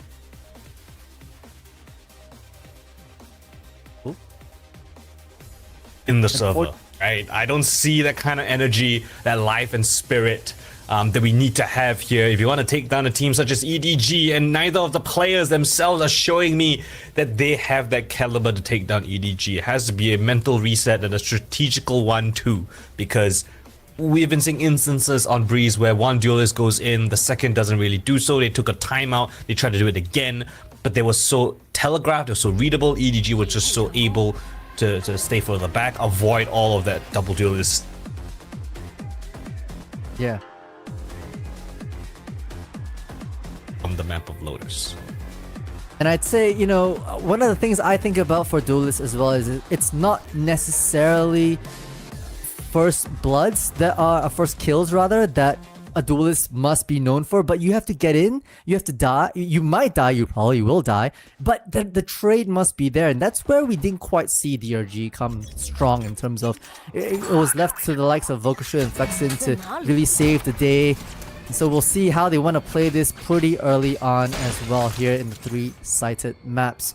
Right across the board, I mean, we've got the Cypher setups from Chichu, loading utility outside of A, letting them be the anchor. So utilities across the board from EDG, scarring out mid, but DRG holding their cards very close to their chests. I don't mind it actually, right off the rip, allowing all this utility to be burned by the defense early on. Flash from the Phoenix just declared towards B, but EDG have got 3 of their players expecting some sort of a B/C push, C mount push. Instead, Prowler again, just to reclear front of B, rotate back to support this A side. Vukashu gonna note that there's presence. Early information found. Break of the Cypher. Camera in towards A as EDG hunker down their players here. Smoggy set up as that Phoenix. And towards A they go. Break of the door, or open up the door rather. Smoggy's here. No flash available this time for the fight. He's kind of left in a bit of a isolated land by himself. And oh, spirit hit! Just like that to open up the round. Catches up to Smoggy despite EDG kind of having 4 players here. Somehow they're able to find an opening frag in an isolated 1v1. Nobody stuck to the close corner. Do they clear him? Yes, they do, but a jumping shot is good enough to draw away the crosshair. 10 seconds left. They've got to commit in towards one of the sites itself. Plant it on towards B. In towards heaven. Oh, you gotta get the spec down, buddy. Flexin eventually gets it down. Meanwhile, Spirit's flanking them all the way across the A site. Kang Kang's gonna catch him blindsided though. 3 versus 3 now ensues. Jenny in towards the B heaven. Kang Kang now coming in late from the broken door. Nick gonna enforce that. Mark him down. Nicely found. Fade of the smoke as it comes through. Nick with a triple kill. And DRG strike first here on their opponent's map pick. Big pistol round for themselves, right? We're seeing a bit more layers from them as well. You know, just avoiding all the flashes, all the utility that the EDG can bring, which meant that, like you called it, right? At the tail end, the Phoenix had no flashes, had to retreat, got their head popped off as well. And then at tail end, 3 kills in quick succession, all players looking at the right corner at the right time. And so, much needed pistol round, much needed confidence boost, honestly, for the DRG folks to say, no, we've got this, we can bring the action. The question is, the gamble stack. Does it go your way or not? No. Door open, so it kind of suggests that EDG might be fighting for this. Instead, it's nobody that's just gonna disrespect the Cypher utility. Cypher can spots him out, but there's a tripwire there. Oh, Vukashu. Now he gets alerted that there's heavy presence, or at least heavy aggression down towards A. It's gonna call for his team to just, you know, pack up their bags and head towards this C side. It's a bit of a spoke there, which will delay the execute for a little bit, but DRG should be able to find themselves pretty weak C side. Yeah, just don't spook yourselves off, right? We've seen players, or teams rather, just maybe smell something in the air and run off, but sites near empty is just Kang Kang slowly walking through, has a pistol, does click one with a nice flick onto Spirit, but one's all they got, so Plant should come down pretty safely after that. Alright, post plans assumed. Let's see how they want to do this one. Spike's not really planted for Mount, so DRG have to commit a couple more bodies towards the side as they would hope, I think. One's coming on the flank. All forces coming in from CT as well as Waterfall. Shoot. Perfect weapon for the job. I think that they come up and give him the fights that he wants. But EDG Haven't found too much success just yet. We'll try. I think it might be wiser to just die to the spike at this point, yeah. Everyone playing patient. Fukushu could go a little bit of an exploration mission now. Chooses to play a little bit safer. Don't want to feed away too many Elfin orbs away as EDG. Last 2 players who just died to spike. DRG the clean second round. Yeah, Spirit the only one dropping to their knees, but I think was they only bought 4 rifles that round as well, so we'll be able to transfer all the big guns over, to say the least. And the Outlaw as well from Vukushu. We'll see though. Yep, we'll require both shots actually, because EDG, you know, didn't give too much away. We're able to at least buy up full shields as well for round number 3. Default we go, putting the early trip in A, but the Cam's likely to get the C mound control. It's tick for tat so far. A quick dash in from the Neon, as well as some support from the backside, but they're not committing though. At least it's early pressure, right? Breaker already opened up the door.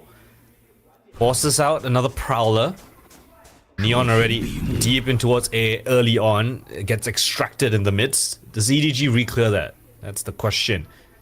It forces a lot of pressure on towards A. Heavy lean from the EDG side. And this is not an eco round, right? This is very much a gun round for EDG, yet they don't really have anyone towards the C side, and DRG might just strike gold twice. Yeah, quick paranoia. The beautiful exec from DRG. It's textbook so far from them, but we'll see if they can do a second time here on the C side. Close corner, stack up, high low. EDG, do they read this? Oh, they do, and nobody gonna line up a double kill just like that. DRG's hold off this C side looks very much so weaker. Flashes come through, but nobody's the one to actually pick up a quad kill in all of the mix. Lovely stuff from EDG, beautiful retake there. Get themselves on the board. Not phased, despite them losing the C side without any pressure from their initial defense. That's nobody. All smiles on the camera as well. You know what beats a double?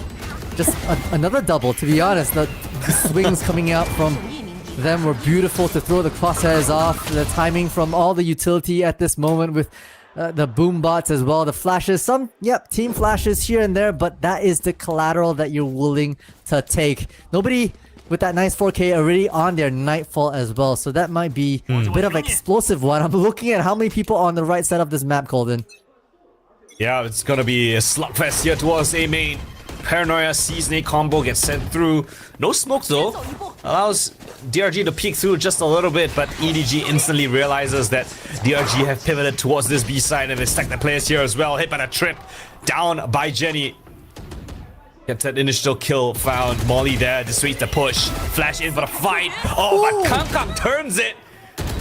There's layers upon layers on this defense here. Eventually, oh, I say eventually the smoke comes in. No, instead, Smoggy dives in. Vukushu punishes. Overextensions by EDG. Vukushu now pivoting around. Acknowledges and identifies where the last 2 players will be coming from. Chichu still here towards the C side. Oh, actually has to get back through the door. Smoke prevents him from getting through. Spike to get planted. Fukushu taking his own smoke. Taking his opponent's smoke. Trip in the grass as he sneaks around the corner. Okay, eventually he would just break it instead. Forces out the Prowler. High-low setup being found by DRG. This is something I love. Oh, but the Nightfall might make things interesting. Break on the Prowler. Everyone in their sights. Down to the 1v1 and Fukushu on 1 HP. Stand up for the crowd. It's a triple kill from the Sentinel to pull DRG over the line.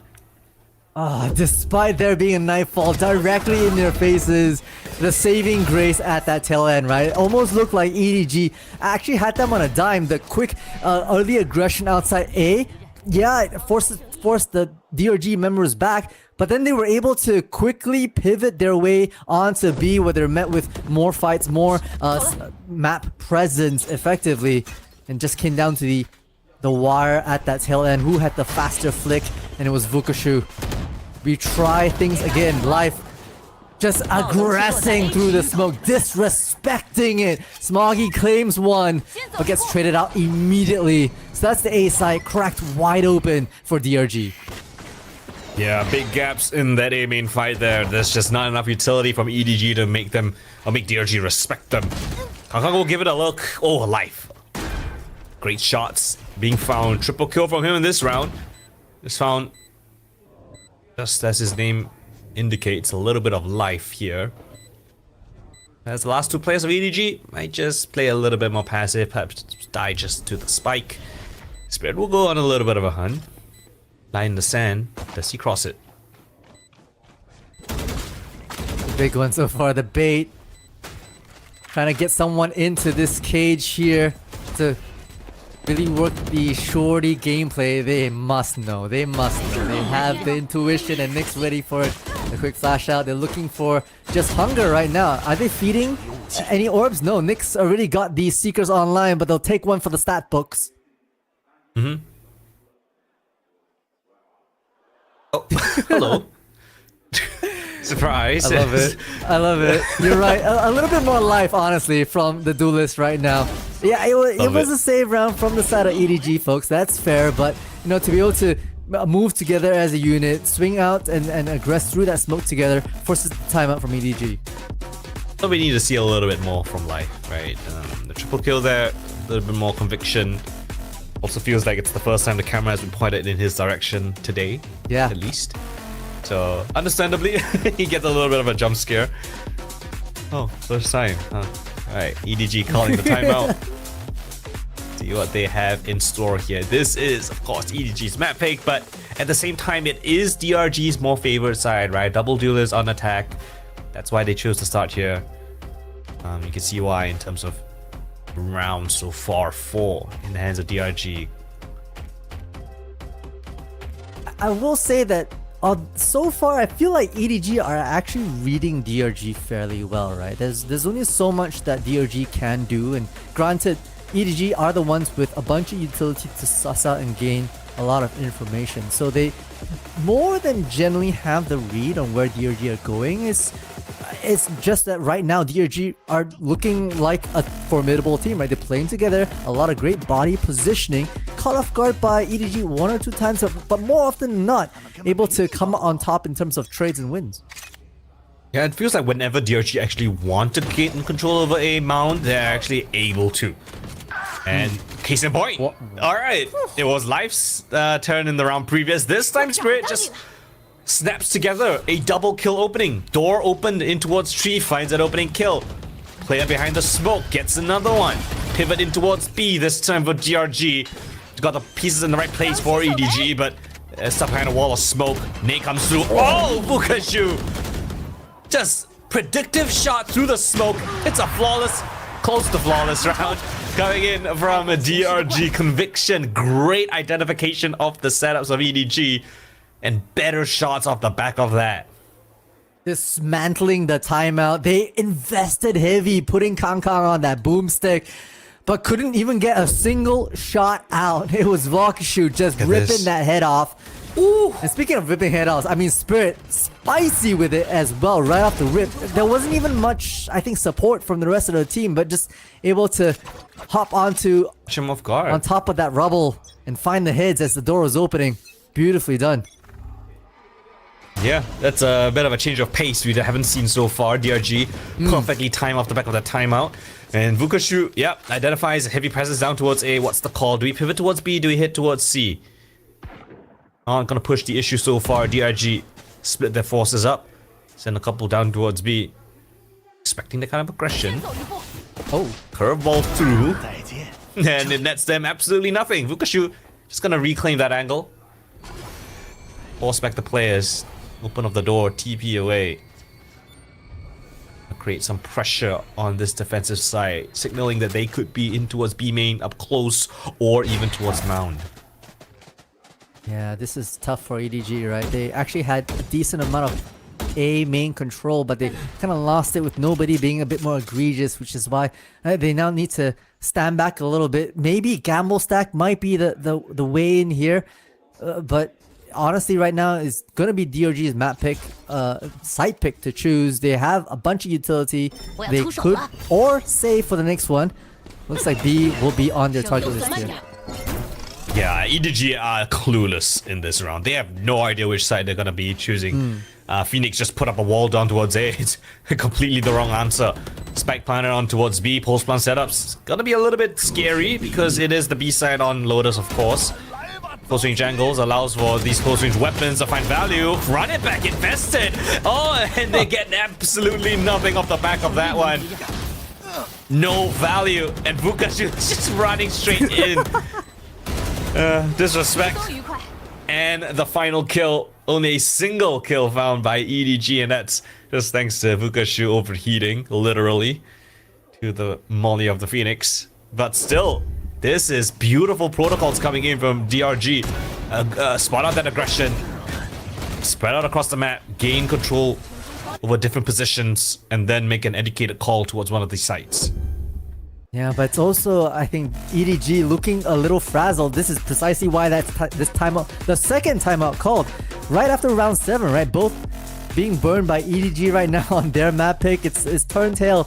It is the reverse sweep for both these maps.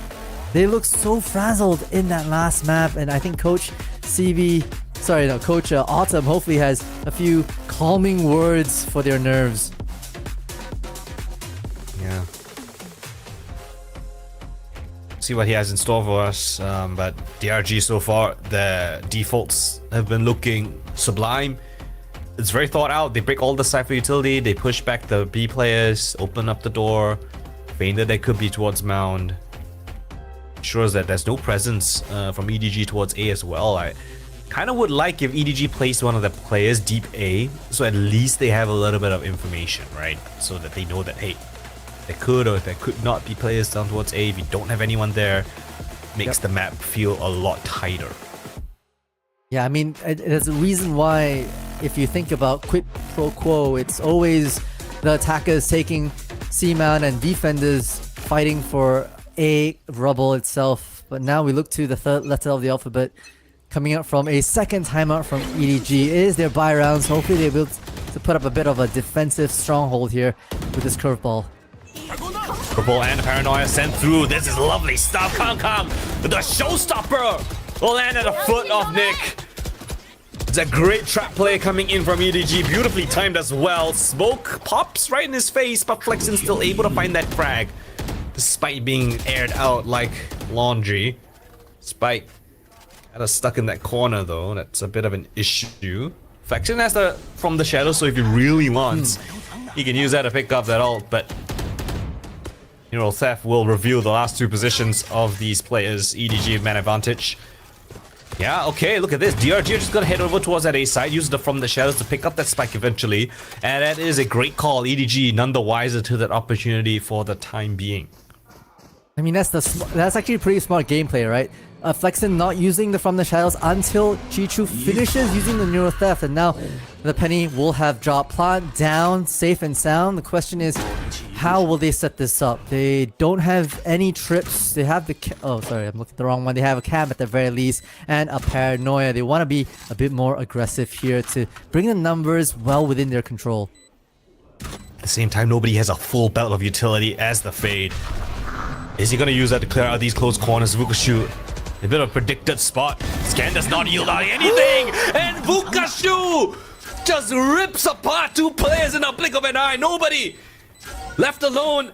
Spike planted in the open. Tap of the spike, not a committal. Hit by the cam as well. And they know exactly what's happening. It's a dissection from DRG.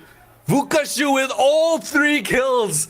At the final hurdle, the raid boss goes undefeated. It's heart pain for EDG, right? So much investment. The trap play, the showstopper, even the Neural Theft to gain crucial information goes to naught when those heads lined up at A Heaven side. Multi, why is the Fade going by himself? Why is the Fade not using his full belt of utility to clear that close corner? Questions that we ask and we might not get answers to. Welcome to EDG. I mean, it's sometimes where this team looks absolutely look like they're off their rockers, going to the moon and back. And there are times they look like they're grounded, shackles to their feet. Not sure how to put one in front of the other, and that's where DRG is gonna just come in and sweep them off their feet. Moving straight into a pretty stacked site, but it's the convergence path that DRG will be able to capitalize on. Straight to domes. The A giving up. Now if Chichu has anything to say about that though. Only just a single kill though. Spike planted right in the open. Full pulse plan setups situated here. Chichu though, giving his team a little bit of hope. 3 versus 3. 3 versus 2. Chichu is on a rampage. Triple kill. All the kills so far for EDG in his hands. He's got to go nuclear. He's got to go absolutely nuclear. Down to the 1 versus 1 and Jenny will clean it up. Chichu sets his team up for success. A quad kill found on an eco round. How does EDG do it? How? Golden, that was not supposed to happen. The way we talked about it, it was supposed to be, oh yeah, they come in, nice convergence pass, sweet, sweet, bam, bam, boom, it's over. But Chichu! What a master! 3 versus 5. Chichu picks up 4. And only 4 bullets required. Jenny there for the important trade right at the end. You can see how much it means to them. EDG down but not out. An eco round win off the back of their Sentinel. And again we go, instant fight here towards Rubble. Splash down, but Smokey still gets the kill. Sliding in, nobody provides that cover fire. Protection of Smoggy. And that is a double man advantage again. But this time, it's for EDG. Yeah, overdrive utilized as well. Taken away from life as their life depleted. Now, double prowlers just to suss it out. They have the read though. It is an A hit. The question is, do they let Flexin walk all the way in? Woman around the corner, but Chichu's faster on that push. Chichu is just hunkering down A. No access whatsoever, but okay. Vukashu, 1 HP though. Not gonna be an easy task up against Chichu and nobody. The double swing comes through. Effort is there, but not enough. Perhaps starting to close off a little bit, right? I mean, the timeout didn't quite work out, but maybe some remains of motivation bleed into the rounds next. EDG looking like they're playing off each other just a little bit more. Being careful about their positionings and their pathings through sites. Being ready for it forces the timeout from DRG right now.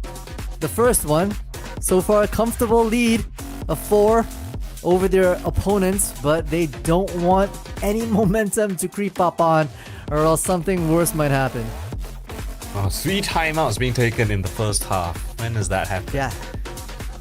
That is, yeah, it's both teams understanding that this first half has a lot of weight to it. You don't want to go into the second half with just 2-3 rounds, right? As EDG, you want as many as you can. As DRG, you don't want to lose this lead. You've been on such a hot streak so far, but you're not, or you shouldn't let a couple of these hero rounds of EDG take away from the work and effort and diligence that you've done so far. So calm them down. Go back to what has worked so far. Don't get too lost in this EDG chaos. Yeah, triple site means it's supposed to be attacker sided, so coming out with like a 9-3 is gonna feel comfortable for them. 7-5 might be a little bit more dicey, and so yeah, putting the pressure onto them for the last couple of rounds here is gonna be big for DRG to maybe break the momentum. I'm looking at the Nightfall that nobody has once again to really hold the fort here as a sole anchor onto A. The slide in from life gains all this space nice and easy. Just how they want to proceed from here. Alright, great early pressure now being found by DRG. Do they want to commit off the back of that? Trailblazer's not going to be able to spot anything. Nobody's going to creep up in front of all the utility. He's by himself though. If he gets caught, could be really, really dangerous. Dodges a couple of bullets. But still, Kang has got his op and he's marking down that C line, so it allows for EDG to heavily stack towards this side. It's Nightfall invested. They want to pounce off the back of this? Do they? Nightfall's great, but that's just information. You still got a minute left on the clock, guys. Yeah, it's too early. It's 2 prowlers sent as well with just no marks some information. Great flash. Spirit swings off of it, catches Chichu as well as nobody, and is dismantled from here on out. On to B we go. I would like if they go back towards A because it is free for the taking. Spirit's found a triple kill, but Life has snuck up in towards the heavens. But Jenny expects that. Wide swing from him, catches onto Life. 3 versus 2. Kang now spotted out towards C-Link. Up in his hands though, it's not the ideal weapon for the job, especially on this B side. Jenny potentially aware of a flank potential, not to be the case here. Paintshell sent in wrong direction. Not gonna be able to find anyone. A swing out wide. Flexed it. Great initiative being found. Jenny not gonna check the close left corner as Nick will find that final frag. DRG off the back of that timeout. Go back to winning ways. I don't think Kang has fired a single shot off his operator this first half so far. Twice he's picked that up. Twice it has been robbed from him. Just not in the right spot at the right time. It's a 33% chance that they'll walk into the sidelines and just not panning out for them, unfortunately. Yeah. DRG have been actually really proficient at finding those opening kills or even opening double kills. It's all about closing out the rounds, right? EDG thrive in that little late round chaos. It's aggression down towards C from EDG. They post up the Omen, jiggling on that angle. Kangkang does not have the op this round. Trade of information down towards A. No one's there. Yeah. Defaults across the board, right? This is a new look from a lot of these players. DRG expressing and posturing for this mid space to like clear Jenny off that C mount, which puts additional pressure on this C, forcing the rotates already, but it might be too little too late because they're about knocking at their doorstep right now.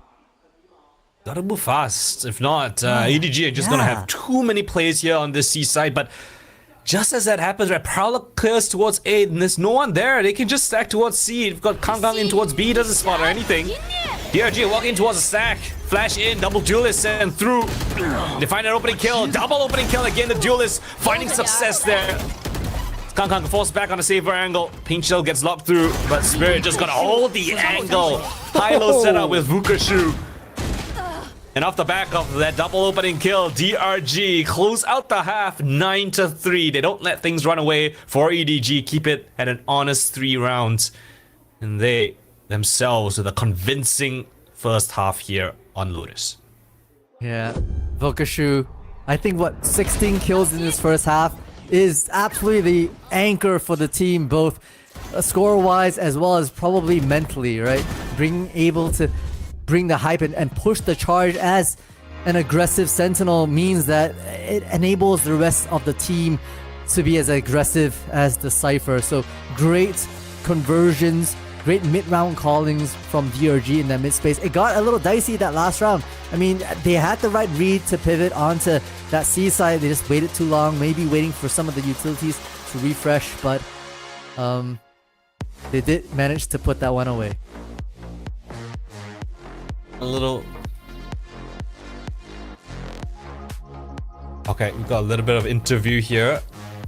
I think we might have a bit of on-screen translation, but what do you think she's saying, Multi? Oh, you want me to lip read Mandarin? Okay. That's next level. That is truly next level. They're saying that they want you to buy the EDG and DRG bundle. That's precisely what they're talking about. That's right. Good call. That's right. You heard it here first. Buy the DRG and EDG bundle. Which one do you get personally? Which one's Ooh. I feel like the DRG one looks sick. This year's DRG one is the green one, right? I think if I recall correctly, it looks like villainous is their arc, and I love to side with that in esports in general. I mean, when Evil Geniuses had their run, I was lapping it up like a mad dog, and I'm all here for it as well for DRG. Alright, we'll find out, right? Looking at the classics as we head in towards the second pistol, the first round of that second half. There we go. Got the EDG and DRG classics. What tickles your pickle more? Is it the black and yellow, or is it the green and black? So right far, off the rip. DRG holding for a little bit of aggression. The cage allows him to cross. They spot him out.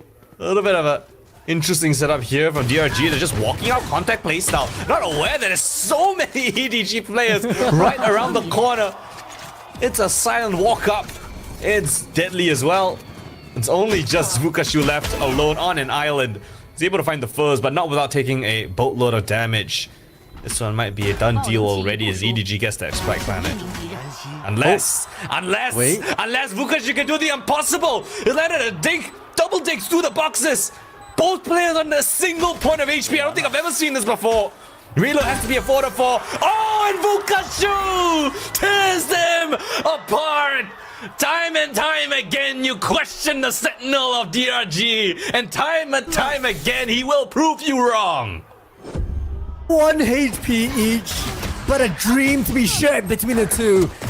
And unfortunately, Vukashu is the one who wakes them up. Absolutely demonic here with the wide swing on to nobody. We almost wrote them out. Never doubt again, Golden. I know which classic I'm buying after this one. Vukashu has just absolutely thrown him in for a whirlwind of a ride. 20-4, by the way. Vukashu is just playing a different game at this point. 10-3 in must-win pistol round goes arrive for EDG. They fumble a 3v1 on a 1 HP Vukashu. Literally. Absolutely insane so far. This gives them a bit of a chance here to put up a fight as they reach double digits and maybe even more. The Bucky comes out in full force. Spirit finds a nice 4K, can't find the 5th, but is standing right on the stage here, commanding respect. Oh man, I mean everyone on DRG must be feeling pumped up after what Vukashu just did to EDG. It's Spirit's turn. His is a little less flashy, it's a little bit more hilarious. He's slowed up everyone. Missed the flash, and he's just standing and buckying. Easiest kills of his life. Let's go. Bam, bam, bam. Oh, yes. DRG. That's right. 2 points away from reaching third map here. EDG will try their best. They've got a buy round here up against the anti-bonus. Yeah, that's the thing about EDG's composition on attack, right? They don't have fast-moving characters like the Neon and Waylay, so they need to do this slow, methodical move up. And that just gives DRG a lot of time to reposition. And so they have to play extra, they have to basically have more effort to really play with the hearts and minds, cause more utility expansions from the DRG side, which you're kind of seeing right now, right? A lot of heavy map presence being involved in A, which leaves an opening in B. Skyflash smart though, does at least signal an information. Spirit will get punished egregiously for that wide swing by Kong Kong. Nice patient play coming in from EDG this time. It makes DRG a little bit uncomfortable. Over eager perhaps. Spirit goes down. They identify the C side is probably pretty weak. Got a couple pieces of cypher utility, but other than that, it's just life here with a less than ideal weapon. Nobody there for the kill. Vukashu only good for the one in a committed angle. So EDG get the spike down. DRG could be able to just die to the spike there. Xin's got a bit of a Spectre, so he might give it a little bit of a shot. Other than that, EDG looking to keep their numbers nice and healthy.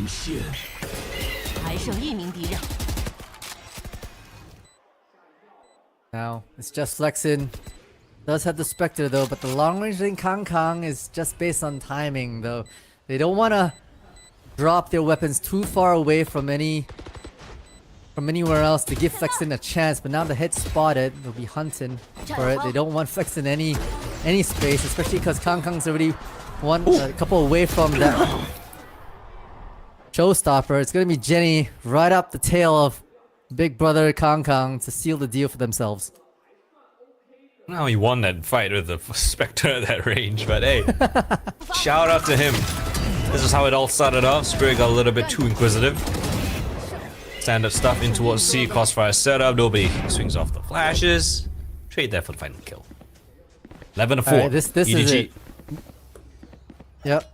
This is it for EDG. They need to start their demonic run from the trenches to make it count for themselves, or else we're going to a map 3. I mean, they have some hopefully interesting ideas they want to exec on A to pull things around. But right now, both duelists from DRG hovered outside of B. Flash dissuading EDG from making any further step into this A rubble site. Alright, reclear coming from DRG here towards A. They're gonna find out that it's free for the taking. The question is, how fast can they rotate and how good can Vukashu hold? I mean, if anyone, it would be Vukashu, right? 21-6 to the name right now. An anchor, if I can say so myself, an early trip to indicate, and it's all on Cypher, who backs off just a little bit, rather wants to take the retake. Nyx right there with a bit of a dash in, along with Life, gets a nice 3k, Smoggy fires 2 back. Oh, Vukashu, what does that from Vukashu? What did he see? What is that headshot being found? Smoggy left 1 versus 3. He still has a spike to plant, he still has a trip to break, and a door to tango with. Tyloo set up from DRG in towards spawn. Smoggy will try. He's one off his Hunters. Not Hunters ready. Run it back. He'll try. Paranoia hits though. Force back on a safer angle. Calls in for the reaggression. Smoggy with the double kill, but Spirit there for the trade. One player the difference. And DRG hold on. That is 12 on the board. EDG so close yet so far. Every time it comes down to these final moments, the scoreline is miles far from each other, but each round feels so close, so tight when it comes down to absolute mechanics. I mean, Smoggy just able to be at the right place at the right time to almost pull off an insane kind of 1v3 situation. Now it's DRG's game. Time and time again, they're gonna make this work. The force from DRG, EDG has to matter with the swings out right now. Oh, into the fight we go! Kang! Easy double for him! Pincers Nick in towards the broken door. Expect a swing of flex in. And EDG, what a pinch coming in towards a rubble slash, B-Link. Smoggy with the final close. And despite them losing that round previous, they still have that conviction, that aggression to turn up the ante. Fast push in towards rubble. And the flank coming through from B. Nets them yet another round and staves off that looming 13 on the board. You'll have to play every single round perfectly from here on out if they want to deprive a map 3. It's still somber on the stage. They won. Celebrations were muted though, so they know what's ahead of them. They'll have to pick things up for themselves. Quick early one from DRG to make this A-Rubble fight a bit of a tangle. Yeah, but they don't really have the weapons for the job. Life gotta try his best, creeping towards the smoke. EDG just marking all these potential pushes. This should be a done and dusted ordeal here. Just an eco round from DRG. Unfortunately for them, not going to be able to net a single kill. Flawless round from EDG. They get half the score of their opponents so far. Still a lot more work to be done to even give us a consideration of an overtime affair. Yeah, but the next run is what I'm worried about, right? 5 ultimates for DRG's name means they can really put up a bit of a fight against their oppressors right now who are rising through the ranks. A lot they can play around with. And timeout call, the last one to be used here by the DRG folks to really establish how they want to order their ultimates, how they want to drain out the utility from EDG and put this one away. Autumn's laughing. He's loving it.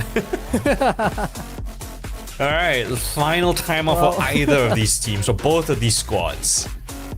So for the next however many rounds there are, up to 6, there won't be any intervention from the coaches. The final words of advice here being spread across either of these teams. DRG looking for that final blow. EDG hunkering down for what they hope could be an overtime affair. Yeah, but DRG have this. They have one chance to knock it in versus EDG. They need to have 6 perfect rounds, and that's precisely what DRG are banking on, right? can get away with a few mistakes here and there, but here's 30 seconds, here's 60 seconds to hone in your nerves, create a game plan, and execute it. We've got the convergence pass plus the overdrive that can be used simultaneously. And then if push comes to shove, you need more information. Seekers are online as well. Lots that DRG can use either for a retake, and it looks like they wait. They have the showstopper from Kangkang that is given so much space, and so will be effectively wasted from that perspective, lest given does get this A site for themselves. Now is the retake. Seekers online. How does DRG play this?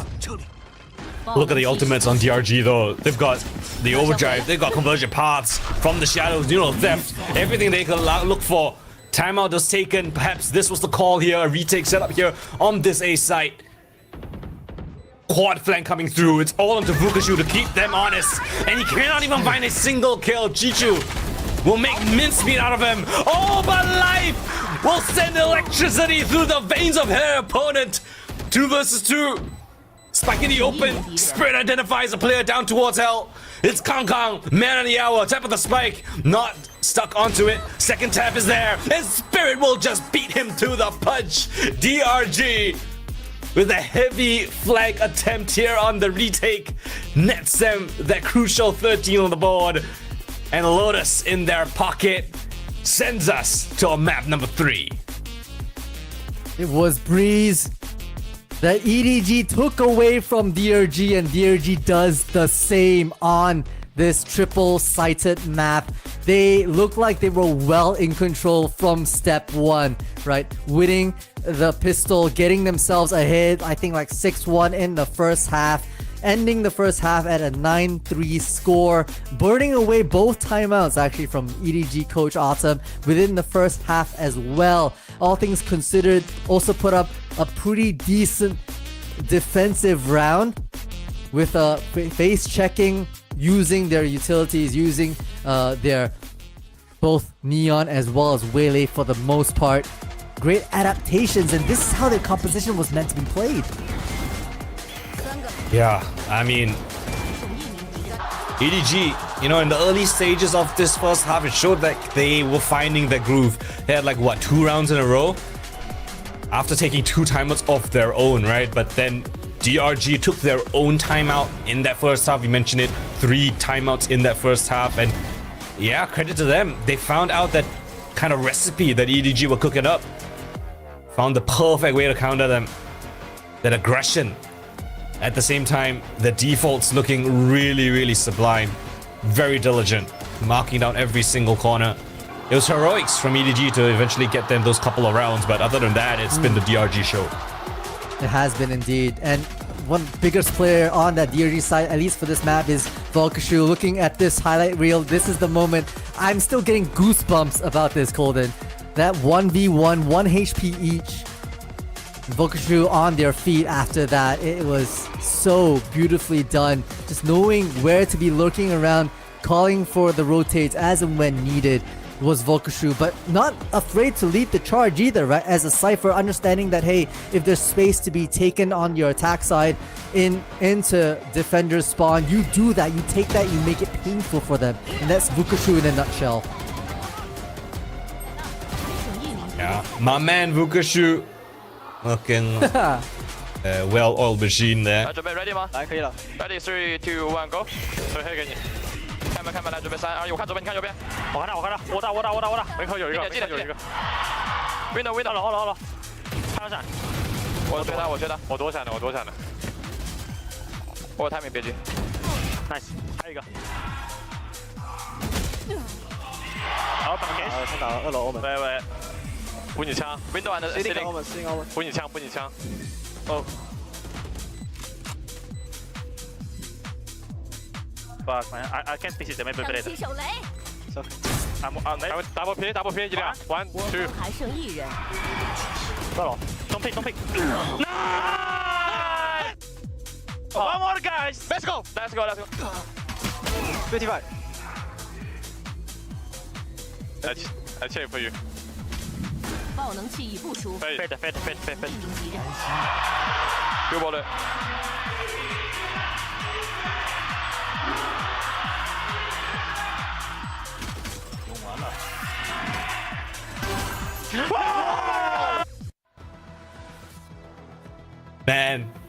Vukashu, top of the scoreboard, top of our minds. I mean, that 1v3 in the pistol was something to be remembered for. And I think it was Nick who said, you know, in that clutch attempt, I believe in you, or something along those lines, saying that, hey, you win this, right? So confidence from not just himself, but from his teammates as well. This man is here to do damage, and very much so, as you can see here, MVP on this map so far. I mean, 3.0 KDA against EDGs. I would plaster this on my wall as and show to the world, because that is phenomenal. I think at some point in time it was like a 5-0 KDA, right? Like 5.0 yeah, KDA. 20 and 4, I think, at some point. Ridiculous. This man right now is feeling it, and it just takes the moment of adrenaline to put you into the right seat at the right edge, and click heads. That's precisely what Vukashu is doing round after round. Yeah, he's on his comfort agent as well, right? And Breeze is playing that Omen, perhaps something that he's not too comfortable on, needs a little bit more communication, and, you know, being someone that perhaps doesn't really speak fluent Mandarin as the rest of his teammates, you know, him being that Cypher feels a lot more comfortable, and he's able to just focus on his aim, focus on his job, and put out this type of crazy numbers. It really is. Crazy numbers indeed. I mean, on the flip side, EDG, tight kill range for all the players, so no one really stepped down, but obviously it's Kang Kang who's leading the charge with 13, followed closely by Smoggy. Well, Smoggy has more, but lower ACS that is. Can't hold a candle right now to Vukashu, so that's saying a big deal. First kills as well, 10 from the side of EDG, which means through and through, DRG were able to sustain the rampage for a person versus 5, and that's a big deal for themselves. Yeah, it actually didn't really feel like too close in terms of the first kills. It just felt like DRG had full control regardless of the type of openings, right? And towards the mid rounds, towards the late rounds, you could see that on their attacking side, they were so diligent at clearing out front of B, C Mound, pushing back the attackers, the defenders on towards that A side, the A rubble side. So really, really good job from them in terms of the strategy coming into this one. And yeah, player impact here, we've got Mr. Spirit, pretty proficient in terms of the first kills, multi-kills, and KST. As that Waylay, we've seen a lot more impact here on this map that we saw on Breeze, which is lovely to see. It is lovely to see indeed, right? Able to take space, use that verticality to their advantage, which is all about drawing away crosshairs. That's precisely what a duelist should really do. The frags is a plus point, folks. And if you can really make space for the rest of your team and get the trades in, which obviously the statistic around first kills shows that DRG is making those trades. Yeah, the rest was a breeze. And although the scoreline was as far as it could be, it really felt like it was down to the wire though. It really felt like EDG were really making it super tough for DRG to get this dub. Like, the game felt way closer than it should have. Well, the game's not done just yet. It's close, but we still have one more map to go. It's gonna be split, and we're gonna go for a short little break. But when we come back, that final series of the day and of the series, you guys do not want to miss that one. We'll see you guys in just a little bit.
Why can't we ever bounce on the rhythm, yeah, yeah, yeah. You gotta make a move to me, baby, yeah, yeah, yeah. Nah, you know me, I'm not wasting time. No secrets that to hide. You gotta show me love when you're ready, yeah, yeah, yeah. Why can't we ever bounce on the rhythm, yeah, yeah, yeah. You gotta make a move to me, baby, yeah, yeah, yeah. Nah, you know me, I'm not wasting time. No secrets that to hide. You gotta show me love when you're ready, yeah, yeah, yeah.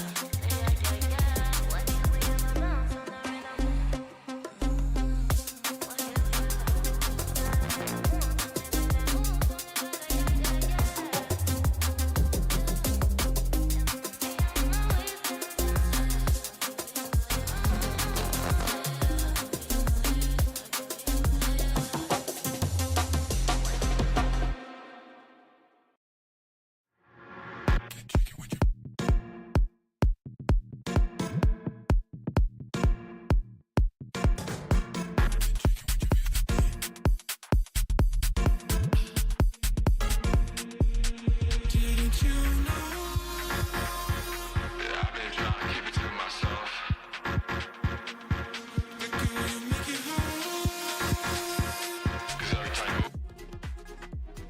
Alright guys, welcome back to VCT China Stage 1. We're here for the final map of the day between EDG and DRG.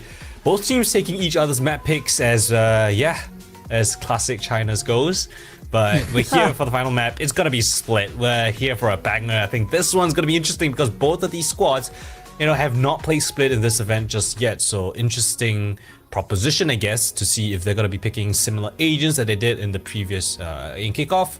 In the Evolution series, or are they gonna come in with something cooking? Yeah, this will be interesting because again, there's no research to be done, and I think if you cast your eyes onto Group Alpha, that's where having a lot of VODs do pan out for yourself. You see a lot of teams there preparing counter strats against certain teams and understanding what their ticks are and what their tells might be. This we're flying in blind, right? At least for the recent time with this with the current metas, with the Yoru changes, as well as with this kind of roster lineup. So wouldn't be surprised if a lot of them end up falling into the standard meta, given that these aren't necessarily maps that they personally pick on the regular. This is why it ends up being a decider. And with the verticality that can be exploited by the Waylay, that's certainly going to be a roster. The agent that can keep up with them is going to be the Neon. Wouldn't be surprised if that is re-abused here, Colin. Yeah, well, the crowd is definitely excited for this one. We get cheers from either of these squads. DRG versus EDG. Chat, let us know who you think is going to be winning at this one as well. I do think yes, the clean feed might be a little bit down, so we might get a little bit of audio from the China casters, but hey, we love a little bit more energy anyway, a bit more chaos into us this series. So let's kick things off here. DRG on the defensive side as EDG mount this attack here on A in towards heaven. They go break up the camera. Oh, but Vukashu's the one actually find that opening pick onto Jenny in all of that madness, and it puts an immediate stop to this execute. Viper Ball goes down. EDG turn their sights in towards heaven instead. Trying to split things up. They'll find Flexin in the vents and can't dispatch them fast enough. So onward we go. It's just going to be Nick in male. That's the solo Dolo holding back the rush onto B. Let's see if they clear these corners nice and neat. Smoggy's already on a bit of a long lurk down towards garage. The Spirit now finding nobody, and what in the... There's a knife in the midst of it all. Chicho will find Vukashu at the final end and convert for themselves. But what was that? Kang setting up wanting it to... What in the world? Of course they're gonna get this kind of a shenanigans here to kick things off here on map number 3. Knife in the vents. They're preparing for London. Yeah, I mean, great cage to start things off, right? Allowing the flood from heaven back onto that that A site, but then it's just a knife to the face. Yes. Oh, Kang Yes. Kang's want to actually get that in Very all on that brand. chaos. All right. That's how we're kicking off map number 3. Flash from the sky in towards the B site. Mean brunt of the action here towards A. Life's gonna spot out the presence of Kang Kang with his scope weapon. No idea of how many players are actually within the site itself. EDG might just overwhelm Life here by his lonesome in elbow. Utility sending a bound all across the side, and somehow Life still gets away with a single kill. Not too shabby if you're him in that position. Fast flank coming in from Spirit now. Yeah, I think it's going to be on Spirit, right, to try to break these crosshairs, but Kang Kang's already kind of wary about this, so if you can't find an early pick, it'll be hard for them to figure a way back in here. Kang Kang does dispatch Spirit, nobody does as well. The white swing, running out of bullets, is flexing, so nobody will close shop as well as Smoggy. Very clean from EDG to figure out the rest of the retake from the 4 pistols coming back onto site. Great awareness from Kang Kang to actually turn around, watch for the flank, and even though he did miss the timing, still lands the shot. It's a relatively clean anti-eco run from EDG. Nice attempt here in towards heaven with the running gun. Nobody runs out of bullets, but so does his opponent. Clean round coming in from EDG here as we head over to the bonus. Alright. I've seen that Viper wall as well from the side of Chichu deployed on A, right? I hope that conditioning can come true, but for now it's going to be the fast lane on to B, and Flexin trying to hold down the fort here. Oh, stunned up, still gets the kill though. Jenny there for the secondary trade, but Spirit just drops down from heaven. It's a triple kill from Spirit. And he shut down this whole attack, despite them sort of finding success. One tap for the close. Standing up, showing up face. DRG back again in the win column. I mean, in the Cheeky chaos of it all, as well. I think Smoggy actually teleported up to heaven, which is an insane tracking, but Spirit just holding down the fort here. Finding a nice 4K for their name. Great awareness. Great mechanics overall. Yeah, I think it's the Omen teleport to the pillar, the brown pillar, and then towards rafters, right? So that's the interesting pathing. I think you have a flash as well. It's really great. But still, awareness from DRG, good communication. Spirit turns on that information, kept that kill. That's nothing. EDG with the full buy this time. Play things a little bit passive. DRG exploring down towards mid, nothing to report back though. Look up from Chichu. Spotted out. Stun comes in. And capitalize off of that information though. This is the start of the conditioning, right, from Chichu's side, especially because with presence noted on this B side, it leaves a status quo for DRG to figure out, okay, where exactly is this spike going? And slowly but surely onto the A, which is not how DRG are reading this. There are trips that Vokushu have put down, and they're indeed the raid boss for DRG, so that's something that EDG will have to go up against. Trips lay waste towards A. One very deep as well, expecting 2 layers of duelists to come through. Vukashu just sprays on Jenny first. Kang Kang still gets the kill to Spirit despite him dashing up in towards heaven, despite him being seen. But Vukashu hunkering down towards the side itself. Break of the trip indicates presence. Oh, but nobody with a crucial double kill will give his team life. 12 seconds left, we gotta get the spike planted. But who's in the side is Flexin, gets taken down though. 8 seconds as that spike goes down. It's Nick. Impossible angles to clear, and Chichu will find him unawares. EDG strike right back. Conviction here towards this A side despite a solid hold from the defense. Yeah, it's just unfortunate in terms of the timing, right? It was supposed to be nobody. Sorry, supposed to be Life as well as Vokushu just being anchors in the back, but couldn't find the right trades on to nobody at the right time. We just were able to slice the pie and find heads one at a time, isolating those 1v1s. So EDG pulling away just slightly, ever so slightly, scoreboard wise, with some nice defaults that start off and they're doing the exact same thing. Change of Viper Wall as well that effectively has life pushed up with a classic. We'll see if that kind of gets sussed out. Hero rifle inside of Voxin, but nowhere close to the action so far. Trailblazer spots him out. Life tries to find a bit of a timing, but he's being guarded by Chichu. So not gonna let them get away with a cheeky kill. Instead, DRG go for a mid push.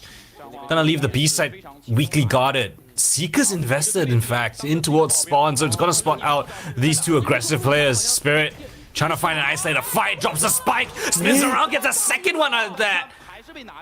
Things are getting a little bit dicey now. 3 players on either side. Spike lost in the mix. They have to go back and grab it. And meanwhile, DRG is gonna bolster up this B side. Paranoid gets sent through, allows DRG to re-clear B. But EDG aware of that potential as well. 40 seconds to cook. Trailblazer comes in just to re-clear towards Garage. Jenny just gonna feign. Or at least break that Trailblazer, and actually they are committing towards this B side. They don't have time. They have to go here. Flexing in the smoke. Spots out both of them. Damage done. But still, they need to get the spike through in heaven. Laying down the shots. Long range from Vukashu. Swings out wide from his teammate.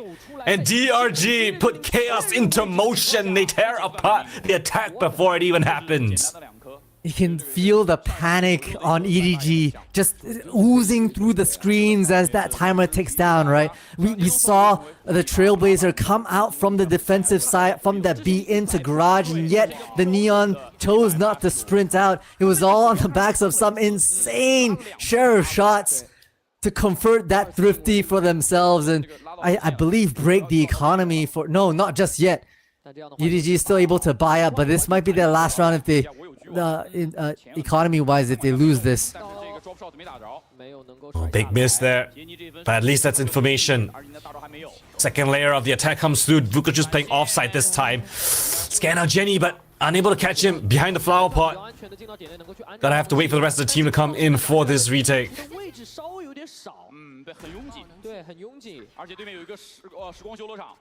They've got a lot The of shadows prepared from Smoggy.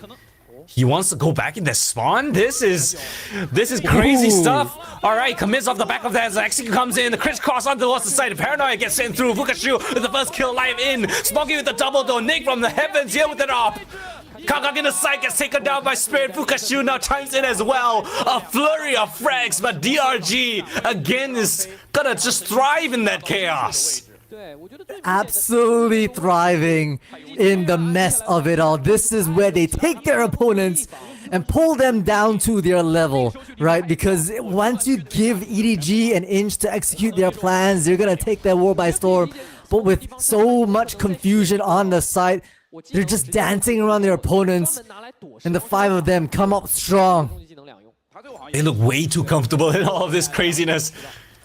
The crisscross literally up the Neon fast lanes. Omen teleports in the spawn. Somehow DRG are aware of their potential as well. So many different players, so many moving past, yet they still make it work near flawlessly. 3 players still standing. And 3 on the scoreboard for either of these squads. Low buy round from EDG as they just swarm towards this B side. It's a full retake setup. There's nothing DRG can do to slow this. Yeah, I mean they're prepared for it. They were maybe worried that Jenny would get the orb and pop the overdrive and let that run out, but so far it's just a drive move into this, the dash and dive from the way to get a bit of information, but nobody with the bandit shots. Now Chichu snaps back from mid and blink and you miss it. A Thrifty now going the way of EDG. How do these low buy weapons get so much value? I don't think we saw the first 3 kills. They're just so fast in all of the chaos. Let's take a look at it again. This is just the bandits. All a lineup for nobody. The late flank from Chichu gets them a double kill. All tunnel vision towards the side, and that double opening kill by nobody did not make things easier. I mean, first it was a flawless retake setup from DRG, now EDG chimes in with a Thrifty. Just a couple of upgraded pistols. Stingers in the mix. Kang back on this op. Refract enabled. Spots out a player but doesn't land a shot. Oh, instead it's Spirit. Marking down his angle for the retreat. Just like that, an opening kill garnered for DRG. The rest of the team spread across the map 2-2. And all like this, not like this, live! Off the back of just intuition and timing, he's gonna find a double kill down towards A. Notes that there's no more presence off the back of that one. No reason for DRG to move their setup. EDG are limping. They are indeed. I mean, Spirit Z1 still hungry for more, right? Didn't need to push the needle any further, but was guarding the operator to see if anyone would come back for it. Now the high-low will be dispatched by Jenny. And now sprinting around the Waylay versus the Neon. Just trying to figure out that one-shot accuracy will find Jenny. Wait, Colden, not like this, right? Isolated fights, you give him 1v1s, he's got the spike, 23 seconds left. Not many more options unless he sprints to A right at this moment. It's gonna be a B-side commit, and DRG aware of that potential. They put both their players here, high-low setup perhaps. Both in towards the site, fast lane through. They've got to get the spike plant though, tap off it. Jenny wants to fight instead. It's the paranoia coming through, misses. Couple of whiff shots go awry, and that is the round done and dusted. DRG will clean up shop. Got a little bit dicey, but eventually still over the line. They will convert. I feel like the last 3 rounds have been an absolute haze, Colvin. It's been absolutely chaotic on the scene here, right? I mean, life getting beautiful ones. I feel like at this moment, Kang with the operator as well hasn't quite found value for not just this map as well as the last map as well, especially on the attack side. Not the one you're looking for, unfortunately. So back into this A side we go. Kang with the Phantom will find though. There. Just gonna spam Spirit out of the action. Up and towards the vents. Live is gonna take his own timing. It's timings on timings on timings. 4-4, Seekers invested. Does DRG want to pounce off the back of that information? Kang instead, he's going to be playing up towards the rafters. Slide in, Smuggy detects him. And Kang again, he's just going to stand and fight. Quad kill from Kang. Finds all of the success here. Impeccable work. Does not get into the site. Instead, he just shuts them down before they get even situated for a retake. Man heard me through the comms and locked in. You see the anger oozing from his eyes and just stood his ground, right? Never wavering from this heaven shot, beckoning for them to peek into their crosshairs. It's still back to a 1-round game through and through. It's a checkerboard scoreboard right now. Colden. Going back and forth, brother. Both these teams refusing to let go. Chichu is being hunted down. Drops in a snake bite just to buy him a bit of space. Calls the rest of the team to hit. Oh, is that shot? Instantly deleted him. I think he had a chance to fire a second bullet. Live sprinting in their spawn. But at least EDG have acknowledged the B side is weak. They've got the spike. Oh, will get the spike planted. They've got to be wary of the flag potential here. 2 players coming through. Kang not ready for it. Cops a dink. Smoggy nicks on bad life. With the vandal he picked up of Chichu's body. Making things work here. Outlaw back on the line. Oh, but Kang through the wall. Catches on the line. But likewise, Vukashu through his own wall. Will find the head of Kang. 3 versus 2. Backside, Jenny, ADSing loses to the Sheriff. Nobody now catches the TP of Flexin. 1 versus 2 for the IGL. Isolates the first. Vukashi jumping around, giving nobody an easy kill. Isolated and dismantled. Nobody does not break a sweat. And EDG back again. Speechless. I mean, the aggression that's coming out from the Neon. And the split-second peak from the overdrive to find electricity pumping into Chichu's face right there is diabolical. Chaotic through and through, but so far it's been a back and forth in terms of the way the kills are being made out. Nobody able to look at the right place at the right time, understanding the flashing coming from the top, catching the teleport as well from the Omen. It's time for coaches to step in. It's time for them to kind of calm the nerves of everyone and say, no, the chaos kind of needs to stop. We need to assemble ourselves into some form of strategy.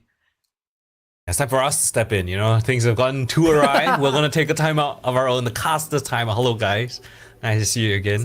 But yeah, I can't believe, honestly, that Vukashi was jumping around that corner. Like, what did you think he was winning an op or something? What were the comms like? You know, perhaps a bit too chaotic for DRG in that round.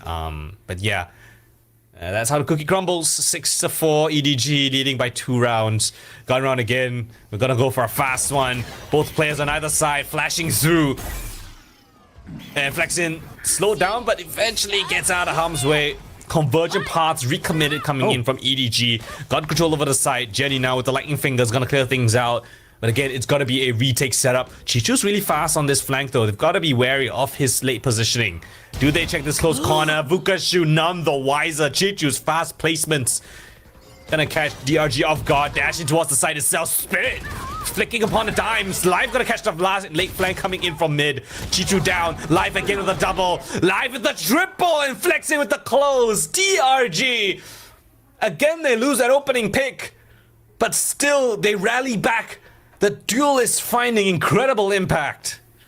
Yes, the duelists indeed. I mean, the Waylay is moving together with the team, able to distract and pull crosshairs. It's both Spirit and Life looking like they have a little bit more Spirit and Life within them at this moment. And that's really making wonders for the team at this moment, invigorating the rest of the likes of Flexin, as well as Vukashu, who unfortunately didn't quite catch that corner and not doing as well as the previous map, but it is both Spirit and Life topping him as duelists normally do. Still able to scrap together a bye. It feels like somehow both of these teams have been able to be competitive regardless of the bye. This time again, retake setup. Multi. We've got a couple of ultimates in the field. Chichu's gonna use his first. Flexin's got his from the shadows, but other than that, it's not too much for this retake setup. So how do they brave this Viper Spit? I'm looking at Vukashu, right? If he can find a kill with the Neural Theft, that might single a lot out. Flexin jumps in, finds Jenny pretty quick. Tan comes in, doesn't hit onto anyone. Neural Theft available. What is this? How does DRG get a flawless retake up against the Viper's Pit? 5 versus 5. Viper's Pit inside DRG. Get away with absolute murder. Textbook from Vukashin, right? You know that you just need an opening, and I think it was Life that dropped the first body, and that Moroccan hat found its way on and revealed a ping on ping on ping. Once that happened, it was just a spam through, isolating, spamming, making sure that we could find every single EDG player in the Viper's Pit itself. Wow. I didn't expect the Neurals have to be the one thing that's gonna tear apart that Viper's Pit. You know, you give Vukashu a chance, you give him an opening kill, he's gonna ult your body, he's gonna reveal your teammates. 6-6 were right down the middle. Multi, this could be anyone's game.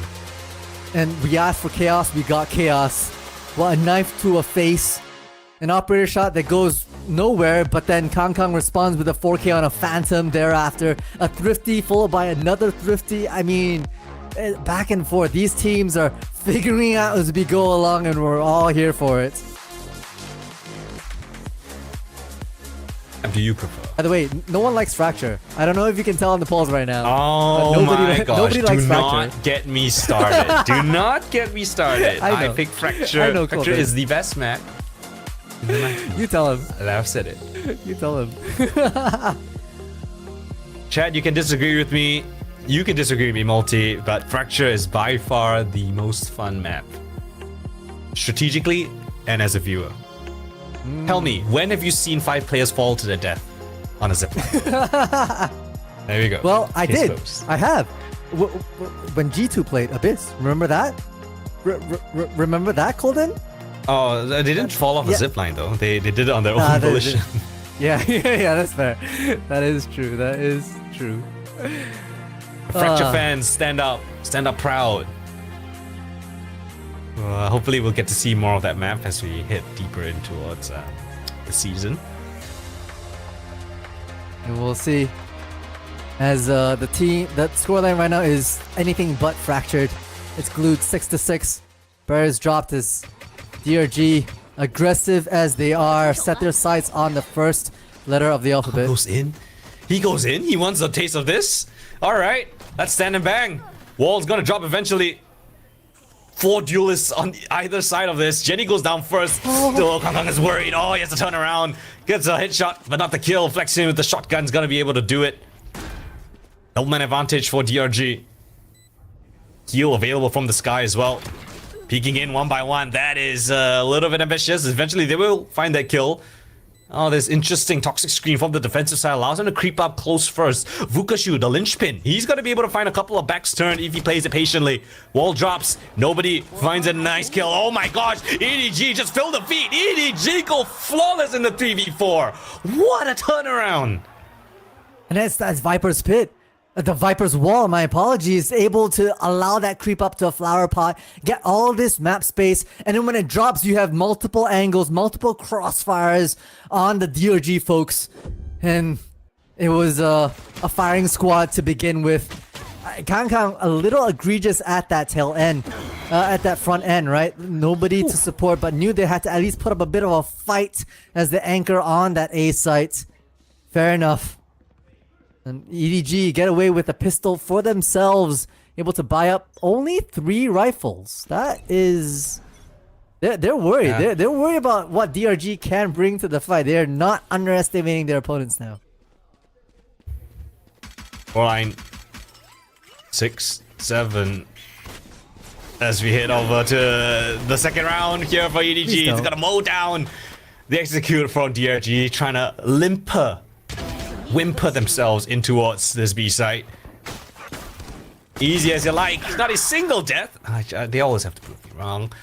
Only a single death. As Nick is just on 30 points of HP. Should go down without too much more issues. And EDG get themselves a solid second round.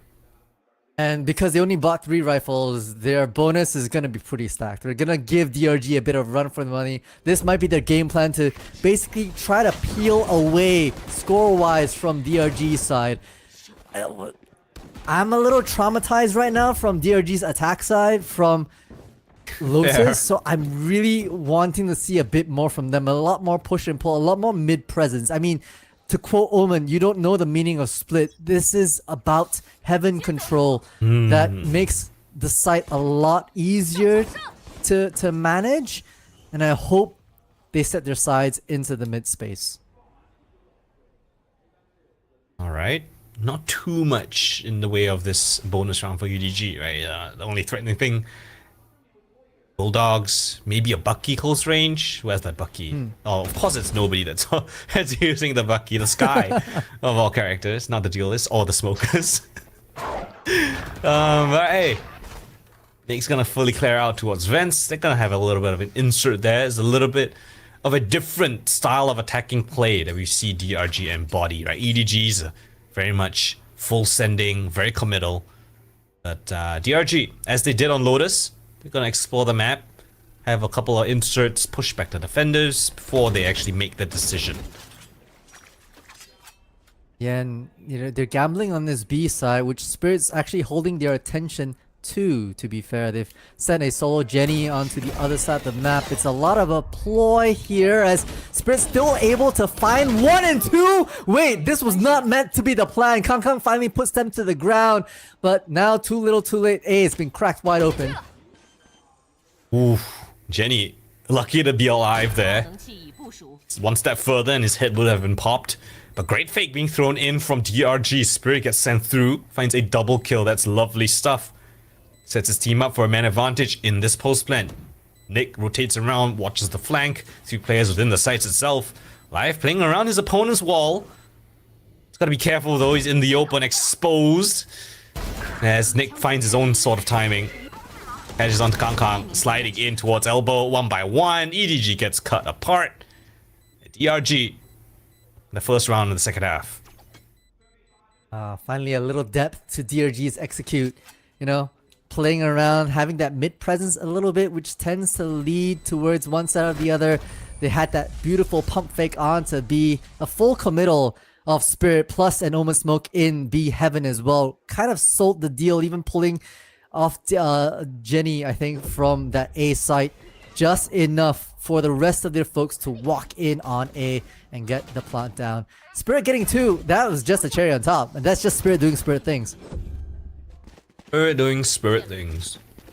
He's top of the scoreboard, at least for his team. 15-12. Live is not too far behind. It's a lot better of a showing compared to, you know, the first map of the series, right? Remember that? Greece felt like a world away. Yeah. Jeez. Both of those duelists struggling to find impact now, leading by example, finding, or at least they found their confidence, that I can say for sure. Kangkang's back on the operator as well, holding this garage line, which means all eyes in this mid space as well.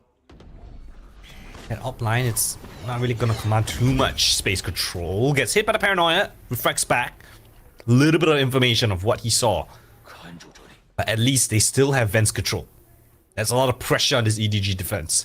That causes for the Trailblazer to be aggressive, peeks out towards A, clears it fully. Yeah, so you see already G2 maybe making his way in through mid. The Neons trade, and now Kangkang's being a little pressured from Garage. All about a timing play, right, for Kangkang. He needs to find this first kill. Heaven's compromised. It's all onto Kangkang now. Smuggy's up in rafters, perhaps providing a little bit more of solace there. Spotted out. Kangkang can't land a shot to save his life. The Op King cannot find his crown. It's lost in the sewers. Yeah. When was the last time you seen Kangkang miss this many op shots in the series? And nobody's nowhere near to be able to retrieve that for the next round either. So it's just a done deal, backing away. This is a hard one. You're right to call out Kangkang as well. Perhaps they could have used a paranoia pretty early on to gain early space onto B and put that up line a little deeper into attacking spawn. But no, it was pressured, and Kangkang needed to push all the way into the backside of B and got no value, unfortunately.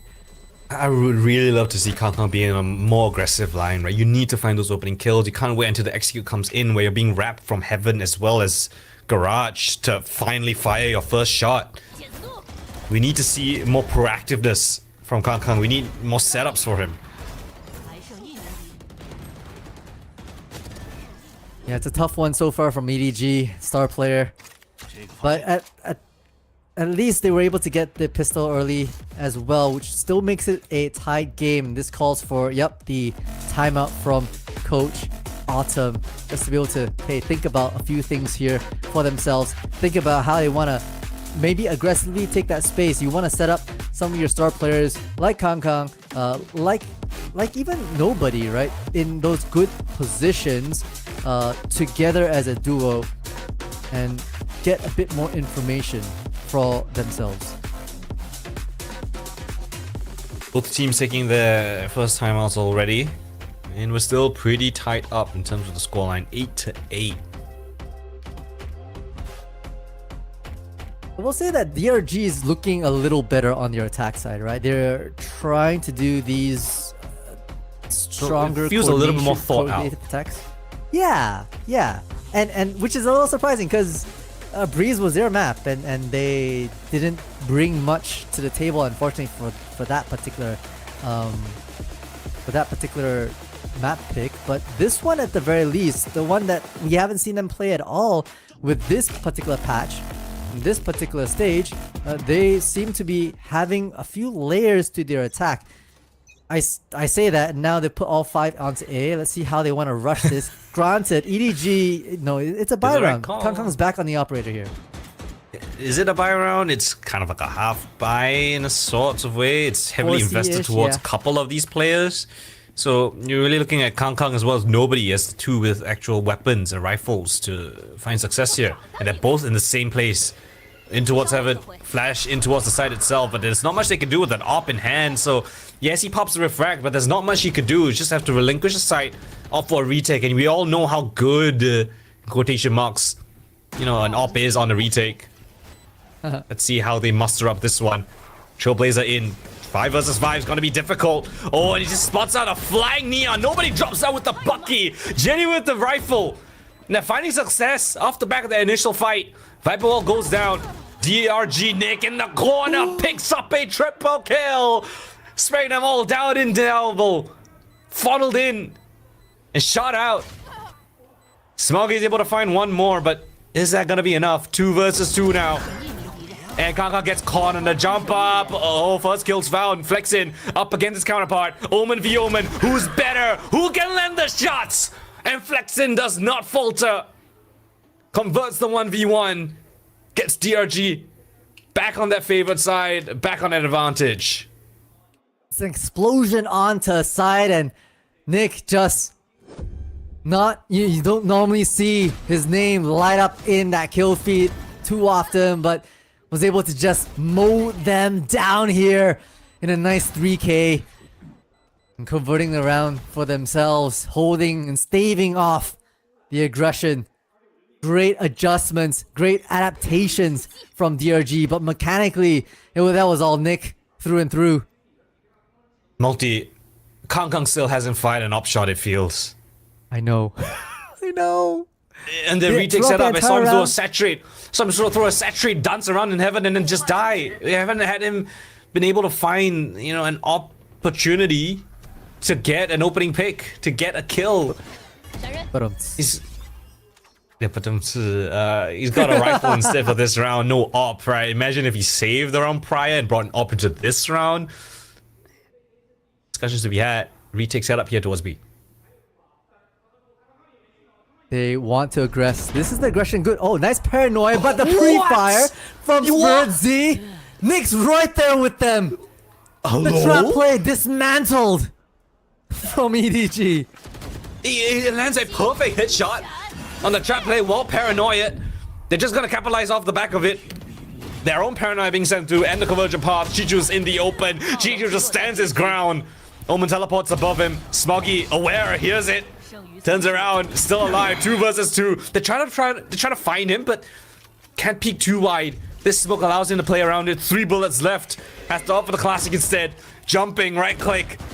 But on 1 point of HP, Spirit will go down to just a single point of damage. 14 seconds left. They need to kill him. They need to kill him now. He's just jumping around, jumping with the right click, and nobody there for the cover.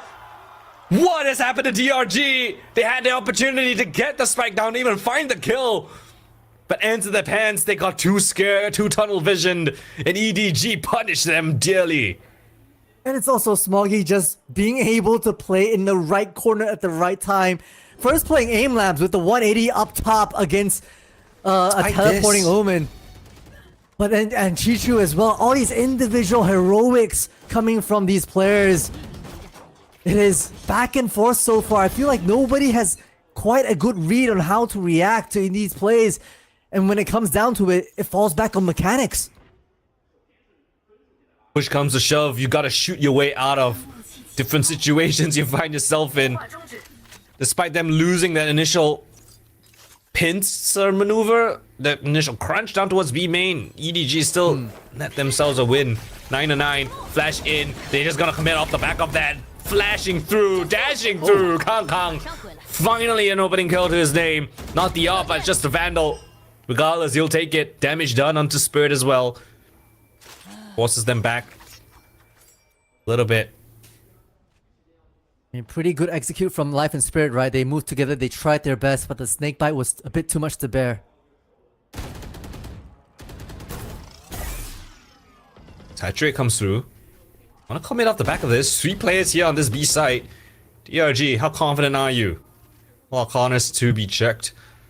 Vukashu deep towards B. 3 players in towards heaven, waiting for a response, but EDG, they're confident in their setup. No reason for them to over-rotate. Oh, but Vukashu, what's this? As the smoke fades, catches up to Smoggy, diving in towards the side itself, but Kamka picks up a double, flexing in towards the heavens. Chichu still to be found. Chichu! Defender of this B site, pivots around the pillar. Kang on his feet, he knows how much this means. Another round going the way of EDG. I honestly thought that Vokushu had it, right? With the slow lurk into garage meant the penny had dropped and finding the Omen was big. but no one expects Kang Kang to turn up when it really matters. Even through that flash, finding a nice 3k and then Chichu to seal the deal here on this B side, forcing the timeout from head coach Nathan D. DRG now in a losing position in split. It's going to be split. That gives us that incredibly close affair, right? Both of the first two maps, 13-5, 13-6, similar storylines where, you know, for some reason, the team that picked the map just looked like a fish out of water. Coming into split, both teams very confident on it, different playstyles, but yet they still are neck in neck. 10-9 now. EDG with that lead, DRG timing out, trying to assess the situation. EDG's defense, their retakes have been looking pretty nice. Where has that slow-paced approach gone for DRG, right? Taking control of events, pushing back the defenders, gaining control over A main, putting a lurk somewhere through there, something like that. We need to see more of that coming in from DRG. That has been historically the win con. It has been indeed, right? And especially if on a map like Split, if you're able to send someone through mid, EDG found success on their attack side. DRG can spend a bit to take a leaf out of the book, but nay, they want to press into this B side. Chichu holds down the fort. Oh, trying to just go for a Hail Mary rush in towards the B side. I'm praying that the timer was taken for the next round, because this one just looked like they just threw it into the bin. It's a non-starter. X in there for one more, or at least the only one. Trade immediately back. And DRG might as well just spend the rest of this round planning for the next, because what was this round? I mean, they try to push it in with an overdrive. Nick keeps it interesting though, but now with a Spectre in hand, yeah, very damaged. They've taken 3 players away. If they can find one more, it would be insane, right? If Nick somehow catches an isolated kill. And for the time being, it's isolated 1v1. He's gonna hear the flash, so he knows that nobody is towards B main. Here's the running around. Wow, Seekers is kind of crazy in a 1v2, but okay, nobody, not known to be the most util efficient player. We'll see if Nick can somehow make this work. Flash through, misses it. Tap on the spike again. A lick of damage done. So EDG. Again, not gonna find too much value, or at least DRG aren't gonna find too much value on this eco round. EDG instead, string 2 rounds in a row. Yeah, I wouldn't consider it too much going either way. Life did utilize the overdrive and just fell to the knees, unfortunately. It was Nick that kind of saved the day a little bit, keeping the economy of EDG at least a little humble, but not their ultimate economy though. That's raging. They're gonna be able to deploy this mid-round Viper's Pit, supported by Kang Kang, who has the convergence path as well, so that threatens any sort of B hit as well. But somehow uncontested so far. The timeout that was taken by DRG, what was their game plan? Was it towards mid? Did EDG's Viper's Pit actually just throw in a massive wrench in the works? What is the call now? No lurks whatsoever, no pressure down towards B. They're gonna be lucky that EDG don't have presence towards B main, because right now it is relatively telegraphed. EDG instead, I think they're playing relatively too passive, right? Not much information. It's only just Jenny here, left alone on this A side defense. Being bombarded with utility. I would love if he just went back in. Instead, he's just gonna fall victim. Seeker's there to push back the defenders for the time being as a spike gets planted. 5 versus 4. No flank attempted by EDG. A full retake setup here. They've got all the utility that they would want. Oh, but Flexen doesn't check the heavens. Nobody with one more. Flash in for the fight. Nick there with the kill, but Smoggy trades back Vukashu. 2 versus 3 now, back off side. The last 2 players still stand. One-way smoke invested. Chichu better on the fight. Life in a 1v3. First one's isolated. Smoggy and Chichu up on bed with 6 bullets left in his magazine. Isolates the second, but no, Chichu! Great mechanics allow him to flick onto the final player of DRG and EDG in all of the chaos, despite them losing another player at the front. Just leave DRG head in hands. They cannot do anything to get around here. They're struggling to figure out what they might do next, right? You see the coach already used up both timeouts to try to impart wisdom, but now it's all on the IGL and the 4 other players in this server to play as perfectly as possible against this series point that is EDG. I mean, you came this far, you forced Breeze out of their hands, and now it's down to split. Make it work, DRG. Try something new. You put bodies onto ramp to try and force heavy control. This is pressure onto Smoggy right now. Oh, and the big kill live gonna catch onto Kong Kong. That's all the way back of A site. Another opening kill goes in the way of DRG, but can they convert these advantages? It's been a struggle. Having control at the very least. Live gonna catch him an eager Jenny, but nobody clawing things back on the flex in. That's a player up in heaven. Trade back by Vukashu. Round opens up, but they're heading back towards where the players are. 2 players back aside. Live just go running around. Chichu's there with one more. Nick with the trade. Chichu left 1 versus 2. Spec in the hands of Nick. How does he isolate these fights? Chichu, man of the hour. Snakebite invested. Spots out where both of these players are. Not gonna give him the fight that he wants. Doubling up. Chichu gonna reset the round. Tuck back towards screens. Flash in. No one noted for. Heading back towards the site. Misses the timing. Spike eventually gonna get planted. No utility in the hands of Chichu. He has that look. Smoke up. Does he choose to use it? No, instead he's just gonna go in dry. Checking the flower pot in towards hell. Back aside screens. Not marked for. He knows exactly where Vukashu is. 1 versus 1. Chichu sends him on a roller coaster of death. Tears them apart. Sends DRG plummeting to their defeat as EDG once again gonna come out on top. That was a 4v5 at the start of that final decisive round. Life was able to find Kong Kong, but it obviously EDG had other plans. How did they get away with this? In this 1v2 situation, DRG had so much ahead of them. They had to just play their cards correctly, explore the map a little more, and unfortunately it wasn't quite their time today. You see a bit of dismay in their hearts as they leave this stage, but hey, kudos to EDG for holding down the fort. You can see it's all smiles here on this site. A lot of these folks are friends with each other. They've played multiple times with each other. So yes, while they're both seeded into the ranked matches, that is the consolation prize here for DRG as EDG take the stage signature-wise and take their well-deserved applause. And the streak continues. DRG is still struggling to find success up against EDG. I think what, 1, 2, 3, 4, 5. The last 6 times they've played, EDG have won 5. This one included.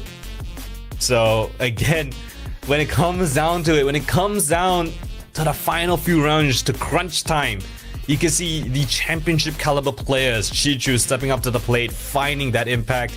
Kong Kong, yes, struggling with the AWP, but he's got a full squad supporting him this time. And DRG just could not find an answer. 5-round streak at the end to close things off. To be fair to DRG, we made them bleed. This was EDG's first map loss in the group stages so far. That was the form of Lotus, right? Taking away their map picks, and I think we'll be hopping over to the interviews to get some insights from EDG themselves. 首先真的非常想问一下刚才那个残局，因为我们觉得当时真的是一个很大胆的操作，能不能给我们分享一下你那时候的思路是什么？ You're asking about the clutch that happened just now. What was your thought process? 虽然很大胆，但是你的操作最后还是很细的，帮大家挽回了这个残局，最后终结了比赛，真的非常精彩。那聊一下第一张地图，微风岛屿2支队伍的阵容选举还是有比较大的区别的。对方是一个可能比较创新的双球星烟，你们是 So they talk about the comps on Breeze. 如何看待这两个阵容呢？我觉得 So they're playing the double dome. 觉得你们的更厉害。 Yeah, how do you like see the two different comps? 技能有的时候会对你们。He says that I think our comps better. 面对这种比较大量的技能铺设，你们是如何去应对的？我觉得他们就是在玩这个版本最火的2个角色。 With like a lot of YouTube, how do you handle it? 这个道具其实我们肯定也会去想那种克制的东西，我觉得其实还好。是的，那其实今天的对手 DRG 他们队内是有非常。And he said it's still like alright as long as like we play like the two like most powerful duelists in this meta. 尽量把他们火力点打灭吧。是的，今天你们的火力也非常的强劲。 And he says this as soon as we get rid of like their firepower, like their star players, everything's solved. 表现一定是离不开你们每一天的努力和准备。那能不能跟我们说一下，在这段时间，在休赛期，包括在每天比赛的时候，你们是如何去准备，才能有这么好的表现的？我们 EDG Like how do you guys prepare every day to like get such good results? 太能干活了，都太能干活，每个人都很厉害。 都太能努力了。 And he says that only one phrase, EDG are too capable, and we work very hard. 即将对阵到 XLG， 他们最近的状态也是非常火热的。对于这场比赛有什么样的想法？ So your last match is against XLG, and what are your expectations? 胜利我们必须得把它拿下吧。 非常重要的一场比赛，希望可以拿下小组第一。那最后 And he says that we definitely have to win it. It's the fight for the first seed in our group. 一直以来的支持吧，然后希望 And anything to say to the fans? 美好的结束吧。是的，希望有一个非常美好的结果。再一次感谢球球接受。 And he says that thank you everyone for the support. We hope that we can end the stage on a good note, a beautiful note. And that's it for the interview. It's time for the prize show for the audience. 有请球球为我们抽取一下幸运的现场观众。我们可以说开始，3、2、1，停。开始。 Oh, lovely stuff coming in from Chichu. Appreciate his insights there. Yeah, EDG are just way too capable. I mean, at the end of the day, it comes down to it. This is a shooting game, right? So, when pressure is the highest, you've got to perform. And while DRG did have some really interesting strats, I would say I did kind of prefer the attacking sides over EDG's, but EDG just in the pressure moments, they shine the brightest right there. Chichu with a literally game-winning clutch, beautifully done.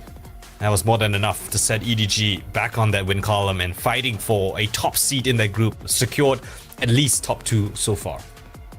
Indeed, I feel like you're right. You know, when you throw the plans out the window, when you play, when you understand that DRG love playing in the rough, playing in the dirt, right? It does come down to individual prowess. I mean, we saw the likes of Nobody, like we just saw just now as well. Chichu obviously was the one that closed it off 13-9 in this series. And Kong had a nice 4K in heaven that we'll see right now. I'm kind of foresighting all of this, but individual prowess is their biggest strength so far, right? And I think this is a little...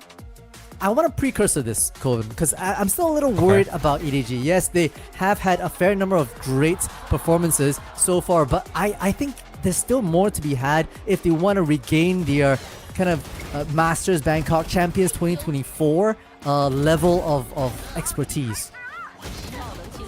Yeah, I do agree in terms of maybe the strategical aspect of it. I mean, individually we know how good they can be, but definitely there's room for improvement, right? Them going 0-2 in Master Santiago was far from what they expected. Yes, they are winning regionally, but this type of EDG roster, you're expecting deep international runs, maybe championship titles, Masters titles. So yes, while it's great that we see them having great form right now, we need to see that carry on in towards the internationals, them being able to cope with that. And meanwall, on the other side of things, you can see how upon enemies with DRG as we listen in to the team comps. 没白到，一点放。帮点没人，帮点没人。他跑2楼了，他跑2楼了，我能下包。下。2楼多，2楼多。我去2楼下，我去2楼下。我2楼还有黑吗？没有黑了。我还有盾，我还有盾。我挺紧张，打下道具。我们交了把狙，我这有烟，我这有烟。2楼3个以上。飞了，飞了。给包点阵了。给道具就好，我这个位置能躲。二楼狙位置。井家的三秒提防上来了，去包点，记点。二楼有烟吗？包点没了，井家3分。二楼保着，我加紧张。这地方还有一个提防的霓虹，40打40。太阳变身了，兄弟！太阳又变身了，兄弟！逼冲！我给大！我们ED这里，第2楼 ，nice，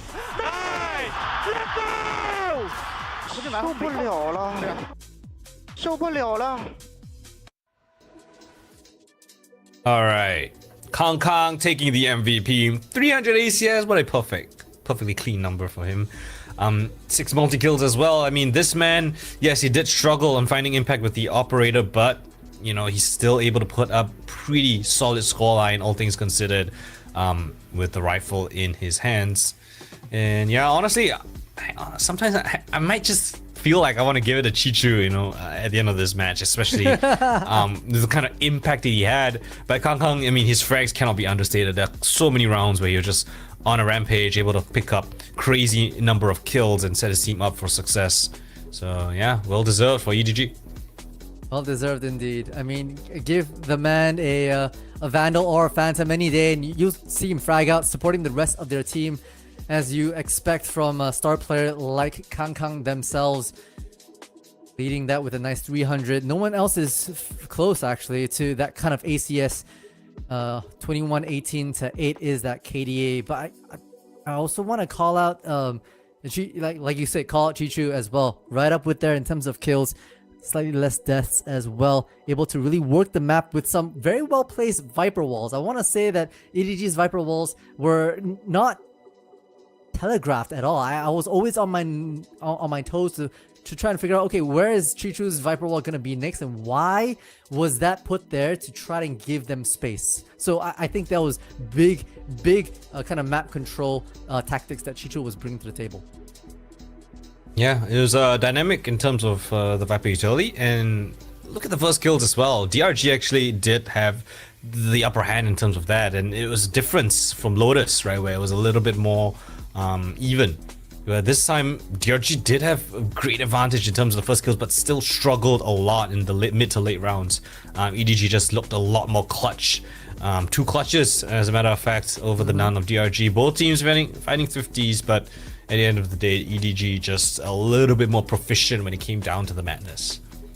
Yeah, and I think also EDG did a fairly good job trying to understand how DRG were playing, right? And DRG...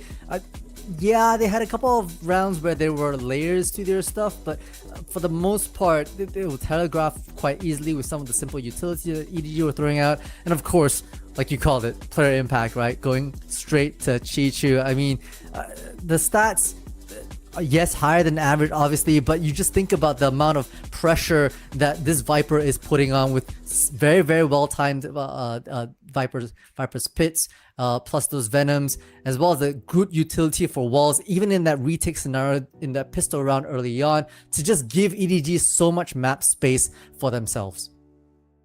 Yeah, I mean, honestly, looking forward, right, for EDG, do you think that this roster, do you think that Jenny is that final piece, especially in the current meta? We've seen, you know, CB finding success in kickoff, but then when it came to the internationals, he really did struggle.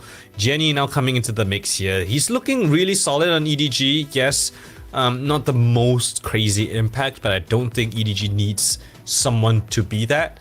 I think it's similar to like the Paper X style, where you've got 4 really reliable players. You just need someone to play their role well, right? You don't need them to go over the edge to get you in miracle rounds, right? You've got Kong Kong, you've got Chichu to do that. Even nobody and Spoggy sometimes steps up. So yeah, there is discussion where Jenny, you know, debate whether Jenny is that final piece of the puzzle that they have been looking for.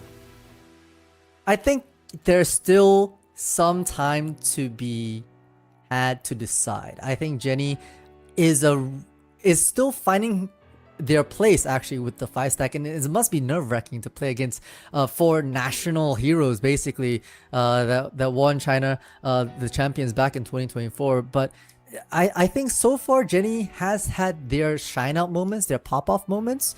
It's a matter of whether or not they're able to sustain that throughout and find more integration with the rest of their team. I wouldn't count them off just yet, but I think the playoffs, well, the ranked matches first and then the playoffs will certainly be the litmus test for Jenny. Even discounting whatever happens afterwards, if they do end up in London as well. This will be the test for Jenny to see how regionally we fit, because EDG want to be back in that powerhouse, and they want to feel the glory days and be put back on that pedestal for the Chinese fans. And unfortunately, Santiago was not it, and so hopefully Jenny will be able to unlock some piece of puzzle in them. And yeah, so we've covered kind of that EDG storyline, right? They're looking great. You know, hopefully things will look well. We can only really know when we head over to the playoffs, we head over to internationals to see how EDG really perform. But what about DRG, right? They've found great heights, right? Especially in a couple of internationals previously. Right now, it feels like they're in a little bit of a slump, maybe a bit of an identity crisis after dropping Ackerman, picking up Life. I don't know if there's going to be, I don't know if there's been like role issues, communication issues, but it seems like they've got a great head on their shoulders. They've got a great coaching staff that comes up with really nice attack side rounds. But when it comes down to the nitty gritty, it feels like not enough players are able to step up to the plate. Maybe Vukashu from time to time, but it's not consistent enough. So a bit of a question mark in terms of where DRG stands right now. It feels like they're kind of the gatekeepers of the highest tier in China. You know, and other than that, I feel like they're kind of struggling to find impact in big moments, in big playoffs, and internationals. Yeah. I completely agree. I think DRG, I mean, sure, perhaps you might argue that EDG is mechanically better slightly than DRG, but they're still standout players on the Dragon side, right? And because of that, I think they are in contention for one of the best. I think when push comes to shove, when pressure is amounting, they start to crumble.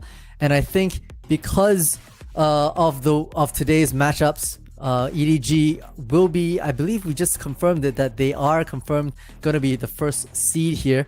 The ones in yellow that you see on the screen, sorry, first top two. My apologies, yep. First top two. I think the match against XLG will determine whether they're first or second seed coming out from Group Omega, but they'll definitely be proceeding into the ranked matches regardless.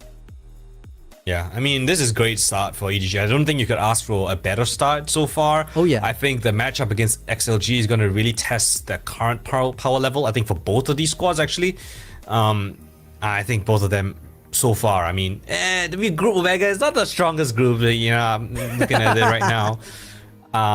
But I guess, yeah, very excited to see how this meta kind of plays out for both of these teams, XLG as well as EDG, as those top two contenders, I guess, from Group Omega. But let's take a look at the top 5 players so far today. We've got my boy Splash, you know, all the way from MYSG, making waves in China's Kangkang second place, ERV third, Fangir fourth, and Life as fifth. I'm a bit disappointed Mr. Vukashu isn't there, but hey, my bias aside, great spread of players, great impact from all of them across the series, the 2 series that we had today. So yeah, really nice stuff. I'm also a little surprised that Vukashu wasn't here. I mean, did phenomenally on Lotus, and I believe was honestly one of the main reasons why DRG were able to steal Lotus away from EDG. But hey, the stats don't lie indeed. It's life that we see up there. And of course, we have the last few matchups here, looking as the group stages slowly but surely do come to a finale. It will be, I think, what day is it? It's, okay, tomorrow. Yes, I'm losing track of time and space right now. JDG versus TEC from the Alpha, and then on the flip side in Omega will be XLG versus the Wolves themselves. It's a bit more contentious in the Alpha side with, I believe, only a single team. What is it? Tyloo, yes, to confirm their seed spot today. And the Omega has been sorted out, but I think that'll be interesting for JDG and Titan Esports to try and figure out how they can push themselves and get an edge and weevil themselves out, basically, of the lower part of the groups. Yeah, that one's going to be an interesting matchup. On the flip side, for XLG versus Wolves, I'm just praying that Wolves get a little bit of confidence for themselves. But yeah, it's been a fun day so far. Well, I say so far like we have more matches, but it's been a fun day of matches. You know, to kick things off, we had that Tyloo victory, which up against AG, which I'm very happy about. Love to see Tyloo succeeding, especially Splash. And then we had a bit of a banger between EDG as well as DRG. EDG again gonna come out victorious historically up against the head-to-head against DRG. And yeah, it sets the scene, I guess, for the next few days and the trail, the last few maps, the last few series for Group Alpha to determine who actually goes on to the playoffs. But other than that, it's been fun. Any last words, Balti, before we end things off? No. If anything, VCT China continues to be absolutely chaotic. Just people stealing each other's map picks, and on Group Alpha side, everyone's eating their own tail with people. The power rankings are all over the place. I cannot wait to see how this group stage ends for all of us. Alright, but that is the end here today. Stay tuned for more action here at Project Horizon tomorrow, where we have more matches at VCT China. So stay tuned for that. Mark your calendars, set your alarms. Thank you guys so much for watching here with us today, and we'll see you guys for more action tomorrow. Take care and good night. Can I be your star tonight? You fill my soul with light the day we met. I don't wanna leave your side. Have me by your side when the sun sets. Let's leave for an eternity. We'll sail across the lights beyond the sky. I'll be with you eternally. I'm an addict for your love, it keeps me high.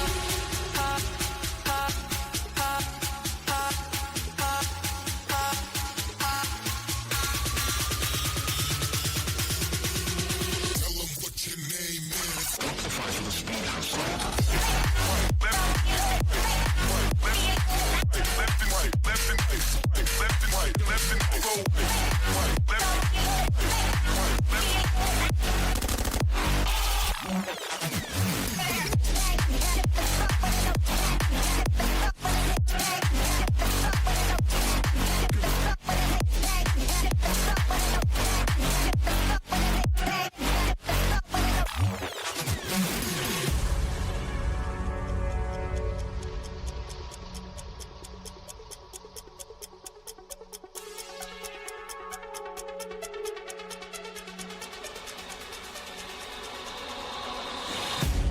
Can I be your star tonight? You fill my soul with light the day we met. I don't wanna leave your side. Have me by your side when the sun sets. Let's leave for an eternity.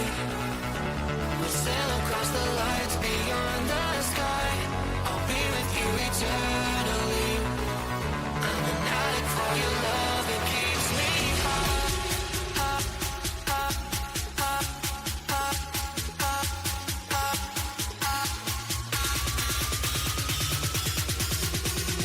Tell them what your name is.